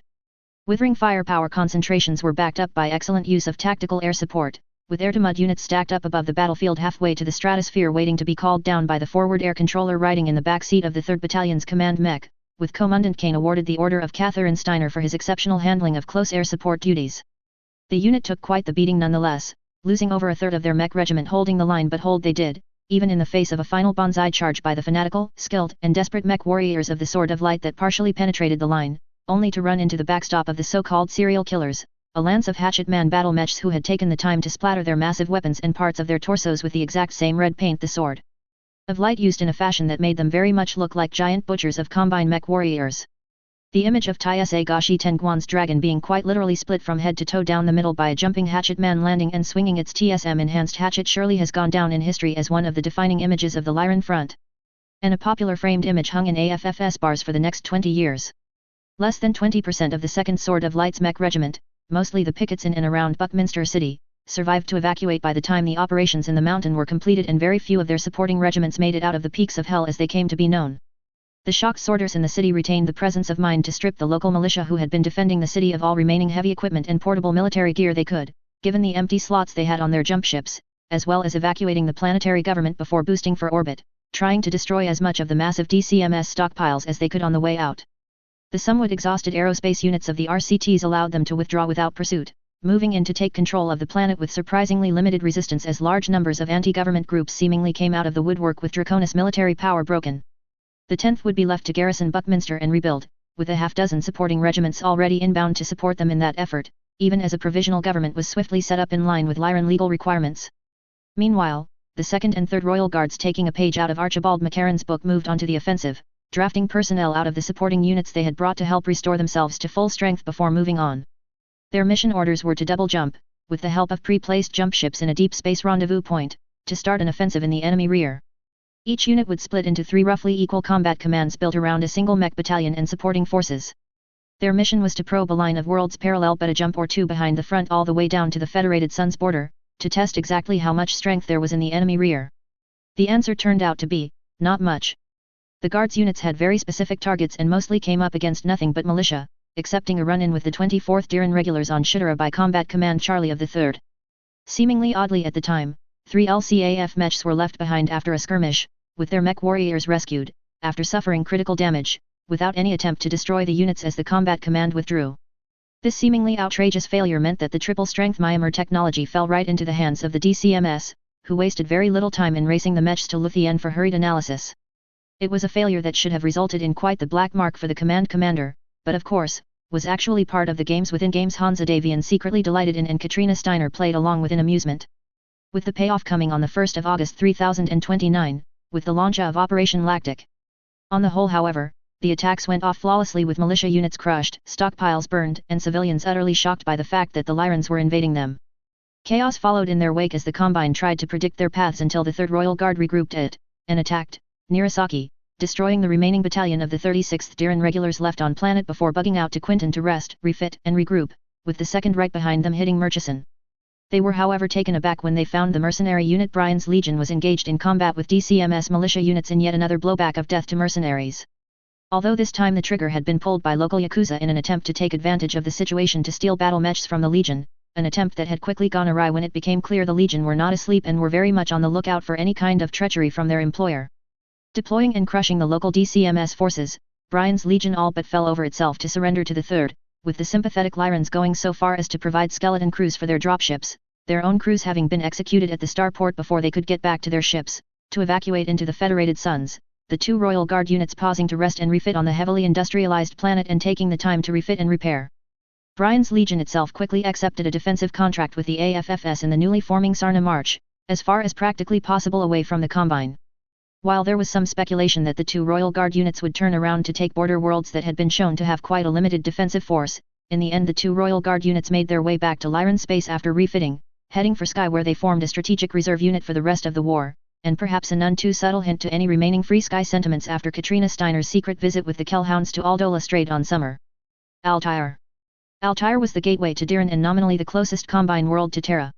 Its loss would be a dramatic loss of face for the Combine and would help to open the Terran corridor that the Fourth Succession War was intended to build between the two states. While jump ships of course could travel up to 30 light-years safely per jump, meaning the Combine could still easily reach Terra if they so wished from other systems, the psychological impact of Terra being engulfed by the newly forming Fedcom was something the leadership on their Cat and New Avalon were very much curious to see play out. The planet also held vast strategic mineral wealth that fed directly into several key military-industrial centers through Diran and Benjamin, and finally, its garrison, the 18th Diran Regulars, were a highly skilled unit who it was considered better to do away with sooner rather than later. While not a first-wave target in the original plans, the Archon decided to add the planet to the first-wave list in her revisions, both for its strategic value and apparently to test what kind reaction from Diran was generated with troops right next door to the warlord's capital. Accordingly, a strong combat team from the Lyran Commonwealth built with the 17th Sky Rangers and 20 supporting regiments was deployed. Duke Aldo Lestrade protested loudly at the use of his household troops and was unsurprisingly told off by the Archon. Of course, given that soon after, he was later confronted and executed personally by Katrina Steiner, Many see this inclusion of Altair in the 17th as a very shrewd and highly effective move to ensure forces personally loyal to him were off-world doing their duty when the Kell brothers secretly escorted Katrina Steiner to visit when the Hounds were deployed to replace the 17th as the world's garrison. Backing up the Sky Rangers was always Faithful, one of the reserve units from Sky, and an interesting choice given the history between them and Lestrade given what was about to happen, but surprisingly it didn't stop the two units from working together reasonably well. Perhaps because they were both confused when they were joined by the third member of their team. That being the 1st Federated Sons Armored Cavalry, who jumped in 2 hours ahead of the other units in the hope of causing maximum confusion before the Lyran troops followed. Given that by all intelligence reports the Armored Cavalry should have been down in the Capellan March spearheading attacks into Hansa Davian's wedding present, it did create a great deal of confusion and suspicion when the Zenith Point Station's flash transmissions of the insignia and dropship IFF indicators showed that this was indeed the unit burning hard for Altair. When the Sky Rangers and their mercenary support arrived shortly thereafter, the soldiers of the 18th determined that most likely this was a Lyran trick, an attempt to force them to react to the first landing, being decoyed away from the real landing by the following units as they deployed to chase down the real threat. Unfortunately for the combined forces, it really was the Federated Sons Armored Cavalry who had come calling, and their medium mechs had been upgraded with both triple-strength Myamers and a number of Helm cache gifts, including a company of CN-9 FCX Centurion battle mechs mounting Gauss rifles and a lance of THG-11 EB thugs. Exploding out from their LZ with astonishing speed even for the CAV, the picketing forces keeping an eye on what they were sure was a decoy landing were overrun within 20 minutes, their panicked radio transmissions mostly lost behind a serendipitous wall of noise from one of the planet's infamous solar flares. Almost before the 18th realized what was happening, the 1st had eliminated their pickets and were moving on Hahiro City through the desert. The DCMS troops were now caught in a tricky situation. Stuck between the FSAC coming at them through the desert and the Sky Rangers and always Faithful moving through the inhabited parts of the continent and securing them steadily town by town. Trying to deal with both, they divided their forces, sending half their forces to try and hold the Lyran troops and half to hunt down the armored cavalry, trusting to their knowledge of the terrain in the desert to even the odds, starting a very deadly game of cat and mouse that would last for the next 3 months. However, the very best mobile warfare specialists in the AFFS were unfazed by either the terrain or the challenge and pressed their technological advantage to the limits. Trusting in the skills of their company commanders, the AFFS unit spread out and methodically hemmed in the DCMS units until the last remains of the 2nd Battalion of the 18th were forced into the geographical formation known, appropriately perhaps, as Snake Canyon and wiped out. While the AFFS had taken stiff losses, with almost a third of their mechs down and 20% personnel losses, they remained combat ready and quickly regrouped to push on the capital itself. Seemingly eager to reach it before the LCAF troops as a point of pride. With their skirmish force destroyed and the Sky Rangers and their mercenary support steadily pressing in on the capital and almost in position to start a siege, the remains of the 18th at perhaps 50% strength in total, and under 30% in mech strength thanks to the FSAC, were ordered to pull back to Diran by their warlord. The withdrawal was accomplished flawlessly through the cover of another solar flare, building an impossible lead to their jump ships before their withdrawal was discovered. Insurgent activity however would delay the world being declared as fully secure for at least a year, and destruction of key refinery and mining infrastructure by ISF commandos would delay the resumption of production until after 3033. Girder Demerung Wave 1 Conclusions and Outcomes. By the time Wave 1 ended, the Lyran Commonwealth had seized an incredible 21 systems from the Draconis Combine and shattered every unit they had come up against. The combination of strategic surprise, units performing considerably above all pre-war expectations, confusion and chaos in DCMS High Command in turn led to almost alarmingly overly optimistic exuberance in the LCAF. With only half-joking Luthien by 3030, comments in the media only fanning the flames.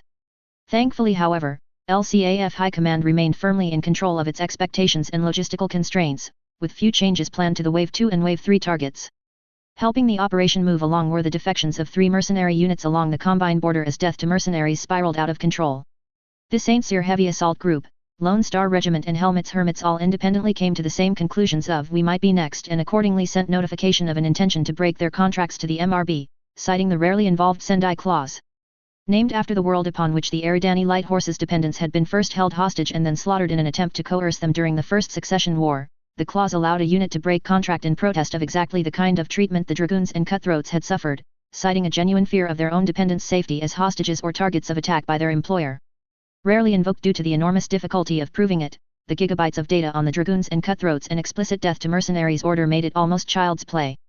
Even as Lyran troops were inbound to attack, the mercenaries contacted them and asked for, and received in full, privilege, while they went through the formal process of severing their contract with the Combine, to the understandable fury of the local Combine military and political leaders of course, spurring the local militia to attack the Lone Star Regiment at the head of a number of retired mech warriors with their family mechs and civilian volunteers. The end result of the furious but very poorly organized and led operation being that the world was handed over with everything short of a neat little bow to the Lyran Commonwealth. At this point the primary Comstar representative to the Combine, the Prekenter Diran, stepped in. Mandilwateri, having been somewhat out of touch on Terra, belatedly caught up with the events underway in the Combine and moved quickly to try and force all mercenary units and the DCMS into Comstar mediation with a flurry of priority messages, to the point of threatening the MRB ratings of all units who unilaterally broke their contracts. The immediate and enormous backlash from the wider merc community across the inner sphere this generated, who were growing increasingly testy with the Combine's treatment of mercenaries, was led by the Eridani Lighthorse themselves in a rare public misstep for the Prekenter. Hansa Davian's scathing public rebuke of mercenary contracts are business agreements, not suicide pacts, rather quickly forced Comstar into damage control mode, with the Primus himself being forced to step in and rebuke Prekenter Diran. A public humiliation that no doubt played a great deal in the events of 3030. Finally, the last point of interest in the Lyran front in 3028 was undeniably the only counterattack launched by the DCMS at this point, the ill-fated and not officially sanctioned attempt to strike at Tamar. The perennially vulnerable world that had been stubbornly held by the LCAF in the face of repeated attacks that slowly pushed the border back around it, Tamar was defended by both regiments of the Grave Walkers from the outset of the war, soon joined by the Saint Cyr Heavy Assault Group who had jumped across the border from Candice and were warmly welcomed by Lyrans, accepting a garrison contract for 1 year until they could more formally decide what to do. The shattered remains of the 1st and 5th Sunjong Academy cadres ignored their orders to fall back to Radstadt, where the 13th Rasselhag regulars were moving to set up staging grounds for a counterattack, instead jointly launching a do-or-die attack on Tamar with the intentions of punishing the assault group for their betrayal, no matter the cost. The attack predictably was a complete fiasco, with plenty of zeal and determination but little coordination or planning by the cadets who were up against defenders led by Nandi Steiner herself. Her secret presence on the planet as she oversaw the first stages of the war from her forward command post there could have led to a major reversal had she been killed after stepping into the battle personally with her helm-recovered HGN 732B Highlander, seemingly rather eager to give it a test run, but instead, it only raised her profile, especially in the Federated Sons, with the AFFS according her new respect for being willing to get her hands dirty on the front lines. In actual fact, Steiner had only stepped into the battle because Selvin Kelsway III had been determined to try and take command of the defense personally, with Steiner's flat response of, "And which military academy did you graduate from?" not exactly politically expedient, but certainly getting him out of the way as she exercised her authority to take command of the situation and crushed the invasion brutally. The Dragoons and the Dragon. While on the Lyran front, the Combine reeled from the hammer blows of the Lyran offensive, on the Federated Sons border the situation was very different. With the vast bulk of the AFFS off ripping through the upper regions of the Capellan Confederation like an agri-mech through fields of wheat, the Combine border had been left far more vulnerable to attack than at any point in recent history, in relative terms. In practical terms, however, the groundwork had been laid to keep the Dragon at bay, and with only a fraction of the resources normally present, the Draconis March was able to hold every single world attacked by the Combine, even if they had to temporarily withdraw from 3 worlds, before counterattacks quickly reclaimed them. And the majority of this can without question be attributed to the actions of the Wolf's Dragoons. The Battle of Misery was in many ways the opening act of the Fourth Succession War. The sheer damage done to the DCMS directly, against their logistical support arms and in seized jump ships very much set the stage for what was coming next.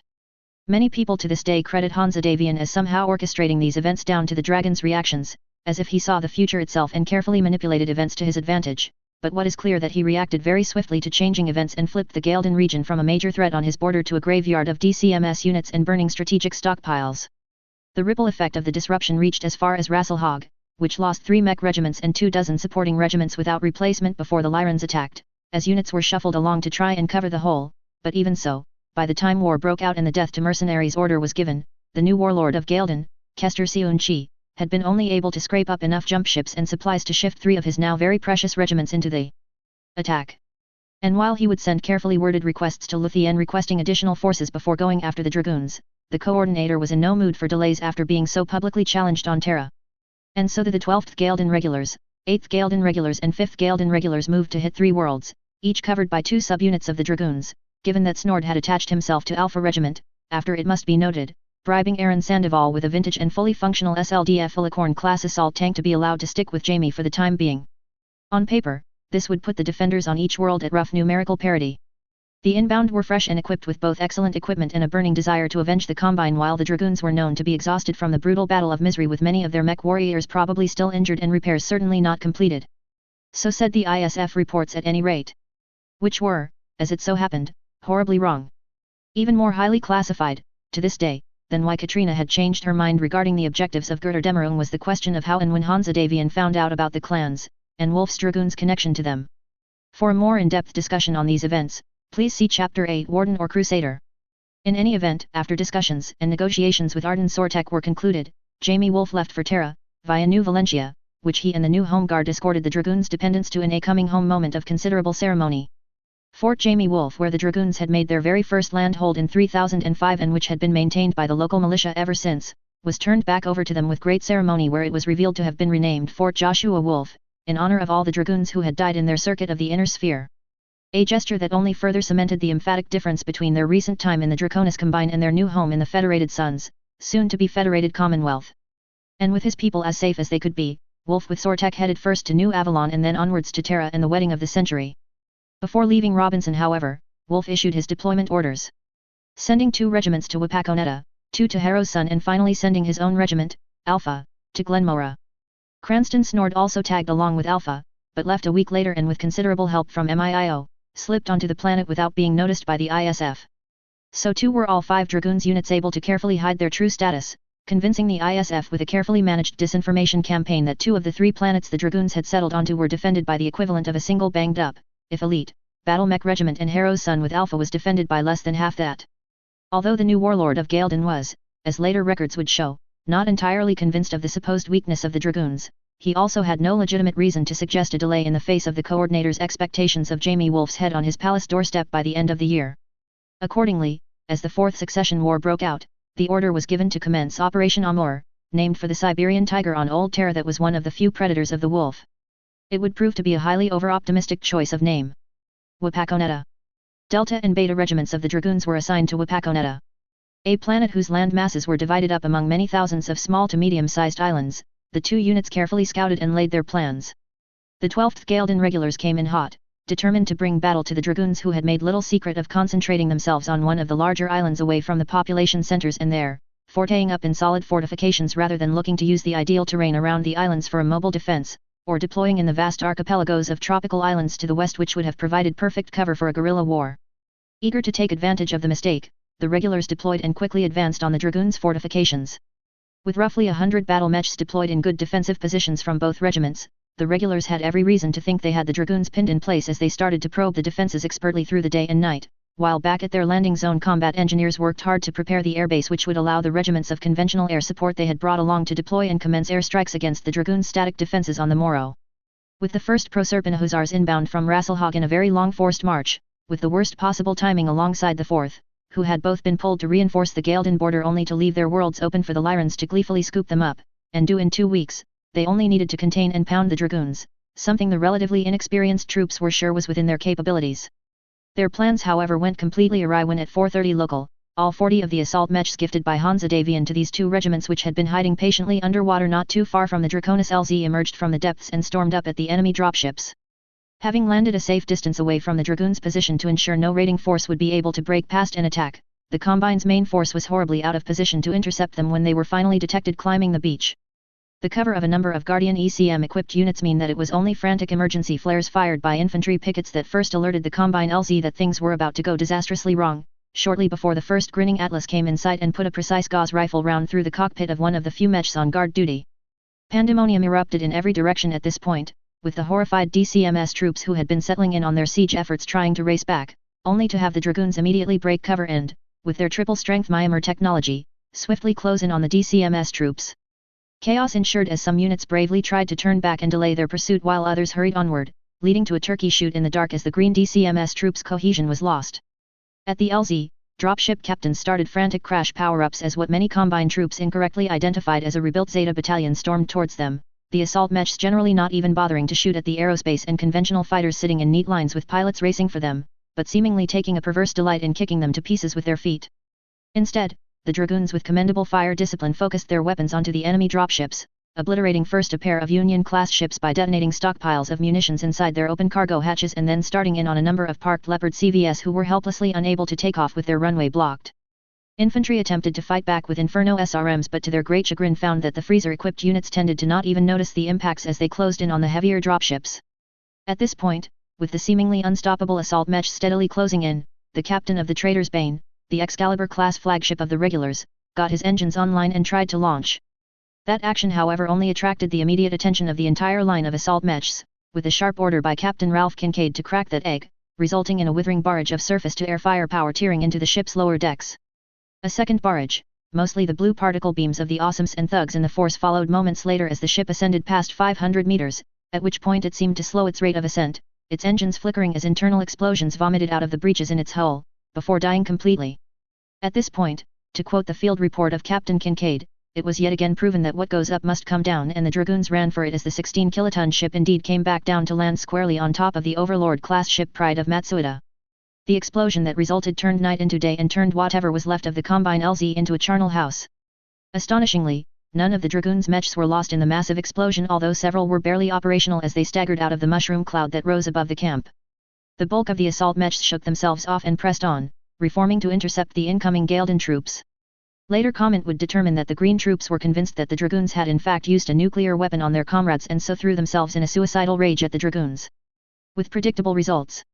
When news of the disaster reached the Warlord via ISF spies, he ordered the 12th stricken from the rosters of the DCMS and withheld the Proserpina Hussars who were about to jump, instead shuffling them onwards to Marlowe's Rift and refusing to throw good money after bad, determined to build a heavy task force and go after the Dragoons right.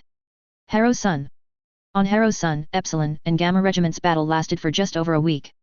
The initial Combine force was made up of the 8th Galdan Regulars, a crack assault unit with a battalion each of assault and heavy battle mechs that had every hope of being able to crack the Dragoons without waiting for backup.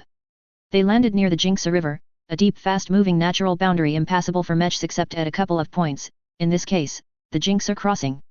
Dragoon scout skirmishes with those of the Regulars to limited effect, with the Dragoons happy to pull back when the Combine mechs pushed and the Combine mechs far too smart to go chasing after them as the unit steadily advanced, with the Dragon scout mechs retiring that evening back across the river, unseen. On the second day as the Combine units approached the river, an attack was launched by the local militia, operating under Dragoon control. 2 LTV-4 hover tank companies with a company of Saracens in support managed to knock down 3 light Combine mechs and damage a half-dozen more with massed fire from ambush. The Regulars surged ahead to clear the ambush, but the hovercraft didn't stick around, swiftly retreating across the river and up over the hills on the far side. The Regulars screening company moved in hot pursuit, but as they reached the river bank itself, the mechs stumbled into a minefield the hovercraft had moved over, but the battle mechs set off. The DCMS troops were forced to sweep for mines before pressing onwards, although the narrow and raging river meant that only one lance at a time could cross. And when a full company was across and started to fan out to make room, the Dragoons sprung their trap. Emerging from under their sensor camouflaged tarpaulins in the hills above the river, 2 full companies of Dragoon units optimized for long-range combat opened fire, obliterating the lead company of mostly light and medium battle mechs in a matter of seconds. Anchoring the middle of the Dragoon line were all 4 Thunderhawk battle mechs assigned to Gamma, with 4 S7 FCX variant Atlas mechs in support.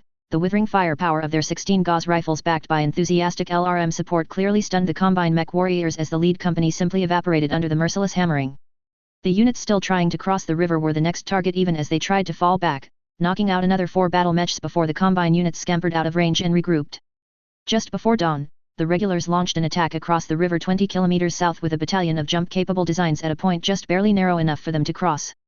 The Dragoons had identified this possible weak spot, however a simultaneous air attack by the Regulars' aerospace wing suppressed the Dragoons' patrols long enough to get most of the attack force across before it was spotted. The Dragoons on the river fell back at this point, having done their job, and moved back into the foothills of the String Forest. The Combine flanking attack was stopped cold as additional Dragoon companies moved out to flank them in turn. With generally heavier units and superior numbers, the DCMS unit was quickly finding itself in trouble. However, TISA Victor Nicholas concluded that the Dragoons, based on his intelligence report, had committed everything short of the force that had been holding the river to try and crush his flanking force.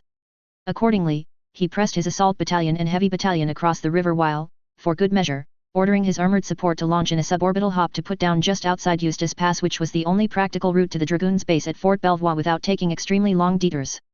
Aggressively pursuing the 2 companies of heavy and assault mechs into the forest, the Regulars closed the distance steadily through the morning, blindly following the distinctive trial of assault mechs through trees, hearing the increasingly tense communications from their flanking force, which seemed to be taking the full attention of the Dragoons, bar the unit they were in pursuit of, steadily being ground down to nothing and finally requesting permission to withdraw.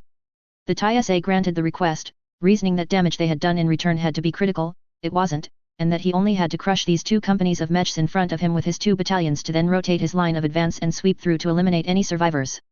Instead, the ATHS, admittedly impressive, heavy and assault battalions had stormed forward and without their recon screen to hand, had stumbled right onto the concentrated force of every assault and heavy mech the 2 Dragoons units had, laying in wait under the ECM bubble of a handful of Guardian ECM units. The opening volley shattered the lead company of heavy mechs, mostly dragons and crusaders, with an awe-inspiring display of firepower.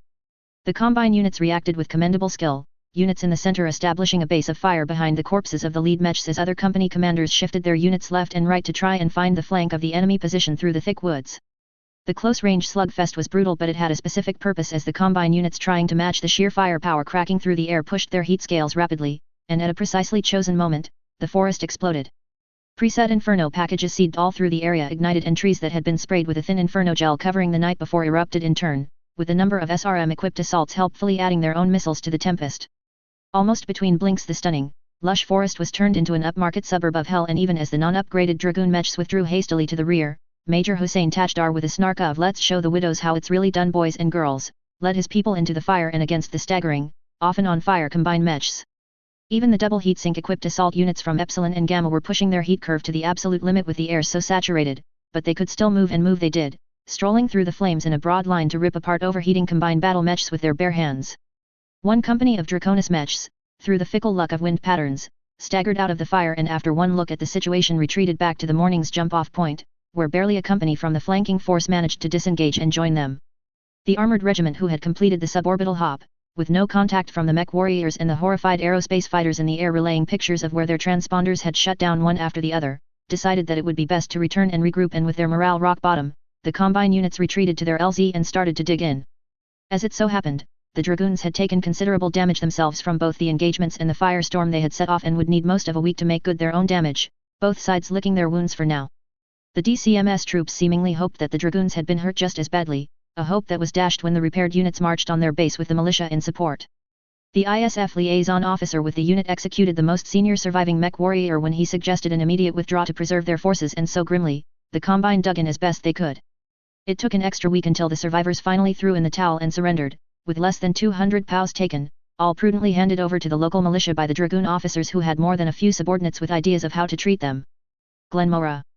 To the surprise of many, Cranston Snord was put in charge of the defense of Glenmora by Jamie Wolfe.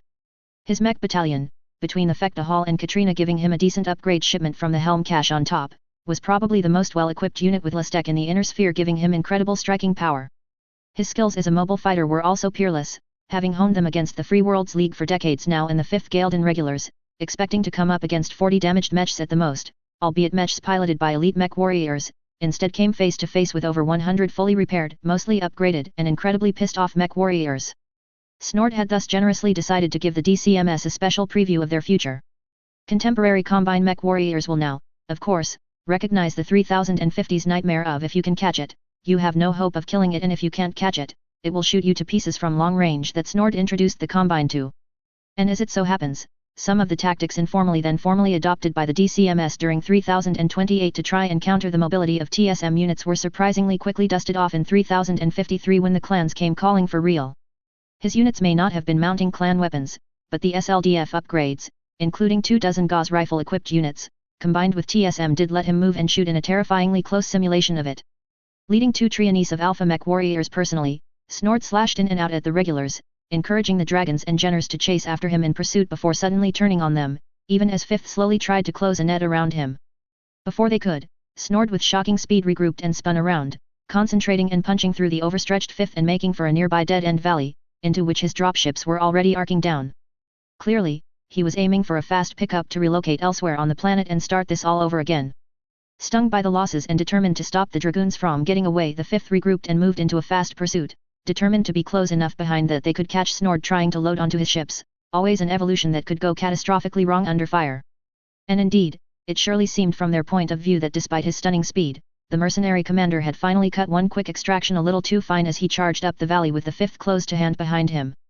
And at the appropriate position, the 5th Gaelden moved into the target valley, and the order was given to let them have it with all the firepower the Lastek upgraded units could throw down, even as Snord skidded to a halt and reversed course while Alpha's assault units swung in to cut off their retreat. There were no survivors on the DCMS side.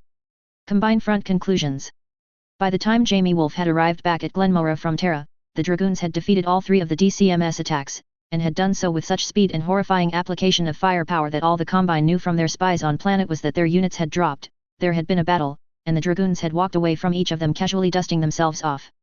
Or washing off the soot in the case of Epsilon and Gamma. Attacks were launched by the Combine against other nearby planets such as Marduk, Clothan 4 and Galter 3 at roughly the same time, with mixed results. The Terran Corridor Theater also started to heat up as a limited attack was made by the DCMS, in obtainable support of their CCAF allies, although between the Lyrans' shocking progress and the defection of the Northwind Highlanders, at the time put down to yet another death to mercenaries blowback, although the reality would later prove to be more complicated, that attack quickly bogged down, then was turned back. In the Galter Thumb, however, things were somewhat more mixed. The defenders on Marduk were a mercenary unit recently hired personally by Hansa Davian, the Grey Death Legion. Rumors, later confirmed, suggested that their contract had been overly generous to a point of absurdity, offering a landhold with noble title, excellent pay, salvage rights, and command rights. Yet another mystery in the face of so many, but what cannot be doubted is that it was yet another excellent investment by the first prince. The Legion, augmented by the highly enthusiastic local militia, ran the 2nd Amphigene Light Assault Group around in circles, leading them into ambush after ambush, which ground them down with an extremely impressive grasp of combined arms tactics the DCMS struggled to counter. Most notable was the loss of an entire company of battle mechs to an ambush by anti-mech infantry supported one tank platoon in the town of Winter Falls, 10 clicks outside the main strategic target on the planet, the Norse Battle Mech Works plant. The first Amphigene who had attacked Galter 3 were quickly called off from their conquest and brought in to reinforce the beleaguered 2nd, with the 10th Deneb Light Cavalry in turn being committed by Archduke Sandoval to support the Legion in what could have been the start of a third succession war battle of attrition. However, unwilling to play that game, Hiroshi Shotogama ordered the units to pull off shortly after and, following orders from the coordinator, sent the mostly intact 1st and 2/3 strength 2nd across into Gaelden, to regroup on Marlow's Rift with the 2 regiments of the Proserpina Hussars and 60% strength 8th Sword of Light into the beginnings of a task force. MIO took notice of the regrouping units, and the Eridani Light Horse were issued orders to move from Robinson to Royal, a more forward position to react to any major incursion or counter-attack against the worlds the Combine had taken. Jamie Wolfe was also warned and after consideration, pulled all 3 of his units back to Crossing, seeking to consolidate in case he was the target. But before any new attacks were launched along the border, the war took a very unexpected turn as the Geneosha, who had to the great private concern of Davian and Steiner vanished months ago, now reappeared. And not as anticipated, going after the Kellhounds, but materializing at a pirate point at Sakaravi, with 2 regiments worth of dropships. Frantic DMI analysis confirmed that the new ships, until very recently, had belonged to the Ryukin, and eventually it would be determined that the survivors of the Ryukin had in fact been evacuated from Misri, with the ISF playing an effective shell game on that ice ball of a planet to convince Davian spies that the DCMS troops had been all but abandoned there in disgrace. Instead, even before the wedding of Davian and Steiner, the survivors were secretly brought to the Geneosha and offered a chance to redeem themselves, a chance the DCMS troops had seized with both hands. Yorinaga Kurita had returned. And a great many worlds through the Draconis and Crucis marches would deeply regret that fact before the guns fell silent. The Fourth Succession War, a retrospective. Part 2. The following extract is from 30 Years On, How the Fourth Succession War Still Defines the Inner Sphere Today. Thurkard City Publishing House, 3058. Chapter 9, Concord, Broken. January 3029, April 3029. The Capellan Front. For all the, very real, mental instability the Capellan Chancellor, Maximilian Liao was cursed with, it is undeniable that at his best he was an incredibly shrewd man. One with keen political insights and a breathtaking ability to exactly walk the line between audacity and stupidity that more often than not played out in his favor. We may never actually know with certainty, for example, if Anton Merrick was executed and replaced by a Liao doppelganger, something all but taken as a fact by a surprising majority of people in the Free Worlds League despite the lack of hard evidence. But even if this was not actually the case, it is true that for minimal investments of his own Maximilian caused massive disruption to the Free Worlds League that took them well over a decade to recover from and left scars on the Captain General that never healed.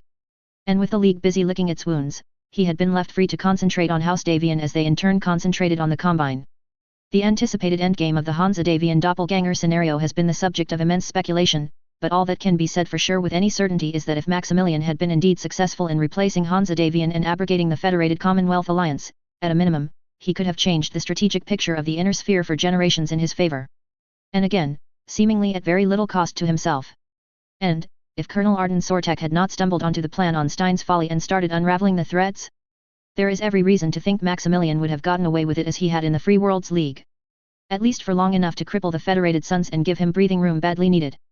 Ironically, it was in coming so close to a total success that the Chancellor now had fate turn against him as his greatest asset became his greatest liability. As we now know, Archduke Michael Hosek Davian was not a great patriot playing a long con who died in glory on Sarna, but the greatest Federation traitor in a century, seeking to supplant his brother-in-law on the throne of the Federated Sons and fully engaged in a secret alliance with House Liao. Of course, Maximilian also surely knew full well Michael would just as soon turn on him after he got the throne, hence the popular theory that the first thing his fake Hansa would have done would have been to order the AFFS to move against Michael, but for now at least, it was very clearly in both of their interests to try to slow Hansa Davian's spearheads and force a stalemate. Accordingly, when the priceless data on AFFS logistics and troop movements arrived from Michael in late 3028, Maximilian eagerly took the data at face value and built his strategic planning on its foundation. Unfortunately for Maximilian, Hansa Davian, who had been traditionally indifferent to the Confederation with his focus on the Combine, had in fact turned his full attention to House Liao after coming within a hair's breadth of being replaced by a brainwashed and mutilated man who genuinely thought he was Hansa Davian.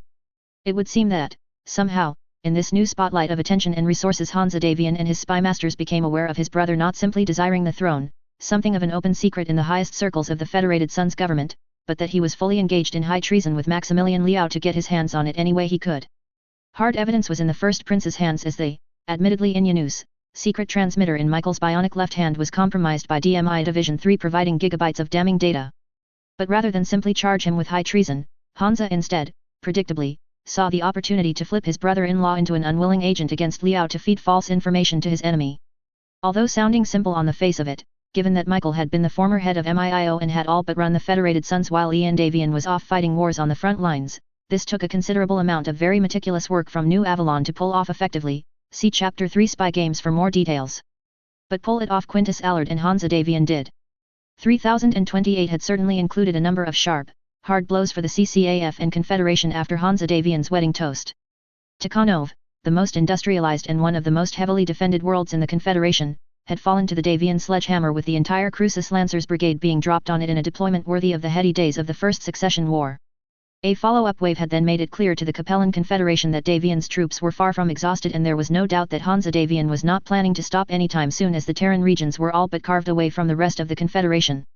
The traditional Capellan strategy of an elastic defense of battalion-sized mech forces backed with moderate supporting units that would pin attackers, allowing for reaction forces to arrive in overwhelming force using the Confederation's far superior lines of internal communication, had worked well during the Third Succession War and limited attacks pushed back. But it was worse than useless with Davian RCTs crashing down on worlds across the entire region all at once, pitting border garrisons and reaction forces both against 3 times their number of AFFS units and wiping them out wholesale. Yet Davian's terrifying progress over the first 3 waves now started to slow as the need to garrison worlds cut into not simply the units available to attack, but also the jump ship logistics that became increasingly strained despite the addition of Lyran ships, Kuritan jump ships captured at the Battle of Misery, and Davian civilian ships conscripted into military service.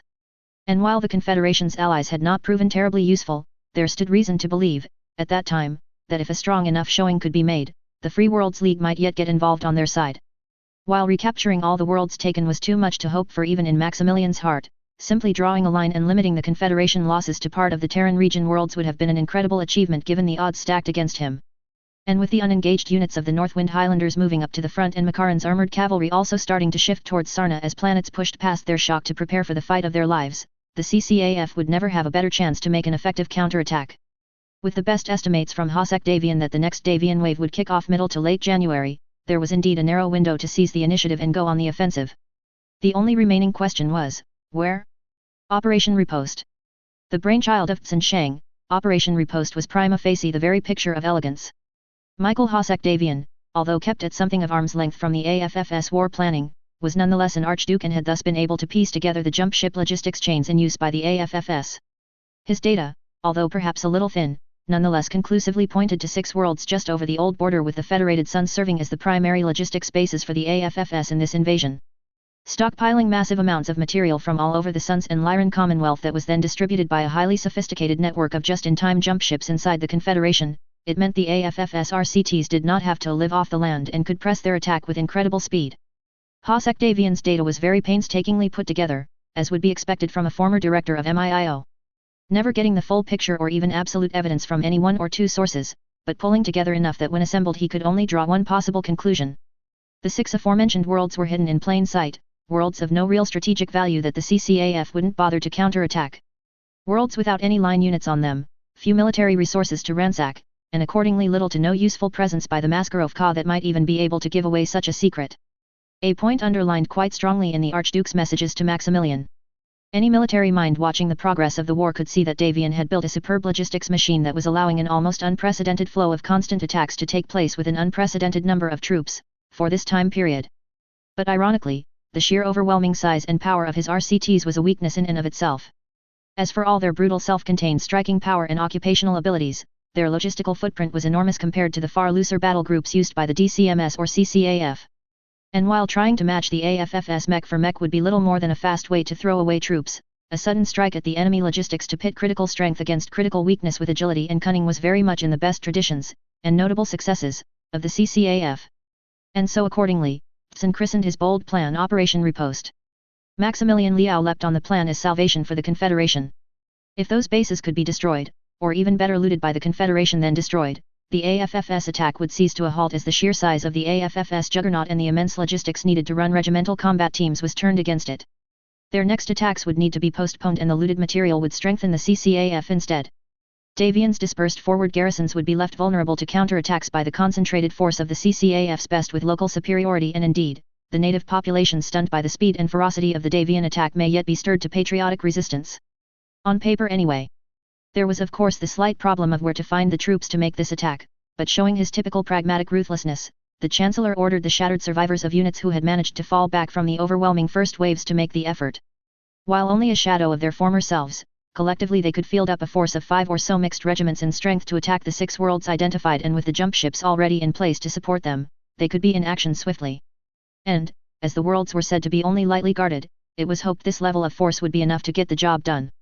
The troops were also encouraged by their leaders' orders, making it clear that if they succeeded in these attacks, their failures, daring to flee while other units had stood their ground and fought until death, or at least, until they had no other options, would be wiped clean and they would be lauded as heroes of the Confederation. Left unsaid but well understood was the implication that if they failed and lacked the grace to die in service of the state this time, their families would be made to pay the most brutal price possible along with themselves. Justin Xiang, in one of his many acts of sheer gall as the greatest of Davian spies, did note to Maximilian the limits of their own intelligence to cross-check Hosek Davians and pleaded for time to confirm it before committing, but his concerns were impatiently brushed aside by Maximilian, who feared the window was far too narrow for such things. Xiang accepted the orders, but did successfully bring to the Chancellor's attention his suspicions of a secret NAIS logistics base on Axton, one he had been developing intelligence on completely independent of Michael Hosek Davian's information. He thus suggested his own planned raid to hit and investigate that could go off under the Riposte banner, with the bonus of concealing and confusing his father's spies of their sources of information.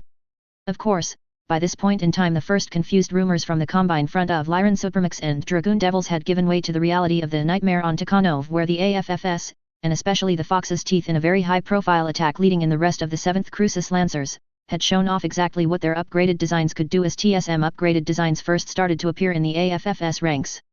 By the 4th wave of attacks, at least 35% of the AFFS mechs were running triple-strength Myomires and, again, very high-profile showings of more super mechs in gloating AFFS propaganda footage had the straight Joes in something approaching a panic. There was no doubt that Maximilian had put his hope in the supply depots having plenty of examples of this technology to throw onto his own battle mech units, partially explaining his eagerness to launch the operation, while delaying the AFFS rollout, but Justin explained in turn that he strongly suspected the technology was coming not through the Department of the Quartermaster but through the Department of the Military Research and Development, hence Hosek Davian's near complete lack of data on it. And that if he didn't miss his guess, NAIS was in fact locally manufacturing and shipping it from Axton. Meaning not just the fibers, but the very machines that made it could be ripe for the taking. Maximilian of course enthusiastically agreed to cover his bets before, without pause, switching gears to order the death of Colonel Pavel Rijik, whose own suggested plan of action the Chancellor took to be nothing more than an attempt to gather the best of the CCAF to his own banner for the purposes of taking back his home world of Tikhanov before coming to Xi'an to try and take the throne itself. There were 2 pieces of news however that became harbingers of the future for the Confederation at roughly the same time. Firstly, the Free Worlds League formally refused Maximilian's demands to intervene in the war, citing the Davians' just-released presentation around Operation Doppelganger as evidence that this war was one that the Chancellor had brought upon himself, although he did continue to offer trade and some logistical support to the CCAF. Maximilian was far from pleased but pushed aside, for now, any immediate response. At the same time, news came that the Northwind Highlanders, one of the key units in the counter-attack Maximilian hoped to launch on the offensive after Riposte had suddenly and without notice, charged straight off for Northwind. So too had their 2 units that had still been stubbornly holding Davian up on 2nd and 3rd wave targets also thrown in the towel and abandoned the worlds, that to be perfectly fair even Maximilian knew were untenable to hold, and boosted to join them. The short messages the straight Joes received suggested the Highlanders had seemingly gone rogue but not betrayed the Confederation, deciding that they would charge for their home and take it while they still had the chance before it slipped away. Maximilian was certainly nonplussed at the action, but ultimately clearly decided that such a deep strike into the Federated Sun's rear areas could only be a help to him. Especially as Davian would be due to launch his next wave of attacks about the time they reached their long-lost home world, now deep behind enemy lines.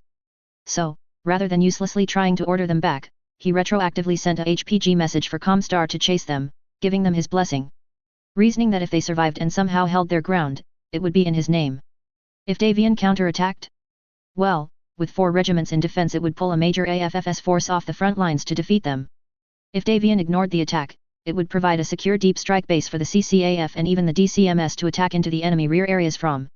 And even if they failed and were mauled, hopefully doing major damage even in losing, by sending a message of approval and good luck they would know they would be welcome back if they had to retreat. And probably be in no position to quibble over being absorbed into the CCAF. And so with a flurry of HPG messages, Operation Riposte was launched as the personal Christmas and New Year gift to Hansa Davian from Maximilian Liao. 3028 ended on a rare feeling of hope in the straitjaws that once again Maximilian Liao had seemed to find that daring path between recklessness and audacity that would save them all once more. Operation Ambush. The Federated Sun's counterpoint to Operation Riposte, Ambush held 3 key objectives for House Davian. The most obvious objective was operational: draw in as many mobile Capellan units as possible and murder them while tying up their jump ship logistics to make the attempt. In reality, most of the AFFS supplies had been pre-positioned on recently taken worlds inside the Confederation itself as well as 2 deep space dumping grounds whose location was a carefully guarded secret. The 6 supply bases were not empty of military equipment though. 8 RCTs and 6 independent mech regiments were lying in wait at these bases including no less than 2 Davian Guards RCTs, and when the provisional attacking forces hit each of the bases, they were unsurprisingly obliterated with little problem. No matter the Chancellor's later insistence that these troops were dead anyway, the truth was that these were losses the CCAF could ill afford even in normal times. Just as bad as the manpower and equipment loss however was the morale loss, albeit only at the higher levels as propaganda carefully hid the truth even from senior field commanders, when it became clear the Chancellor's grand counterattack had been nothing but another of Hansa Davian's painstakingly prepared traps. And while the assassination of Pavel Rijic clearly brought a rare genuine smile to the face of Maximilian Liao, the loss of perhaps the finest theater commander the CCAF had didn't do terribly much to firm up morale in his subordinates, as the collapse in the morale of the task forces Pavel had been scraping together edged towards outright mutiny. Perhaps most pressing logic behind Ambush was that Hansa Davian's need for his brother-in-law as a conduit for misdirection had now reached its end. While the first prince had been willing to tolerate Michael Hosek Davian's treason so long as it proved useful to him, Michael was no fool and would surely realize he had been used to send misinformation to Maximilian Liao. Indeed, Hansa Davian lit the fuse as it were by sending a priority message to Michael personally after the news arrived on New Avalon, explaining that he had deliberately arranged things as a canary trap to prove there was a leak in the very highest levels of Capellan March Command. And he assured his brother-in-law that Quintus Allard was sending a crack specialist team in to conclusively deal with the situation, with the Capellan ambassador to his court already declared persona non grata and escorted off the planet not quite at gunpoint as the contact for the spy, a MIIO team on world doing so without even bothering to tell the local authorities until it was all over. Despite all of Michael Hosek Davian's experience and skill, when Hansa Davian beat the grass to startle the snakes the Archduke unquestionably panicked. He did not attempt to shift the blame onto someone else or spin the leaks around to present himself as trying to play a similar con on Liao. Or even seemingly question if Hansa did have hard proof or simply suspicions he could ride out or try to work to his advantage somehow, given the cutouts he had tried to work through gathering the bits of information Quintus had carefully put on the end of his fishing line. Of course, it could also very well be that Michael suspected if he tried to save himself by those approaches, Maximilian would simply openly leak via Comstar the hard evidence of their covert meetings on Xi'an in revenge for the spectacular failure of Riposte in the hope of setting off a civil war among his enemies. Nor did he try to stay put and simply brazen it out, but then given the incredible success of Hansa Davian's highly uncharacteristic yet undeniably highly effective media manipulation in the Capellan March, see Chapter 12, Operation Catherine, Michael may have feared a general revolt if Hansa went public while he was still on planet. And if even his own trusted household troops might turn on him. In any event, the Archduke made his choice and left his palace shortly after receiving the message from the first prince, downloading and taking with him as much strategic data as he could from the High Command in a hurry. He then eluded his security, claiming to his wife to be going on a hunting trip in the snow forests a few hours from the capital, to take a long-range shuttle which moved to dock with the jump ship that was taking the Capellan ambassador home. As it turned out, this was a very poor choice. The shuttle pilot was in fact a MIIO plant and Michael remained completely unaware that he had docked with the wrong jump ship, the ambassador's ship having left the system 6 hours before he arrived at the jump point, until he stepped off the shuttle and was greeted by a welcoming committee of a squad of hand-picked Davian assault guards infantry led by Major Jackson Davian, son of Prince's champion Ivan Davian. Michael's half-hearted attempt to go on the offensive over this outrage fell apart almost immediately when it became clear to him that Hansa had him dead to rights, and shortly after being declared under arrest for high treason, he was chemically sedated with a tranq gun before he could do anything stupid and taken rapidly to New Avalon via a makeshift command circuit. Finally, although not anticipated, a clear benefit to the events came to Justin Xiang and his profile in the Capellan court. The loss of Michael Hosek Davian caused major headaches for the Maskarov Ka both in cutting off information and forcing them to suspect everything he had sent to them, even though it was clear Hansa Davian had allowed some truths to leak out via Michael to make their headaches that much greater. Maximilian's already considerable trust in Justin Xiang was now taken to a whole new level. His openly voiced doubts about Michael's intelligence were now vindicated, while his plan to hit a secret NAIS base he had developed intelligence on independently of Hosek Davian was a triumphant success. He and his hand-picked team returned with 3 dropships filled almost to bursting with enough triple-strength Myanmar fibers to refit a half-dozen battle mech regiments, complete engineering data on it and key components from one of the modified Myanmar looms to make more of the incredible material. Presented with such overwhelming success, the Chancellor awarded Justin the Baton of Illustrious Service on the spot, and each of the surviving members of the 4th Tau Ceti Rangers were awarded the Liao Sunburst of Gallantry for their efforts at the same time, their sins wiped clean as the equipment was offloaded. No expense was spared as Hellespont Industrials worked with breakneck speed to pull the high-capacity looms out of their existing battle mech production lines, causing a month's worth of disruption to battle mech production that again the Confederation could ill afford but seemed more than worth it, and start up production.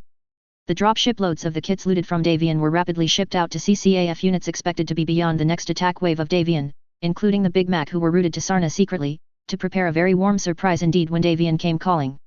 Even more good news came from Tsun Shang, no doubt eager to make up for the complete failure of Operation Riposte that had been his brainchild, that no less a titan than Yorinaga Kurita was heading straight for New Avalon on a mission to kill Hansa Davian, and that he had taken the liberty of a time-limited offer. While Justin had been the initial contact, he had passed this over to Shang while he was away leading the raid on Axton, to ship a dozen of the new electronic warfare kits to a deep space rendezvous point at a request from House Kurita.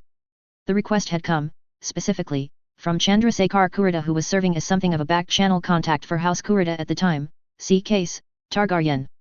On behalf of the Combine he reached out to the Confederation, offering not only the gift of an enormous strategic distraction of Hansa Davian having to defend, and hopefully fall defending, his capital, but on offer to share the data the DCMS obtained from their very limited Lyran salvage on an ongoing basis of the TSM technology the Fedcom powers were using.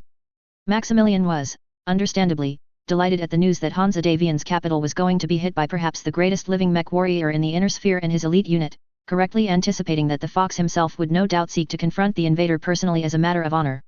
A handful of the Confederation's hand-built EU units, especially if they proved to be a major contributing factor in a Kurita victory that he could parley for later favors, was indeed a small price to pay for that. And if Justin's or his own operations failed to find any trace of the TSM technology, then at least he would have something to work with. In the end, of course, it was a magnanimous Maximilian who forwarded via Comstar the complete technical data of the TSM technology to the Combine, with only slightly snide comments noting his hope that the mighty samurai would soon be able to face the merchants of the Commonwealth on even ground, and Chandrasekhar wasted no time stewing over the smug comments, instead leading crash programs to manufacture the enhanced battle mech muscles at Luthien Armor Works. The return of Justin Xiang with the Davian secret technology did much to bring hope back to the higher-ups of the Confederation after the shocking reversals. The best revised estimates, free of Michael Hosek Davian's intelligence, were that Davian would launch his next wave of attacks in April or May, with Davian needing time to shuffle units that he had clearly positioned as reaction forces against the Capellan counterattack back into place. The time was most welcome and used by the Confederation to reinforce worlds by calling up every reserve they could muster to bulk out conventional brigades of infantry who would make poor anti-mech units, but certainly could cause trouble to occupation units. At the same time, the CCAF was working around the clock to both re-equip the most elite and critical units with the TSM fibers looted by Justin and making truly Herculean efforts to get local production spun up. It was expected that Yorinaga Kurita would hit New Avalon at the end of March or beginning of April, and there was clear hopes that if karma balanced and the legend actually managed to kill Hansa Davian, the entire Federated Sons would be thrown into chaos in an instant and open up opportunities. Although he had mostly given up on Morgan Hosek Davian, the Chancellor also suspended his edict of death upon Michael, pending the attack on New Avalon. Clearly hoping that if Hansa died, Michael would take his last chance to rip free and seize the throne now that he had been publicly exonerated, an act he fully expected Hansa's loyal followers to fight back against, which would yet open up chaos that he would be fully prepared to exploit. The Battle of New Avalon, as it turned out, of course, was a terrifyingly close-run thing for the Federation given how close Hansa Davian came to dying. Yorinaga Kurita showed his reputation as a living legend was indeed well earned, and if not for the equally legendary intervention of one Lieutenant John Smith, his attack could very well have turned the tide of the war in a stroke and changed the course of history. But it didn't. The attack, ultimately, was a strategic failure.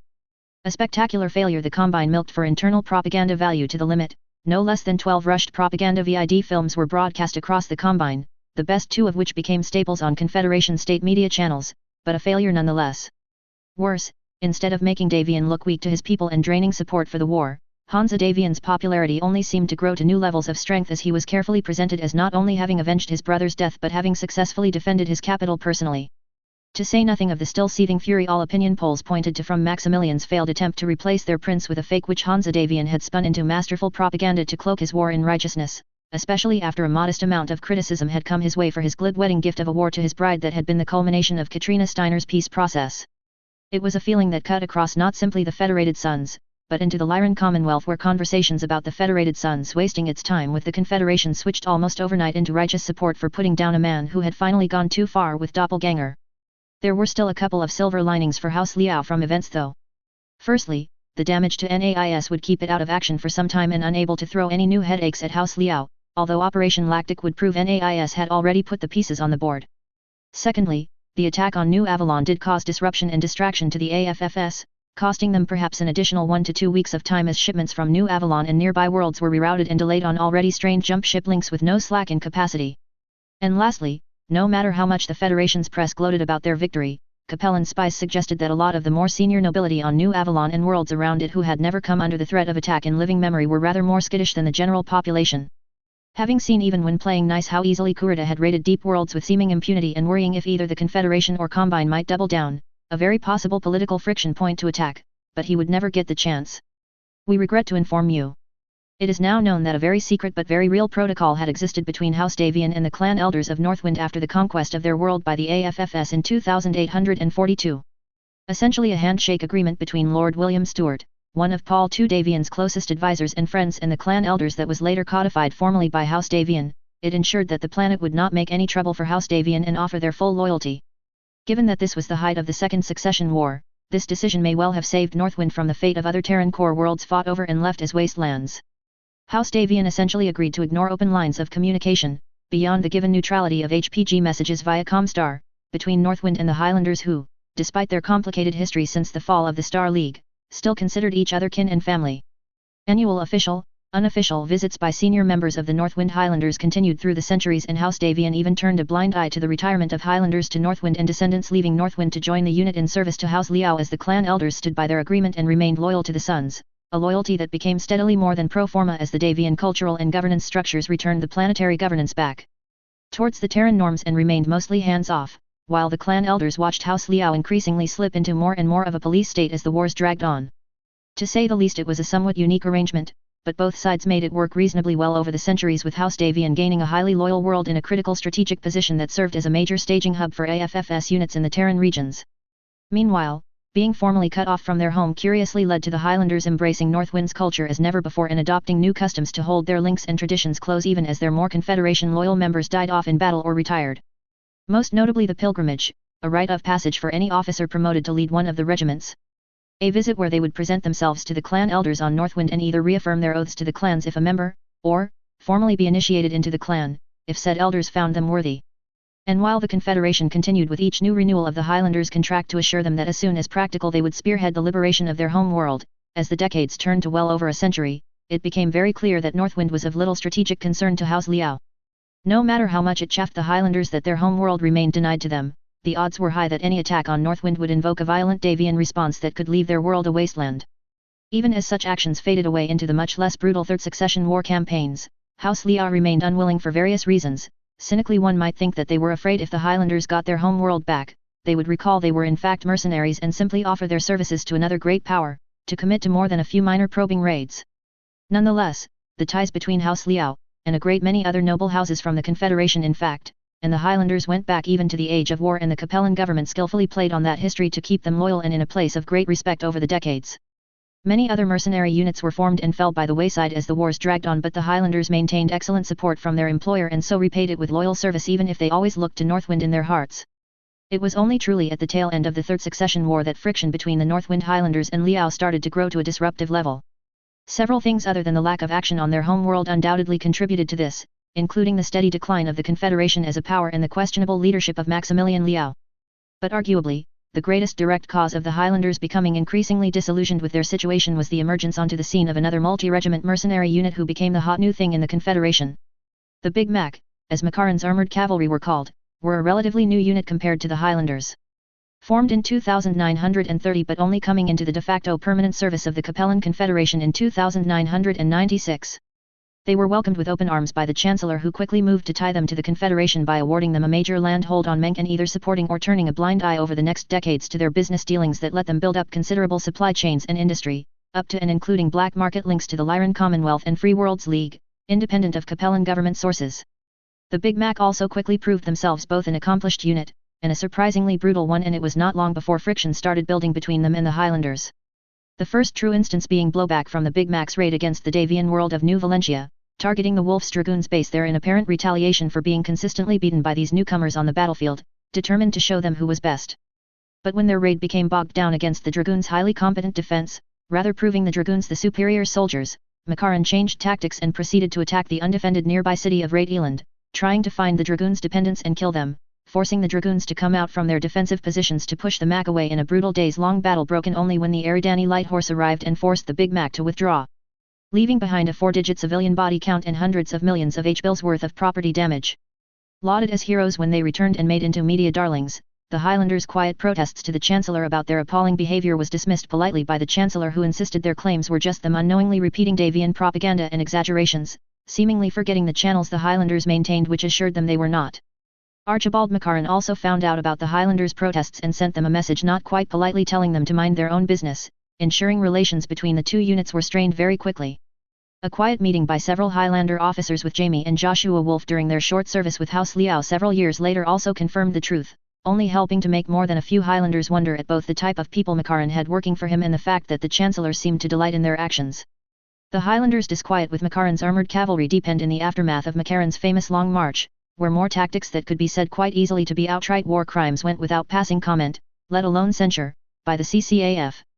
More and more material was thrown into the Big Mac to help them rebuild, while the waiting lists the Highlanders were on seemed to stretch further with every month despite their own high, if rather less flashy, operational tempo.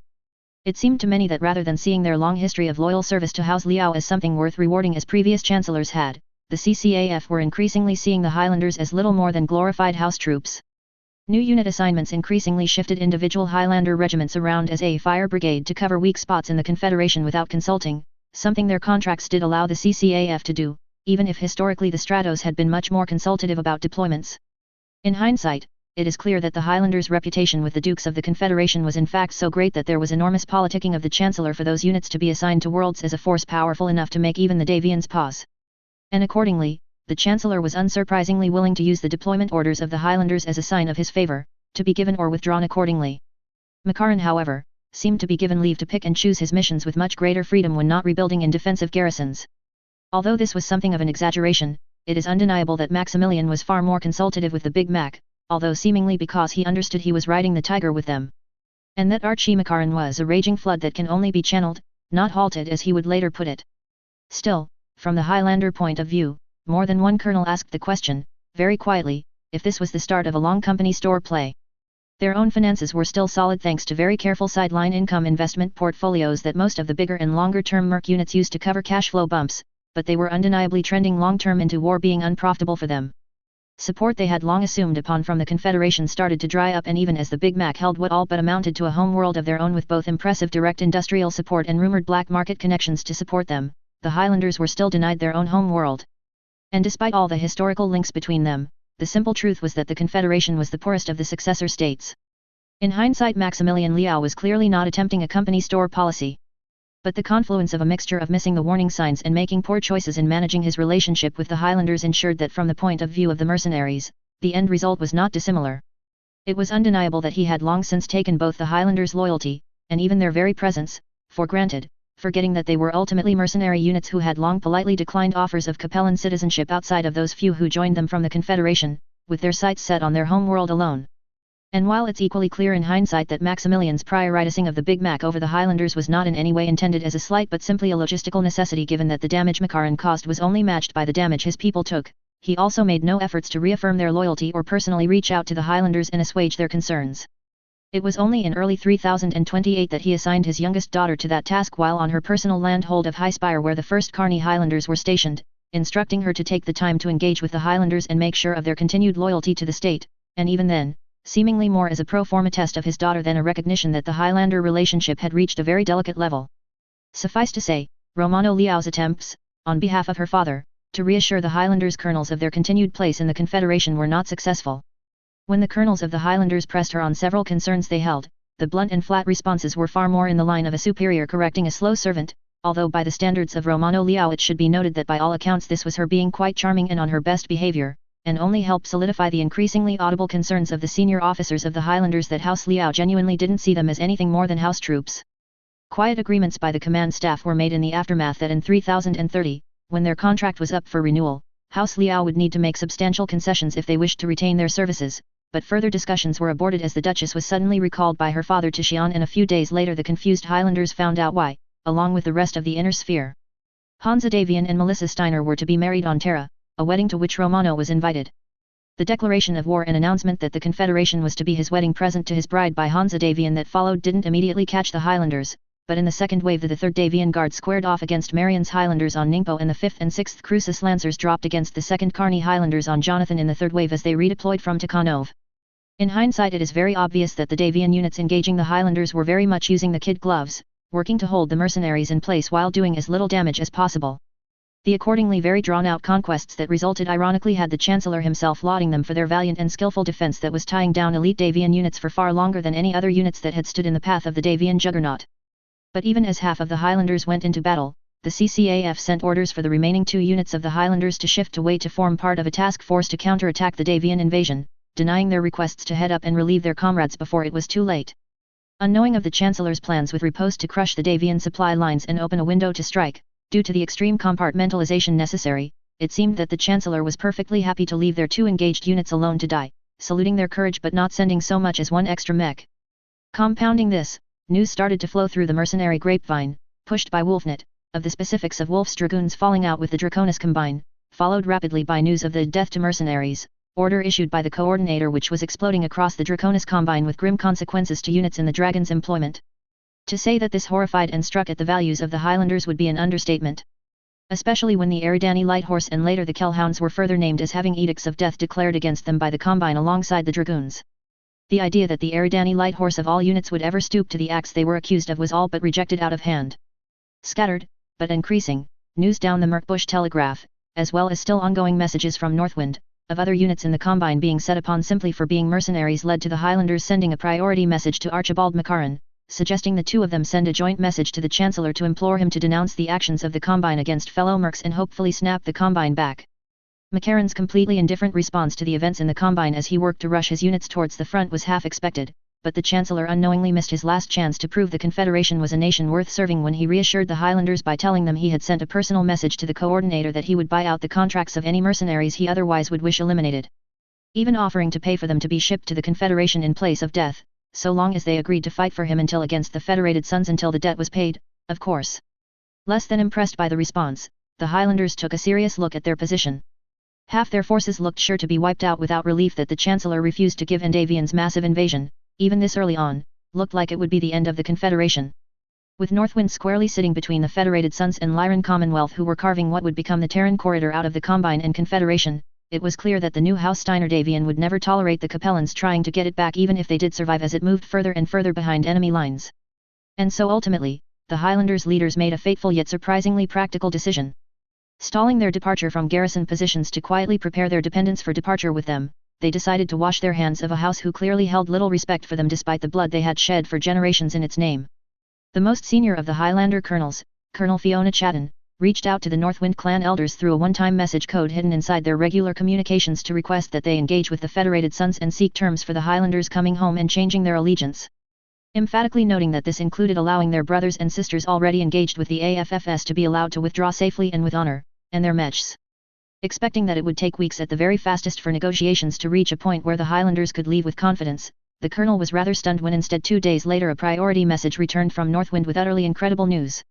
The elders of Northwind had been assigned an AFFS liaison from the 5th Deneb Light Cavalry who was conveniently placed to approach with the Highlanders' offer, only to be more than taken aback when after presenting the Highlanders' offer, he immediately pulled a folder from his office safe and presented them an already signed offer from the First Prince himself that would become the foundation of what became the Northwind Agreement. That an offer was already on the table was, suffice to say, shocking to the Highlanders' officers. That it effectively offered them everything they had asked for, and plenty more besides, was almost unbelievable to several of the dozen officers in on the plans, to the point that some wondered if MIO had a spy among them somewhere, especially given that they had only made the offer days ago and after days of careful discussion. Included also was a request to confirm their acceptance as soon as possible to ensure their sister units could be allowed to disengage safely from the shadow boxing that the AFFS could keep up only so long. And while some were suspicious of the incredibly generous terms, others pointed to the very similar help he had provided to the dragoons to pull them out of the dragon's claws as credit of his trustworthiness, to say nothing of the fact that they all knew this would deny Liao 4 crack regiments and give him 4 in turn, which in anyone's book was worthy of considerable concessions. Thus, signaling their acceptance, the Highlanders lifted and took their dependents with them, leaving behind only carefully planted rumors that they were heading to retake their world once and for all and would gather their forces on the way. Which was true, from a certain point of view. The Highlanders' jump ships arrived at Northwind's zenith point on January 3. Their triumphant homecoming parade through the streets of Terra to the literally millions of cheering civilians led by the massed pipes and drums of their regimental bands ended is of course one of the defining images of the Fourth Succession War, but strategically more important was Major Mitchell McFarley taking the time the planet was busy ecstatically welcoming the Highlanders home to visit the local Comstar Hyperpulse generator station. There he sought and was granted a meeting with the local precentor and proceeded to drop the signed paperwork into his lap that formally invoked several clauses in the Highlanders' contract to terminate their relationship with House Liao before lodging the paperwork signed by Colonel Chatton and Marshal Greendavian that registered the new contract signed with the AFFS. To say that Comstar's First Circuit were unhappy would be an understatement given their goals, but they dared not do anything about this situation given that the Highlanders had dotted all the I's and crossed all the T's in their paperwork, executing perfectly valid clauses in their contract to terminate it. Given that the sheer mess Precentorman de Waterley of Diran had made of the death to mercenaries response that was currently causing a complete PR nightmare for the First Circuit, and Maximilian's alliance with Takashi and refusal to condemn his allies' actions had in fact been one of the cited reasons invoked by the Highlanders, they dared not make any trouble here which might move the considerable suspicion Comstar was being seen in right now by many merc units into genuine hostility and a rejection of their critical perception as a neutral actor. Ultimately, Comstar just processed the paperwork and forwarded the news to Xi'an. A personal note to the Chancellor addressed, "We regret to inform you." Clearly shocked and enraged his celestial wisdom after it was delivered to him, but he pushed past it for now and simply vowed to not to forget this treachery, perhaps wary of inciting his own death to mercenaries blowback he could not in any way afford given the number of merc units on his payroll. Romano Liao however was said to have personally executed the servitor who presented her with the news, especially as her father had not even bothered to inform her that his orders had left her personal fief of High Spire horribly open to attack by ordering the Highlanders off anyway, an opening the AFFS soon took full advantage of to her considerable angst. Time moved forward however and Maximilian did not have the time to fret. On the 4th of April, the tense relative silence of the Capellan front was shattered as the next wave of attacks were launched. The AFFS leaped forward once again as they moved to sweep up the last of the Terran region worlds. But only 4 days later on the 8th, the strategic situation took a twist as factions in the Free World League finally started to make their own moves, to the great detriment of the Capellan Confederation. And then on the 9th, the Dragon of the Draconis Combine grew several more heads. Case, Targaryen. Named for the three-headed dragon banner from the popular 21st century VID series Game of Thrones partially re-released in 3027, Case Targaryen was the operational name for contingency planning dealing with House Kurita, the dragon, finding itself with multiple factions, or heads, at war with themselves.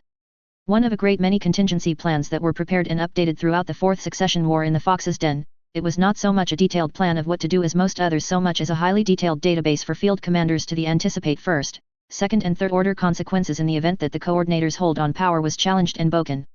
Key focal points were identified using extensive SIOPS modeling around the power structures and key personalities in the Combine updated with considerable new intelligence developed from 3026 onwards. More than anything else, the document was an attempt to give both strategic command and field commanders information and broad contingency planning to deal with the Combine starting to shoot at each other as much as they shot as the AFFS. While to the outside world, and the lowest rungs of Combine society, House Kurita took great pains to present a monolithic face to the rest of the inner sphere, in reality the contemporary governance of the Combine was finely balanced between the theoretically absolute power of the Coordinator and his family on one side and his 4 warlords on the other. Nominally servants, but in reality faction leaders as powerful as the princes of John Davian's era in the Federation and far more ruthlessly ambitious. Threaded between them were the power structures and lesser players official and unofficial both looking to support their superiors, and to replace them. Unsurprisingly, this made the Targaryen casebook one of the heftiest contingency plans in the entire Fourth Succession War. House Kurita had survived for centuries through careful preparation and a supremely ruthless ability to play factions off against each other when they couldn't be bound loyally to the throne, and Takashi was no exception. Combined with a general population fully indoctrinated from birth to death to accept Kuritan supremacy as the natural order of things, and the Coordinator was undeniably at the top of that order. But throughout the 3026 to 3028 time frame, Hansa Davian and Katrina Steiner put considerable effort into setting up Takashi for a rapid series of hammer blows to undermine the structures that put Takashi there, all timed to hit with maximum effect concurrent with the Steiner-Davian wedding. The first impacts undeniably took place very early in 3026 after the successful raid against Helm that publicly netted incredibly valuable war materials, Lastek war materials no less, but secretly and infinitely more critically, the Helm memory core. Quintus Allard and Simon Johnson painstakingly worked to ensure data leaked that the memory core had been lost with the Nagayan mountain complex to keep Comstar from any knee-jerk reactions, but also making it clear to their enemies just how incredibly valuable this cache could have been if Merrick or Kurita had been able to get there first. At the same time, the two leaders and their spy masters also laid out just enough breadcrumbs to finger Archduke Hassid Recall in the Combine and Duke Garth of Irian in the League as the sources of the Fedcom information. Men known for their ambition who had been deep in independent plans to grab the cash without bothering to do anything so reasonable as informing their lieges of their intentions. Clearly, Davian and Steiner intended to drive another wedge between the two most powerful members of the Concord of Captain who already had little to no love for each other, and in that it worked splendidly. But in a more subtle way it's clear that there was a hope that by ratting out the men responsible for leading the Fedcom nations to the cache, they would in turn come under a microscope that laid bare their reasons for wanting such a cache and, hopefully, provoke a response from internal factions that would distract them about the time Hansa and Katrina were ready to move. Suffice to say, the end result was quite possibly greater than even Hansa Davian may have hoped. While SAFE were not able to quite get the level of proof needed for an open accusation, as the Duke of Irian proved very agile in destroying all evidence of his intentions and killing a few loose ends, enough was sniffed out by spies and fair-weather friends in the court on Irian to more than convince Janos Merrick of the Duke's intentions, yet it was simply not to prove it in a court of law, making an open accusation a very very dangerous thing in the mess that was League politics. Worse, it became clear to the Captain General that Duke Garth had built a surprisingly broad amount of support across many of the smaller provinces and independent worlds, support that took him off guard. It meant that any move against him without overwhelming proof was fraught with risk of both sides rapidly bringing in more and more supporters and a full-scale civil war breaking out. Accordingly, Janos and Duke Garth worked to consolidate their positions and chip away at their opponents' support. Things started to move down a chillingly familiar path for Janos as it became clear just how much support Garth had, with the League Parliament serving as a proxy battleground as MPs acting for both sides while everyone tried in public, with increasingly strained expressions on faces, to pretend everything was normal as provinces and major worlds started to play their own games. In the Combine however Recall, perhaps in arrogance, did not realize how firmly in the coordinator's crosshairs he had been placed until it was far too late. In truth, the Duke was a member of one of the factions of the so-called Black Dragon Society with a personal code name of Ruby. In a microcosm of the Combine itself, the society worked to present themselves as a unified force against the coordinator, but were riddled with sub-factions and groups often only vaguely aligned with each other, sometimes even with entirely clashing goals united only by an absolute desire to take down the coordinator. It also seems clear that Recall had been involved in a confused attempt to clearly eliminate at least Takashi Kurita and possibly Theodore Kurita in 3019, one that he may have been double-crossed in. Recall escaped with his life and reputation intact thanks to some very rapid thinking and a quick murdering of the only person who could link him to the conspiracy, but it is clear he had not given up his ambitions, highly dissatisfied with his position as a mere duke in charge of a half-dozen worlds. And he spent much time looking to expand his domains, spending a considerable amount of time outside the Combine looking for opportunities, something that helped keep him off the ISF's radar. If he had planned to raid Helm for his own ends, those of the Black Dragons, or indeed, even perhaps simply turn it over to House Kurita in exchange for considerable concessions? No one will ever know for sure except MIIO, and they to this day refuse to declassify the intelligence generated from the Red Duke outside of the most broad of strokes. Unfortunately for Recall, the Steiner/Davian press conference that alerted him to being in the crosshairs came roughly 1 week after a vigorous exchange of notes between the Captain General and Coordinator. The lone ISF contact on Backwater Helm, whom Recall's own agents had liberally engaged without bothering to ask for permission from the ISF, had already been picked up by SAFE and questioned. Worse, the local contact in question was not an ISF agent per se, and she, when sufficient H-bills were applied along with a ticket off Helm, proved perfectly happy to tell SAFE everything. From there, the finger was pointed, via diplomatic channels, at Recall by a furious Janos. Partially, to be sure, an attempt to domestically deflect the fact that the head of the Stuart commonality was screaming in his ear at the fantastic value that had been lost to the Steiners thanks to an upstart duke trying to snatch what was not his. Based on testimony from many people around the Captain General at that time, it seems clear that Janos strongly suspected that the Kuritas had been doing yet another of their wink and nudge plays with a vassal ready to both take the blame if necessary or act through intermediaries while keeping the coordinator's hands perfectly clean from an operation he had authorized. And that ultimately, Takashi had simply been beaten to the punch by Steiner and Davian. Suffice to say, the relationship between the two most powerful members of the Concord of Captain that was strained even at the best of times turned somewhat frosty at both the accusations and angry denial.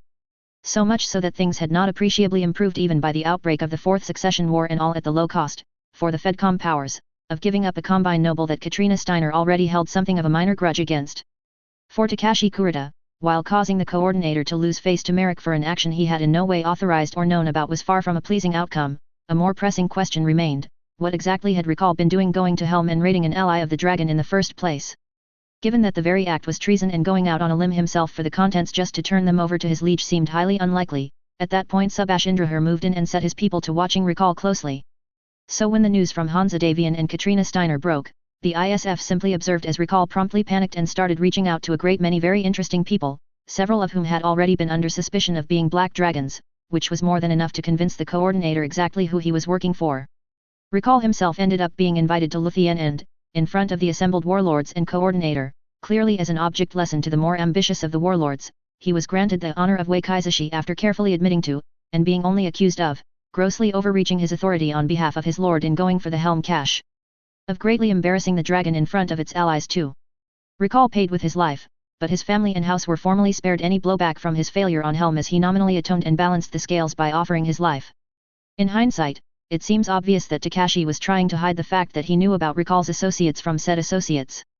By all accounts, the Black Dragons seemed to buy the deception and Indrahar took the once-in-a-century chance with both hands. Carefully but quietly moving to identify the links in the chain that both he and Takashi believed would terminate with Marcus Kurita. But if that was his plan, it would come crashing down in rather spectacular fashion as 3028 arrived and the relative calm of 3027 was shattered under strife both internal and external, the likes of which hadn't been seen in the Combine in generations. First of course was the Wolf's Dragoons' spectacular and highly public exit from the Combine. Kurita had seemingly been determined to force the Dragoons to make their permanent home in the Combine and had given Warlord Greek Samsonov orders to this effect while applying subtle but increasing pressure from his end to press the Dragoons into compliance in a carrot-and-stick approach. It turned out to be a horrific miscalculation as the Dragoons firmly resisted the attempt at press-ganging them into the Combine's services through soft measures, and when Greek Samsonov attempted to raise the stakes to the level of sending in an ISF strike team, posing as patriotic civilians, to seize the Dragoons' Hephaestus space station and its crew as hostages, the Dragoons were ready. Having been forewarned of this exact plan by Hansa Davian himself through back channels, the Dragoons eliminated the ISF team, at the cost of 6 members of the 7th Commando and some minor damage to the station that wouldn't be fully repaired until it swung by Galax in 3032. And now primed with clear proof that the Combine were moving from simply pressuring them into joining the Combine into outright putting a gun to their heads, the Dragoons executed contingency plans put in place after their fallout with Anton Merrick to get themselves out of Kuritan space. By the time Takashi Kurita received word of the events unfolding, they were far beyond even his ability to stop as the Dragoons blasted their way clear, sending their dependents to Robinson with their supporting forces and training command while all 5 mech regiments and independent commands diverted to Misri.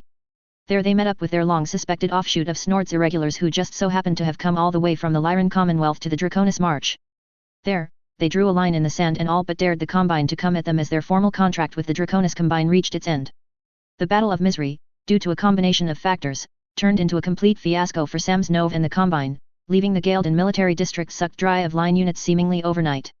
The AFFS also did their very best to help while the units were slugging it out on the aptly named planet, burning down critical supply bases on a half-dozen Combine worlds now left uncovered and liberating over a dozen near-priceless Monolith, Star-Lord and Invader-class jump ships from the DCA to boot. While Greek Samsonov had put the blame squarely, and not entirely unfairly, on Minobu Tetsuhara who led his command squarely into Wolf's Trap on the Optal glacial fields, he vanished before the Dest team stormed his palace to arrest him, leaving Takashi extremely alone politically given how deeply involved he had been in the fiasco. Ironically, the wedding of the century on Terra actually seemed to provide something of a reprieve for him as the AFFS, per an agreement Hansa Davian had made with the House Kurita, would stand down to a defensive stance as the wedding approached and hold it for a month after its conclusion should Takashi attend. If not for that, surely Hansa would have launched a general offensive into Gaelden on the spot, but now he had a 3-month ceasefire at a minimum if he attended. Using it, he put orders into place to shift assets around and prepare for whatever attack he was sure would be coming his way from the Federation once the ceasefire ended. Stripping units from the Lyran border and Combine interior, including the First Sword of Light from Luthien itself, and transferring the highly competent Kester Seun-chi to lead Gaelden in the place of the deserted Samsonov. And with things in motion, Takashi headed to Terra determined to show an implacable face to the inner sphere despite all recent setbacks. This determination crashed straight into a very much alive, very much angry and very much determined to do this in front of the entire assembled senior nobility of the inner sphere Jamie Wolf barely minutes after he had arrived at Comstar's formal reception. Speaking in fluent Japanese of a grossly disrespectful cadence as fascinated nobles from all 5 great houses watched on, Wolf squarely laid the blame on the coordinator's shoulders for the events that had unfolded between the Dragoons and Combine. Scorning him as either a lying murderer or a weak and incompetent ruler completely incapable of controlling his subordinates, Wolf cast the family swords of his friend and Takashi's loyal to the end Minon Minobu Tetsuhara at his feet. Castigating him as utterly unworthy of the honor and loyalty his vassal had shown him, Wolf warned Takashi that his realm would pay a very special price for his betrayal and to watch his borders before storming away. The loss of face in front of a good chunk of the inner sphere's nobility would have been bad enough for House Kurita and absolutely guarantee an attempt to counter it by obliterating Wolf and his people, which was of course exactly what Hansa Davian and Jamie Wolf were counting on, but less than an hour later, Hansa Davian and Melissa Steiner found themselves formally welcoming the coordinator to Terra and their wedding, and things got much, much worse. Their conversation for a time was the expected pro forma between great enemies gathered in nominal peace, but it took a right turn off script when a comment from the coordinator, who was perhaps still somewhat shaken or off balance from Wolf's enraged berating, regarding their recent history might have gotten a little too close to both the Ian Davian button and the recent attempted kidnapping of Melissa herself. It was not a faux pas that could be easily dismissed, what with Yorinaga Kurita not far away in the middle of a polite but rather intense discussion with Morgan Kell, and it resulted in Hansa Davian taking the opportunity of an opening to warmly congratulate Takashi on his newest grandchild. Noting that a granddaughter named after the woman who had compiled the dictum Honorium was a bold choice, almost as bold as Theodore naming his first legitimate child Hohiro after his own father. And almost impishly noting that he and Melissa had considerable work to do to catch up, earning him a jab from his fiancée that shut him up before she added her own sincere congratulations. Takashi Kurita held his composure astonishingly well, given that this was actually all very much news to him. It was well known in the Luthien court by then that Theodore's unwillingness to entertain his father's attempts to arrange marriages had strained relations for years. The breaking point had been after the aforementioned Black Dragon attempt on their lives in 3019, where Theodore's betrothed was caught up by her father's undeniable involvement in the plot and executed over Theodore's most stringent and angry objections, alongside the rest of her family. Despite her clear innocence and ignorance of the plot, the rift between father and son was torn wide open at that point, and Theodore had flatly refused every attempt to set him up since then, and Takashi in turn exiled him with a promotion to lead the legions of Vega, where Theodore unsurprisingly thrived and generated fanatical loyalty from his subordinates as one of them. But even Takashi had probably never thought that his son would go so far in revenge as to marry and have no less than 3 children, by 2 women, in secret. Such an action was no less than a direct challenge to the very authority of the coordinator and his rights as the head of House Kurita to order his children to marry as he saw fit. Even the heir. Especially the heir, in fact. Surprisingly, from what can be pieced together with the power of hindsight, while his father was understandably angry at Davian's revelation that his son would have done something so foolishly rebellious simply to spite him, he was actually far more alarmed that the only way Theodore could have kept this enormous secret from him, given the number of spies Takashi supposedly had in place around him, is if Subhash Indrahar, his ISF chief, and Constance Kurita, the head of O5P, were deliberately keeping this truth from him. Just like that, one of the most critical legs of the chair that kept Takashi Kurita at the top of the pile of seething ambition that was the Combine's government had just been kicked out from under him, as Takashi realized he could not trust his spy masters. Yet the coordinator, most impressively, showed none of this. With astonishing poise, Takashi offered a few more brief exchanges of pleasant eerie's before declaring he would retire for the night, while ordering his cousin to remain and represent House Kurita in his place as he returned to his suite of quarters, and so it is claimed, he promptly collapsed. There is no formal record of the exact events that followed, but it is undeniable Takashi Kurita suffered some kind of medical episode, a microstroke being by far the most likely, brought on by extreme stress.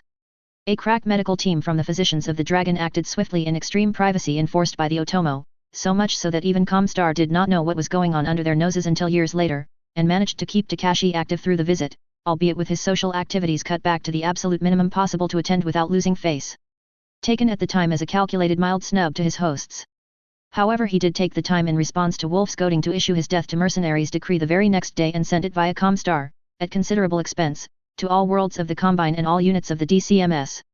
Something which would cause major headaches for many of his subordinates when it was sprung on them with no warning, and a whole new kind of misery for other mercenary units in service to the Combine.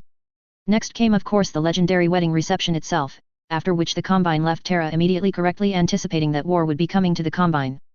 However, before leaving, he did again have a large number of HPG messages sent out from Terra directly, bypassing his chains of command by having Comstar send them personally to specific people.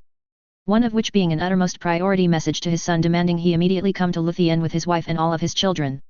Alas, when his dropship arrived at Luthien via the command circuit on September the 9th, waiting for him was only the grim news that his only child and heir Theodore, was dead at the hands of Patrick Kell and the Kellhounds in the opening wave of attacks. For almost any parent, being forced to bury their only child would be a horrible burden, and Takashi had more than enough of those already. The coordinator perhaps took some solace in the fact that by all reports his son had met his death like a true Kurita, fighting hard against hopeless odds and finally confronting the enemy CO in a fair duel that he lost, taking his own life by his own hand with his own sword rather than becoming a prisoner of the Lyran Commonwealth. Even so, evidence strongly suggests that Takashi had a second microstoke on the burn-in from the jump point to his capital at the news, requiring more extreme medical intervention to keep him up and active. Nonetheless, utterly driven to not lose face as a week of national mourning and vengeance for Theodore was declared, Takashi walked off his dropship looking perfectly normal, thanks to the most robust medical support possible. His first official act upon returning home and with unseemly curtness moving through the ceremonial greeting of his household was to order the Kellhounds, despite polite but intense private protests from Yorinaga Kurita, to be added to the death for mercenaries edict, before sending his cousin to bring both Subash Indrahar and Constance Kurita to a private audience chamber. The events of the meetings are not entirely understood, but a broadly accepted picture of events has been put together from various sources. For Indrahar, Takashi simply dismissed him from his position. It would appear that Takashi accepted his oldest friend's assertion that he had hidden the truth of his son's family after finding out only to prevent deepening the schism between father and son at a time the Combine could simply not afford it.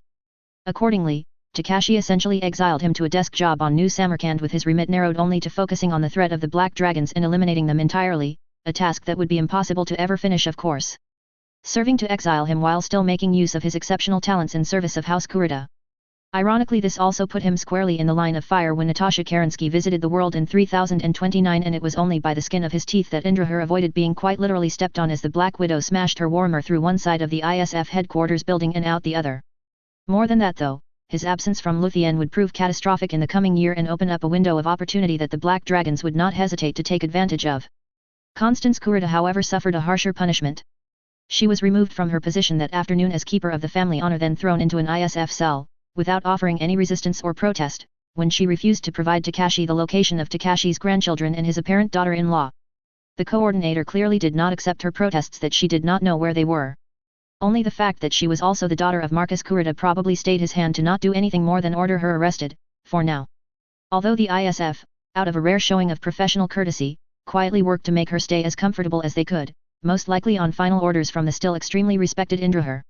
Finally, after dismissing the minimal court and returning to his chambers, Yorinaga is known to have approached his cousin and after some discussion, gained permission for a deep strike against the Davians. He already had plans advanced to gather and reforge the last of the Ryokan into an auxiliary unit attached to his own, and he now presented his plans to jump the border and start an intense and rapid raiding campaign behind the Davian front line. Takashi, after consideration, seemingly eventually agreed with his cousin and gave him leave to attack the Federated Sons, ordering him to cause the maximum possible disruption to keep Davian off his back, while the coordinator would focus his attention on the Dragoons, who Yorinaga would hopefully isolate from any help, and the warlords through Backsteiner. It is highly doubtful that Takashi gave explicit permission for him to run all the way to New Avalon, throwing away his units as well as several jump ships and drop ships for a high-profile but ultimately futile attack on the enemy capital, but seemingly trusting his cousin's judgment now that he had moved past his obsession with Morgan Kell, he had orders sent to Kester Seunchi to launch against the Dragoons at once, refusing to accept any more requests for delays to rebuild his defenses and reminding him that boldness in the attack and seizing the initiative was the best form of defense right now. In any event, Yorinaga left Luthien almost at once. Impressively, he had already shifted his unit to Misri on his own authority, with the ISF successfully hiding this fact from Davian spies, but there was one last Kurita to visit Takashi on this evening. Chandrasekhar Kurita was a more distant relative who had been exiled from the court by Takashi, on the grounds of him seemingly refusing to take anything seriously. However, hiding behind his eccentric persona was an incredibly sharp and keen mind that saw only the long game, with massive public business interests that would easily have put him in the top 50 richest men in the Combine. Although in reality, like an iceberg, his public interests were simply what he allowed to be seen, with the far greater bulk of his power and resources remaining hidden and dispersed across the inner sphere, making him secretly one of the 10 richest men in the entire inner sphere who was not a house lord, with a vast information network through his ventures that brought a considerable amount of information to his attention. Unlike Recall, however, who was often his closest point of comparison, he remained loyal to House Kurita and had been especially close to Theodore. And despite the lateness of the hour and his own fatigue, Takashi granted him an audience, and was probably rather surprised when, along with his loyal wife Jasmine Isu, Takashi found himself being presented his 2 legitimate grandchildren, Hohiro Kurita and Omiko Kurita, along with their mother and his daughter-in-law, Tomo Sakad. Takashi was by all accounts quite pleased with the 2 children, perhaps due to lingering regrets about the way things had ended with his son, or just like most grandparents throughout history, being immediately bewitched by his incredibly young grandchildren and especially the toddler Omi.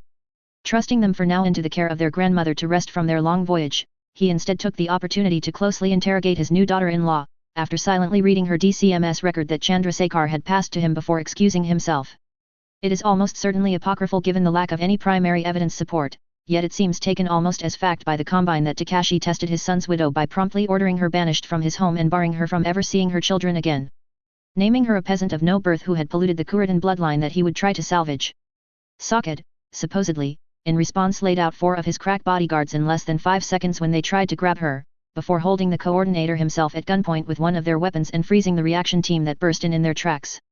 With utter seriousness belaying the auto pistol pointing at the coordinator's head, the younger woman informed him that she was in fact descended from the original Prince of Rasselhag as well as the pre-coup union of Duncan Cameron and Johanna Kurita.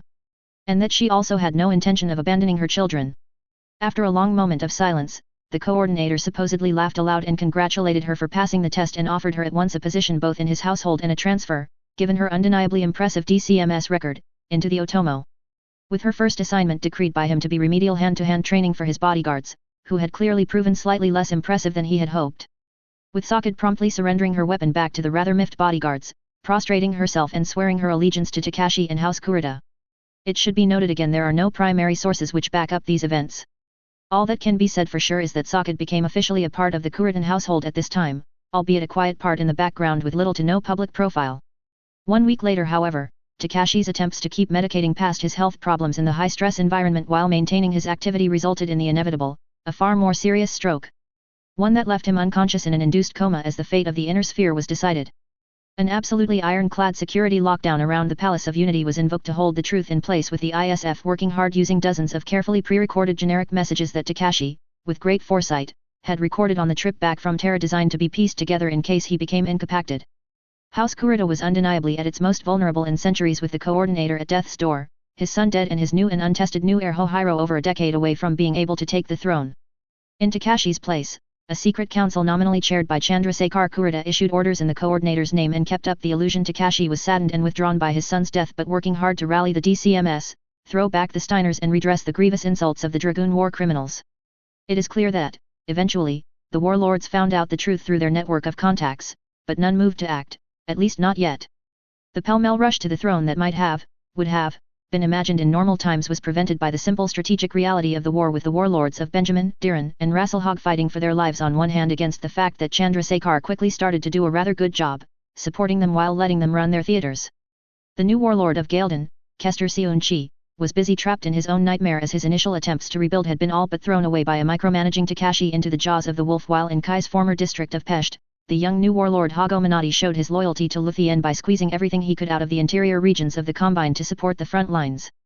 Although his enthusiastic efforts of trying to get more blood from a stone did start to cause disruptions to the social harmony of the Combine that would only grow over time. Even so, it seemed, on the surface, that the entire Combine leadership was rallying to face the threat together. But only on the surface. The first hint that something was wrong came when Kester Seunchi found that a large force of units he had been able to painfully pull together on Marlowe's Rift had vanished, to his considerable anger as they left behind not a clue where they had gone. This sudden movement was also detected by DMI across the border who had been watching the gathering force and in response Archduke Sandoval ordered the Eridani light horse to shift forward, ready to counter any new attacks. But none came. All 5 units instead appeared in orbit of Luthien on the 8th of April under the command Greek Samsonov. Perhaps unfairly looked down upon in 3040's history books as an enraged buffoon whose greatest skill was blaming everyone else for his failures, the truth is that Greek Samsonov was an accomplished leader who reached his post mostly on genuine merit. His district had higher productivity than any other and showed a greater ability to bounce back from losses as the Third Succession War dragged on. He retained, perhaps surprisingly, high loyalty from his troops and his reputation as a battlefield commander was solid, if lacking the awe and genius of contemporaries such as Yorinaga Kurita. While it is certainly true he had enough ambition for all 5 warlords and if betrayed would level entire star systems, he was also not kept around by the coordinators so long because he was an ambitious fool either. And after fleeing the immediate consequences of the Battle of Misery one step ahead of the ISF, who had been ordered to arrest him and bring him or his head if it was absolutely necessary to Luthien, it seemed that Samsonov was at some point approached by and accepted an alliance with the biggest faction of the Black Dragon Society, seeing little to lose by throwing in with a possible new order. As the political situation on Luthien deteriorated, Samsonov made his dramatic re-entry by approaching the units trying to pull themselves together on Marlowe's Rift, 3 of whom were at roughly 60% strength and with absolutely no supplies feeding through the ruins of the district's logistics network. Known personally to the officers of the 8th Sword of Light, Samsonov's arrival with dropships filled with significant logistics support from the Black Dragons, via Yakuza middlemen, clearly threw the officers for a bit of a loop given the orders out to detain him, but earned him at least a seat at the table to explain himself, and he took maximum possible advantage. By all accounts, his presentation was very slick as Samsonov lied through his teeth with the truth. Starting with revealing the true state of the coordinator's health and what was happening on Luthien, accusing Chandrasekhar of launching what amounted to a palace coup to place Theodore's mixed-blood bastards onto the throne, presuming they even were Theodore's children of course, while Takashi was unconscious. That he would effectively seize power for himself in the children's name, using them as a figurehead and disposing of Takashi with a turn for the worse at a convenient time. He supported his arguments with entirely valid evidence proving people were using pre-recorded videos to maintain the illusion of his activity and that all the orders in the name of Takashi they were receiving were nothing of the sort, but were from a council of fools trying to rule the Combine from the shadows. It certainly did not hurt his case that almost all of the senior officers present who knew of Chandrasekhar knew only the reputation he had cultivated, which was about as far from the conventional image of a strong noble leader of the Draconis Combine as it was possible to be. The thought of him secretly leading the Combine during its greatest crisis without having been formally given the position by the coordinator was a slap in the face to the members of the 8th, whom the other units looked to for their lead, and when added to the unsavory rumors about Theodore himself that had led to his exile. It was not, therefore, in the end terribly hard for Samsonov to paint himself and those who stood with him as patriots standing up for the Combine in its darkest hour to save their coordinator. Even more so because, probably to the surprise of many present, he was not seeking the throne, or a regency for the coordinator, for himself but acting in service to a far more worthy candidate. And even as Samsonov's unit started their drops onto Luthien, Marcus Kurita, who had been very solidly frozen out of the shadow government for the very good reason that none of those involved trusted him, was already moving. Having led the Otamo for years, it was quite easy for him to convince enough of them that he was acting in the best interests of the Combine and, accordingly, it would be for the best if he took a regency in Takashi's name, very carefully presenting himself as simply defending Takashi's interests and not looking to the throne himself. At least not yet. Thus, with the Otamo in turn remaining formally neutral and withdrawing their attention entirely to guarding the coordinator until his recovery, the way was clear, with only the children of Theodore were in his way. Tomo Sakad however was warned by O5P agents as Marcus started to move, and with the help of a handful of the Otamo who chose to side with her and the true heirs, she managed to gather both her children and vanish into the night with Uncle Chandi, taking a fast dropship away from Luthien. Several aerospace lances of Chandrasekhar's personal guard sacrificed themselves to ensure they made it away clean to a jump ship waiting at a pirate point when Samsonov's incoming forces diverted some of their own aerospace units in a probably futile attempt at a tail chase, with Marcus and Samsonov secretly blaming the other for letting the children and Chandrasekhar slip out of their fingers. Even so, while Marcus Kurita's victory was not complete, and the escape of Theodore's children would ultimately be his undoing, it did mean at least on Luthien he took control swiftly. The ISF's leadership was in chaos, and this kept them out of the way during the crucial time period of Marcus and his Black Dragon allies consolidating their power. O5P2 were far from helpful to Marcus, even after the keeper of the family honor and titular head const Nace, Marcus Kurita's daughter, was released and restored by the regent. All without realizing that it was in fact she who secretly passed on the warning to Sakad that let her escape, and that O5P would be a silent thorn in his side in trying to find Theodore's children and those who started to support them. In the short term Marcus was able, with surprising smoothness, carefully cultivated support from the Luthien court led by Black Dragon members across the planet, to seize the reins of power. The next day, broadcasts went out across the Combine to all worlds and warlords openly stating the truth of Takashi's current incapacity to the general public, but reassuring them that a strong Kurita was now standing firm as his regent until the dragon recovered. Including footage of Marcus prostrating himself before the bedridden Takashi and pledging his life for Takashi's of course. Marcus also used the speech to name the beaming Greek Samsonov Gunji no Kenrei Gunji of the DCMS, with a remit to bring order and coordination sorely lacking to the Combine's struggle against their enemies as they turned their own technology against them. Topping off the message was a cross to a live feed of a DCMS Dragon from Luthien Armor Works showing off its own new triple-strength Myanmars with its speed and power evident. Built entirely by new lines set up in the Combine, through truly Herculean efforts by Chandrasekhar's people. Marcus took credit for it. Should be noted, the unsaid message to the warlords that if they wanted this they needed to play ball was heard loud and clear. It was a message that would be rather well ignored. Case Targaryen would be declared on the 11th of April by the AFFS. It would not be rescinded until 3036. The Eagle takes flight. To say that the Free Worlds League was divided over what their response should be to the outbreak of the Fourth Succession War would be of probably little surprise to anyone, least of all themselves. The strongest voice for joining in on the war on the side of the Concord of Captain was from the Duchy of Tamarind, with Prime Minister Otho Koritic insisting that now was the time to strike towards Bolin. However, he was a very notable minority in his enthusiasm, as even longtime allies in such thoughts like the Silverhawks Coalition and Stuart Commonality were surprisingly cool on the idea. There are several reasons to point at for their lack of support, of course.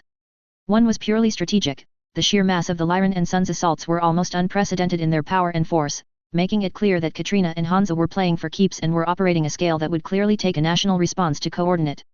Even the vaunted DCMS was being torn to pieces, and the wild rumors of Lyran supermatches, with carefully organized leaks to make it clear that units remaining facing the Free Worlds League were also being upgraded with the TSM technology, added a whole layer of ambiguity. Ergo, the Hawks in commonality publicly took the stance that patience and time would give a better chance for the Free Worlds League to jump into the fight fresh when the other powers were exhausted, and that it would take a national response, not a few border provinces, to get them to move on that. It also didn't help that the Draconis Combine had with their death to mercenaries order earned the ire of Kristen Merrick, the Captain General's daughter and an aspiring mercenary herself. A public statement denouncing the Combine publicly for their vile actions no doubt increased the Captain General's headache. Even if she nominally held no formal title or position, the media gave her words considerable play. And with both the Free Worlds League's allies' reputations being dragged through the mud, public sentiment for simply staying out of the war was riding quite high, no matter how many messages Maximilian sent Janos demanding assistance. But in truth, the main reason there was little enthusiasm for pushing into the Lyran Commonwealth is that the power players in the Free Worlds League were far more interested in events inside their borders than outside it when they were under no clear threat themselves. While Lord Garth of Irian had failed to get his hands on the Helm cache, he had also been shrewd, and fast, enough to ensure that he was not caught red-handed in his intentions. It might have been taken as a foregone conclusion by the Captain General and his close allies that he had indeed been planning to use the equipment to put his ambitions for a much higher post than he currently held, but, without anything like the hard evidence to prove it, there was little that Janos Merrick could do. Especially as it became increasingly clear that Garth had a huge support base through many of the lesser provinces and independent worlds that no one had anticipated, as well as a strong ally in Dame Catherine Humphreys and Andurian who had put considerable resources into the remarkable rebuilding of Irian Battle Mechs Unlimited, that the Captain General's troops had destroyed to deny to Anton during the Civil War, a sore point to many people on the planet. In the aftermath of Helm, Garth seemingly settled in for the long term and decided he could only go forward, not back. The bloc that Garth had formed could be broadly said to be anti-Capellan, and with his Helm project ruined, he seized on it as a wedge issue and pushed, perhaps inspired by Cranston Snord's trolling masterpiece on Nestor during the Helm covering raids. For all the border world's history and hate of the back and forth with the Lyran Commonwealth, and the clear fact that Cranston Snord was, yet again, taking the opportunity to tweak the Captain General at a distance, the giant artwork got incredible play in the media on worlds closer to the Confederation. The reminder that their leader had gotten into bed with a man who had eagerly supported his brother only a few years back trying to steal his throne? Seemingly overnight, even as the Free Worlds League struggled to come to grips with the events on Helm, Garth had become leader of the loyal opposition to the Concord and the leader of the anti-Capellan bloc that Dame Humphreys had nominally led, and seemingly had no problems with him taking on. And as the Captain General dared not publicly accuse him without hard proof, Garth ruthlessly took every opening he could to reposition himself and discourage Janos from sending in federal troops to just kill him and be done with it, lest he touch off a second civil war. Of course, Garth also had more than a few enemies, most notably the Captain General himself, but also an understandably furious opponent in Earl Hector Stewart, leader of the Stewart Commonalty and Speaker of the Federal Parliament, who used every trick in the book to cut support away from Irian with limited success, counterbalanced directly by the Silver Hawks who chose to support Irian, being no friends of the Confederation. The Duchy of Orient, while nominally neutral in the entire glaring match, had absolutely no desire to jump into a war on behalf of House Liao and little care for taking on House Steiner, and opinion polls taken there were rather receptive to most of the sentiments pushed by Garth's faction. The Principality of Regulus, just to be contrary, decided to proclaim a motion of support for the Captain General, apparently just because he was doing a good job, given that there was officially nothing to support him over. And unsurprisingly, Merrick was firmly behind Janos. Most of the remaining provinces also did their best impersonation of denying there was any issue at all inside the Free Worlds League, while privately making it clear that they didn't want anything to do with this, unless it was in their advantage to do so, while independent worlds' support tended to be measured by how close they were to the Confederation. This left the Captain General in the most curious position of publicly supporting an alliance he hated, supporting a war he refused to actually commit to, and finding himself in a political tug-of-war with a man who wanted his job to do exactly what he wished he could do. The calculus shifted even more in late 3028 when Hansa Davian publicly announced the truth about Operation Doppelganger to the inner sphere. The primary audience was of course the Federated Sons and Lyran Commonwealth, but it was fair enough to say it hit like a lightning bolt across much of the Free Worlds League. Hansa Davian's war was reframed almost overnight, and Garth wasted no time at all in having his allies in Parliament scathingly point out on the very next sitting day that while the Captain General had seemingly decided to forgive and forget Maximilian inciting his little civil war, Hansa Davian at least had the guts to take the attempt made on him and repay the Liao with interest. There was of course the expected back and forward at that, but it was when a young MP from Zion, Cassandra Knight, stood up that things moved into a new paradigm entirely, as she asked the question of how they knew that Hansa Davian was the only one to have suffered from this. Wondering aloud how they could be sure that the Anton Merrick who one day decided to rise up in rebellion, had really been Anton Merrick? How did they know that he hadn't been the original prototype of doppelganger and the real Anton, not tortured for everything he knew and disposed of afterwards, as had almost been Hansa Davian's fate? The young MP of course had not the slightest evidence, and on the face of it, the accusation should have been dismissed out of hand. But in the new reality of Hansa Davian's terrifyingly perfect duplicate, the accusation landed like a crashing overlord onto the floor of the parliament. After a shocked silence lasting several seconds, a shouting match erupted in which the nominal Garth faction were joined with increasingly broad support as they threw themselves with full voice behind that question until Hector Stewart shut down the floor for the day and suspended Parliament for the rest of the week in a rather transparent attempt to buy time. It was a futile effort of course, as the Free Worlds League media erupted into an utter frenzy on the back of Hansa Davian's revelation. The Capellan ambassador tried to rubish the accusation, and undermined his entire attempt by repeating, almost verbose, the official House Liao line that doppelganger was a complete lie word for word, refusing to engage on the subject no matter what evidence his host presented from suspiciously rapidly delivered press kits from the Federated Sons that destroyed his credibility and only ramped up the accusations and suspicions almost to the level of paranoia in some parts. If Lick or MIIO had any hand in pouring fuel into this fire is still unclear, but it is undeniable that the idea spread like wildfire across the League and public opinion was firmly against helping the Capellan Confederation.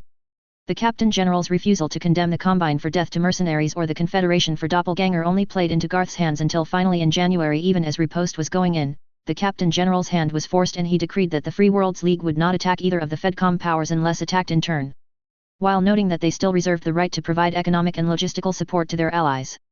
The Captain General made little secret of his contempt for the Chancellor trying for yet another civil war in his enemies, but equally not wanting to make any rash decisions, he fought to keep the Free Worlds League out of the war.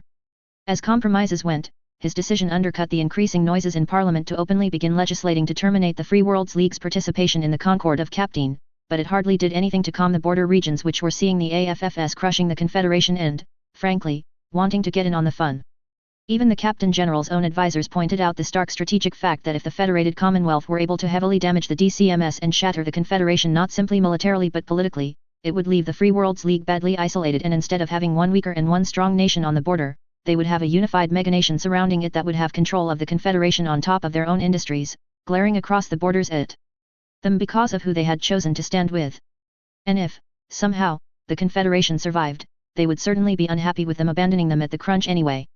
In short, the Captain General had to pick a side. Incredibly, Janos refused to act, perhaps fixated on his internal issues and not wanting to deploy his federal and loyalist troops into a battle they might not want to fight.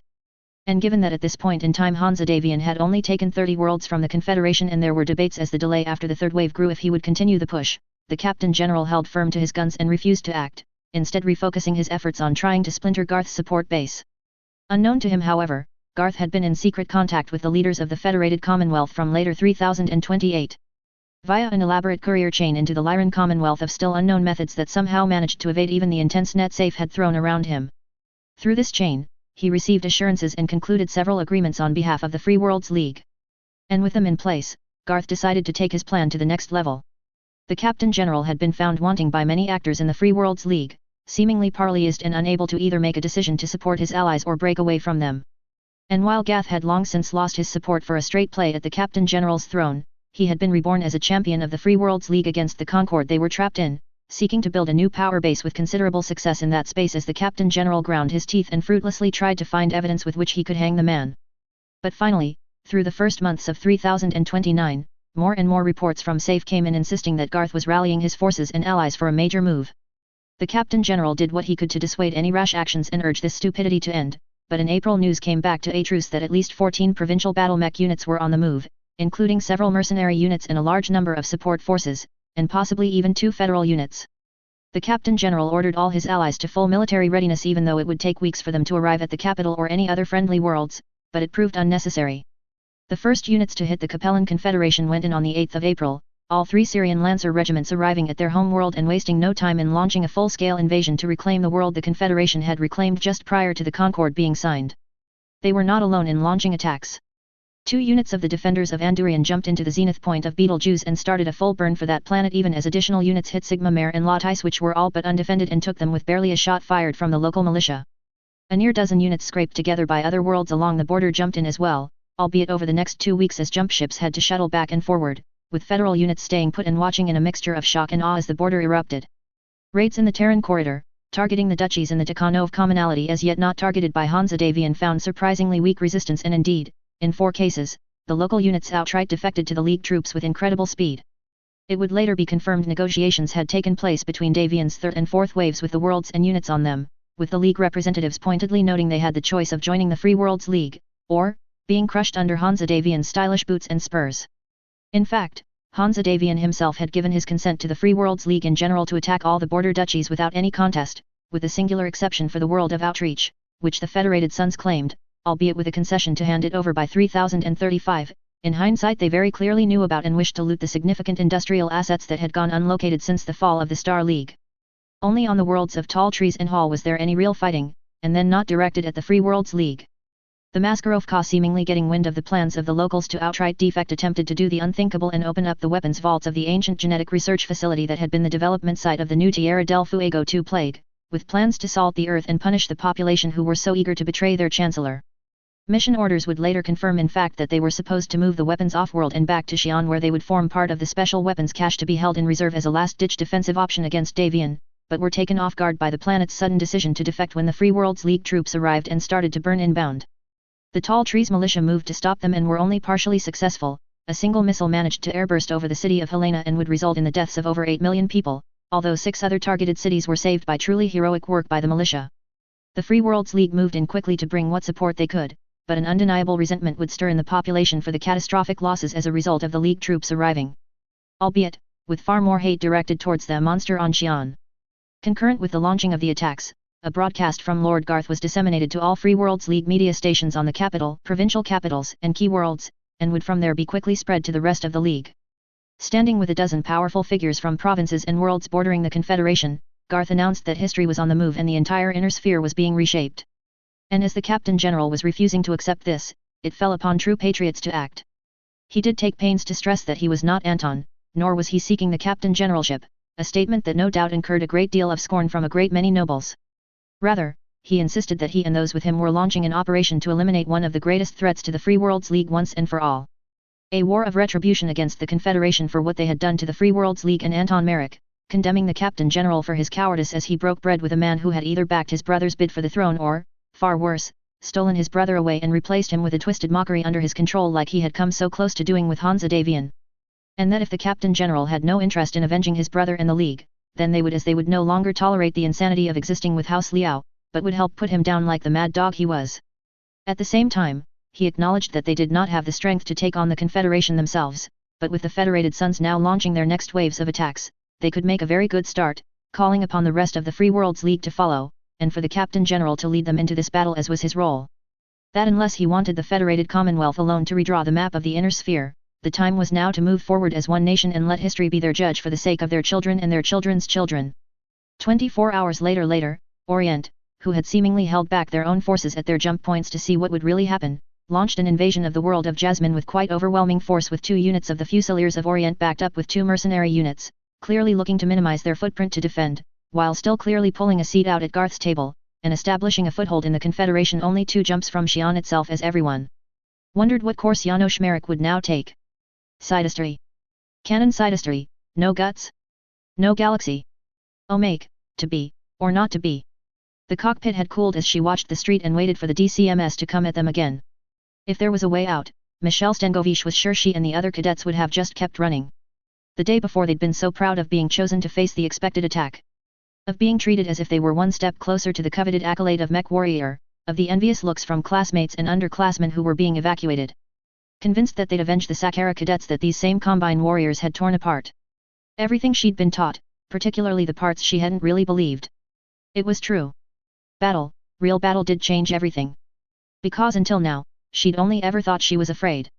Now she knew. And it shamed. The sudden pulse of data across her HUD dragged the NAIS cadet out of her funk. A mech was moving. Out of sight, so far, but her family's blackjack had excellent sensors, better than average. Not as good as some of the things she'd heard whispered about, but enough that her father's tales had more than once hinged on those extra seconds of warning. Here they come again, she breathed, knowing that what was left of Rumble Battalion could hear her. She tried not to let her fear show, tried to sound confident. Can anyone see it? It's the Marauder, James Bixby reported from his fire starter. Michelle nodded, then remembered that of course, he couldn't see her. Stupid. What was she thinking? Davud Kudo spoke up before she could rectify her mistake. And the others? I don't think so. She could hear, practically feel, the other cadets shifting. Her fingers were tight around the control sticks. Too tight. The shadowy shape was in sight, emerging from the smoke like a ghost.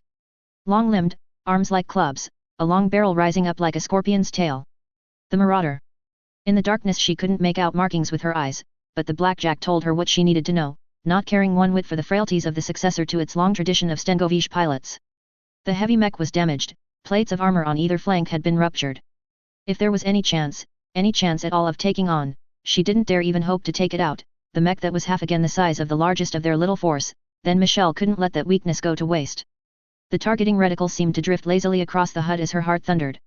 The Marauder was moving fast, too fast, and she was too slow. But finally it reached the rents to the right of the cockpit and Michelle's fingers closed just that tiniest degree, not shaking the stick with overreaction but using just enough force to trigger her autocannon. The streamers of tracer hurtled downrange, almost surprising her. But she hadn't taken her target by surprise and the Marauder snapped around instantly, the mech warrior inside reacting on what she could only guess were long-honed reflexes and dropped his right shoulder, the light rounds of the blackjack's twin autocannon gouging at intact plates. Michelle was still cursing herself for missing as the Marauder's weapons shifted with deadly intent. She was dead.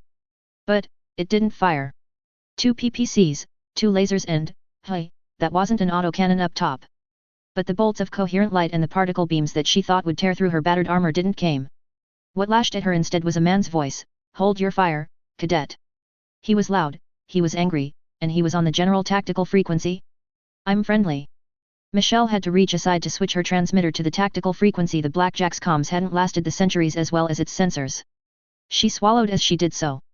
Had she hadn't interrogated the Marauder's transponder. She'd. "When you assume, it makes an ass out of you and me," the grating voice of an instructor savaged at what was left of her self-esteem.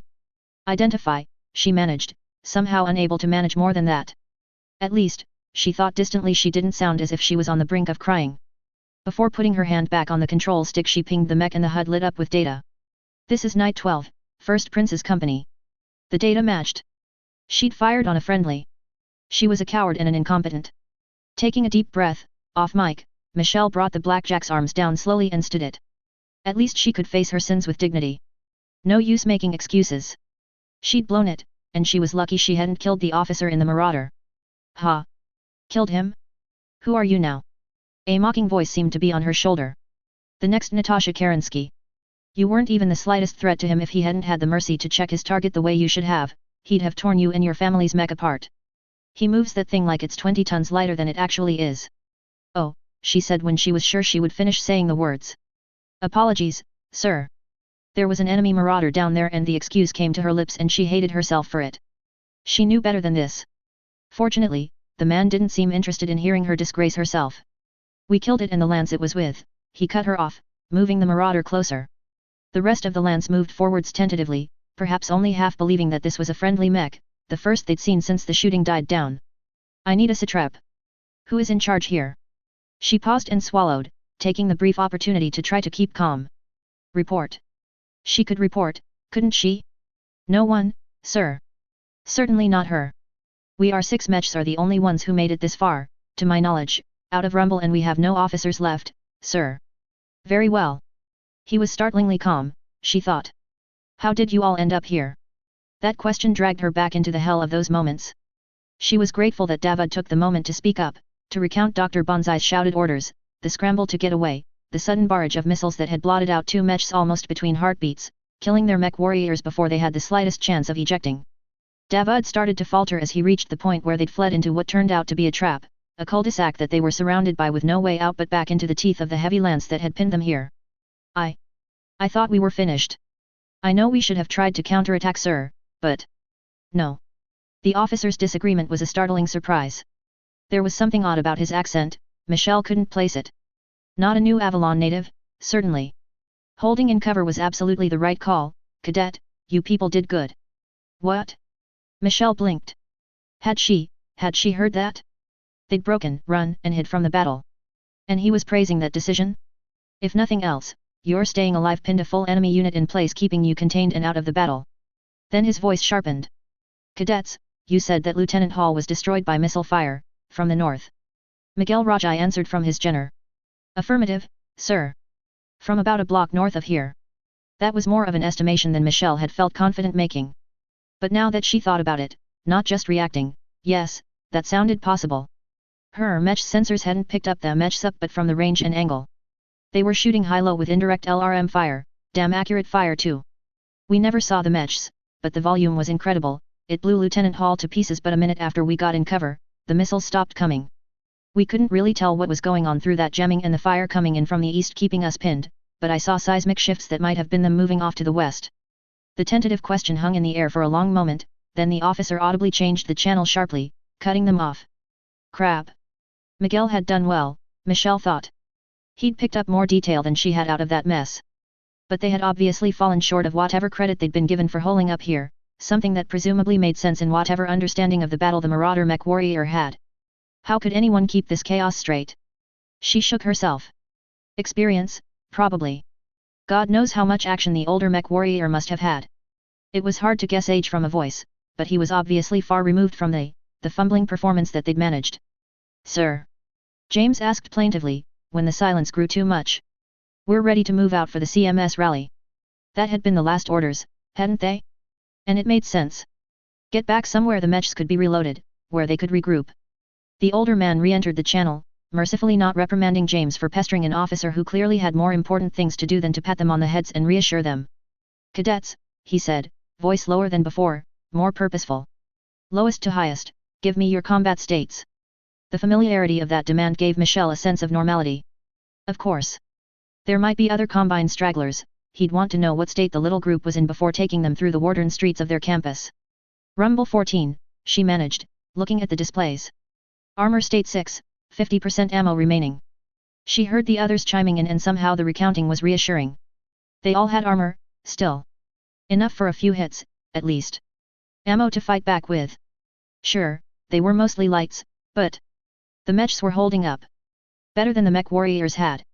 Cadets, I know your last orders were to get to the rally point, but we have a situation. Michelle stiffened. Situation? Prince Davian is heading for Mallory Park in pursuit of the enemy CO, Yorinaga Kurita. Odds are about even, but those LRM boats that blasted you? I'm pretty sure he is sneaking them into the northern side of the park to make sure this fight ends with the first prince blown to pieces as soon as he's in position. The swordsworn are tied up finishing off the rest of the enemy force, the officer continued, voice steady. Trying not to alarm them even though his words were hardly reassuring. They won't be in a position to help until this is over, one way or the other. Our heavy reinforcements won't get here in time either, which makes us the only force that might be able to find and flush this ambush before it's sprung. The man paused, and when he spoke again, everything he seemed to have been holding back spilled out. People, this is the turning point. This the focus of this entire campaign. Right here, right now. Yorinaga Kurita has fought his way across the Federated Suns, sacrificing everything for this singular moment in history. Perhaps the most singularly deadly mech warrior in the entire Inner Sphere and one of the Combine's greatest regimental leaders in command of a fanatical bodyguard who will do whatever it takes to help him complete his mission is waiting for our prince to walk into his trap right now, I shit you not. A cold chill went down her spine. Hansa Davian, the first prince. She knew he was out there, of course, and this was one of the prince's own company. But, he was going to face Yorinaga Kurita. The man who'd killed Prince Ian? Back when Michelle was just a child. Where else could he go? And the damned snake was using the prince's own honor to draw him into a trap. Her mech seemed to shift beneath her. The old, faithful blackjack that had carried so many of her ancestors to fight for House Davian. It was ready, it was responding to the call for battle. But, could she? Dare she? None of you are guardsmen. Hell, I don't even technically have the command authority to order you to do a damn thing. But the mech warrior in the Marauder paused. I'm asking anyway. The leech we swore our oaths to is in mortal danger, and the future of the entire Inner Sphere is going to pivot entirely based upon what we do in the next 10 minutes. I'm going in, but that's my job. It was, Michelle thought with a wry cynicism that surprised her, very clearly more than just his job. Hansa Davian was obviously more than his superior, but who else would the first prince have recruited for his company on a night like this than trusted friends? It's not a job for cadets, and no one from Hansa on down would deny you have all done your duty. So, well, I'm just going to leave it at that. You can head for the CMS now, the path should be clear if you just head east for a bit, and follow your orders. Or, you can come with me. The offer, the request, the plea, hung in the air. But understand, if you come with me, you're no longer cadets. Come with me, and you're coming because you've made a choice, as mech warriors. Mech warriors? What we came here be. What we were raised to be, what we were trained to be. What, Michelle thought, I failed to be. But, maybe what I can be. If I try again. She wasn't the first to speak. Justin Taylor, poor Justin, who'd had far too many jokes at sharing a name with the infamous traitor, spoke fastest and proudest of them all. Rumble 15, good to go, sir. The others were a tangle after him, and Michelle could practically see their mechs straighten as they welcomed the mission, the purpose. The chance to take hold of their fates and be more than frightened children in a battle they didn't understand. Rumble 14, Michelle Stengovich said with a determination that she would have never have imagined, when the marauder first loped out of the smoke. Ready.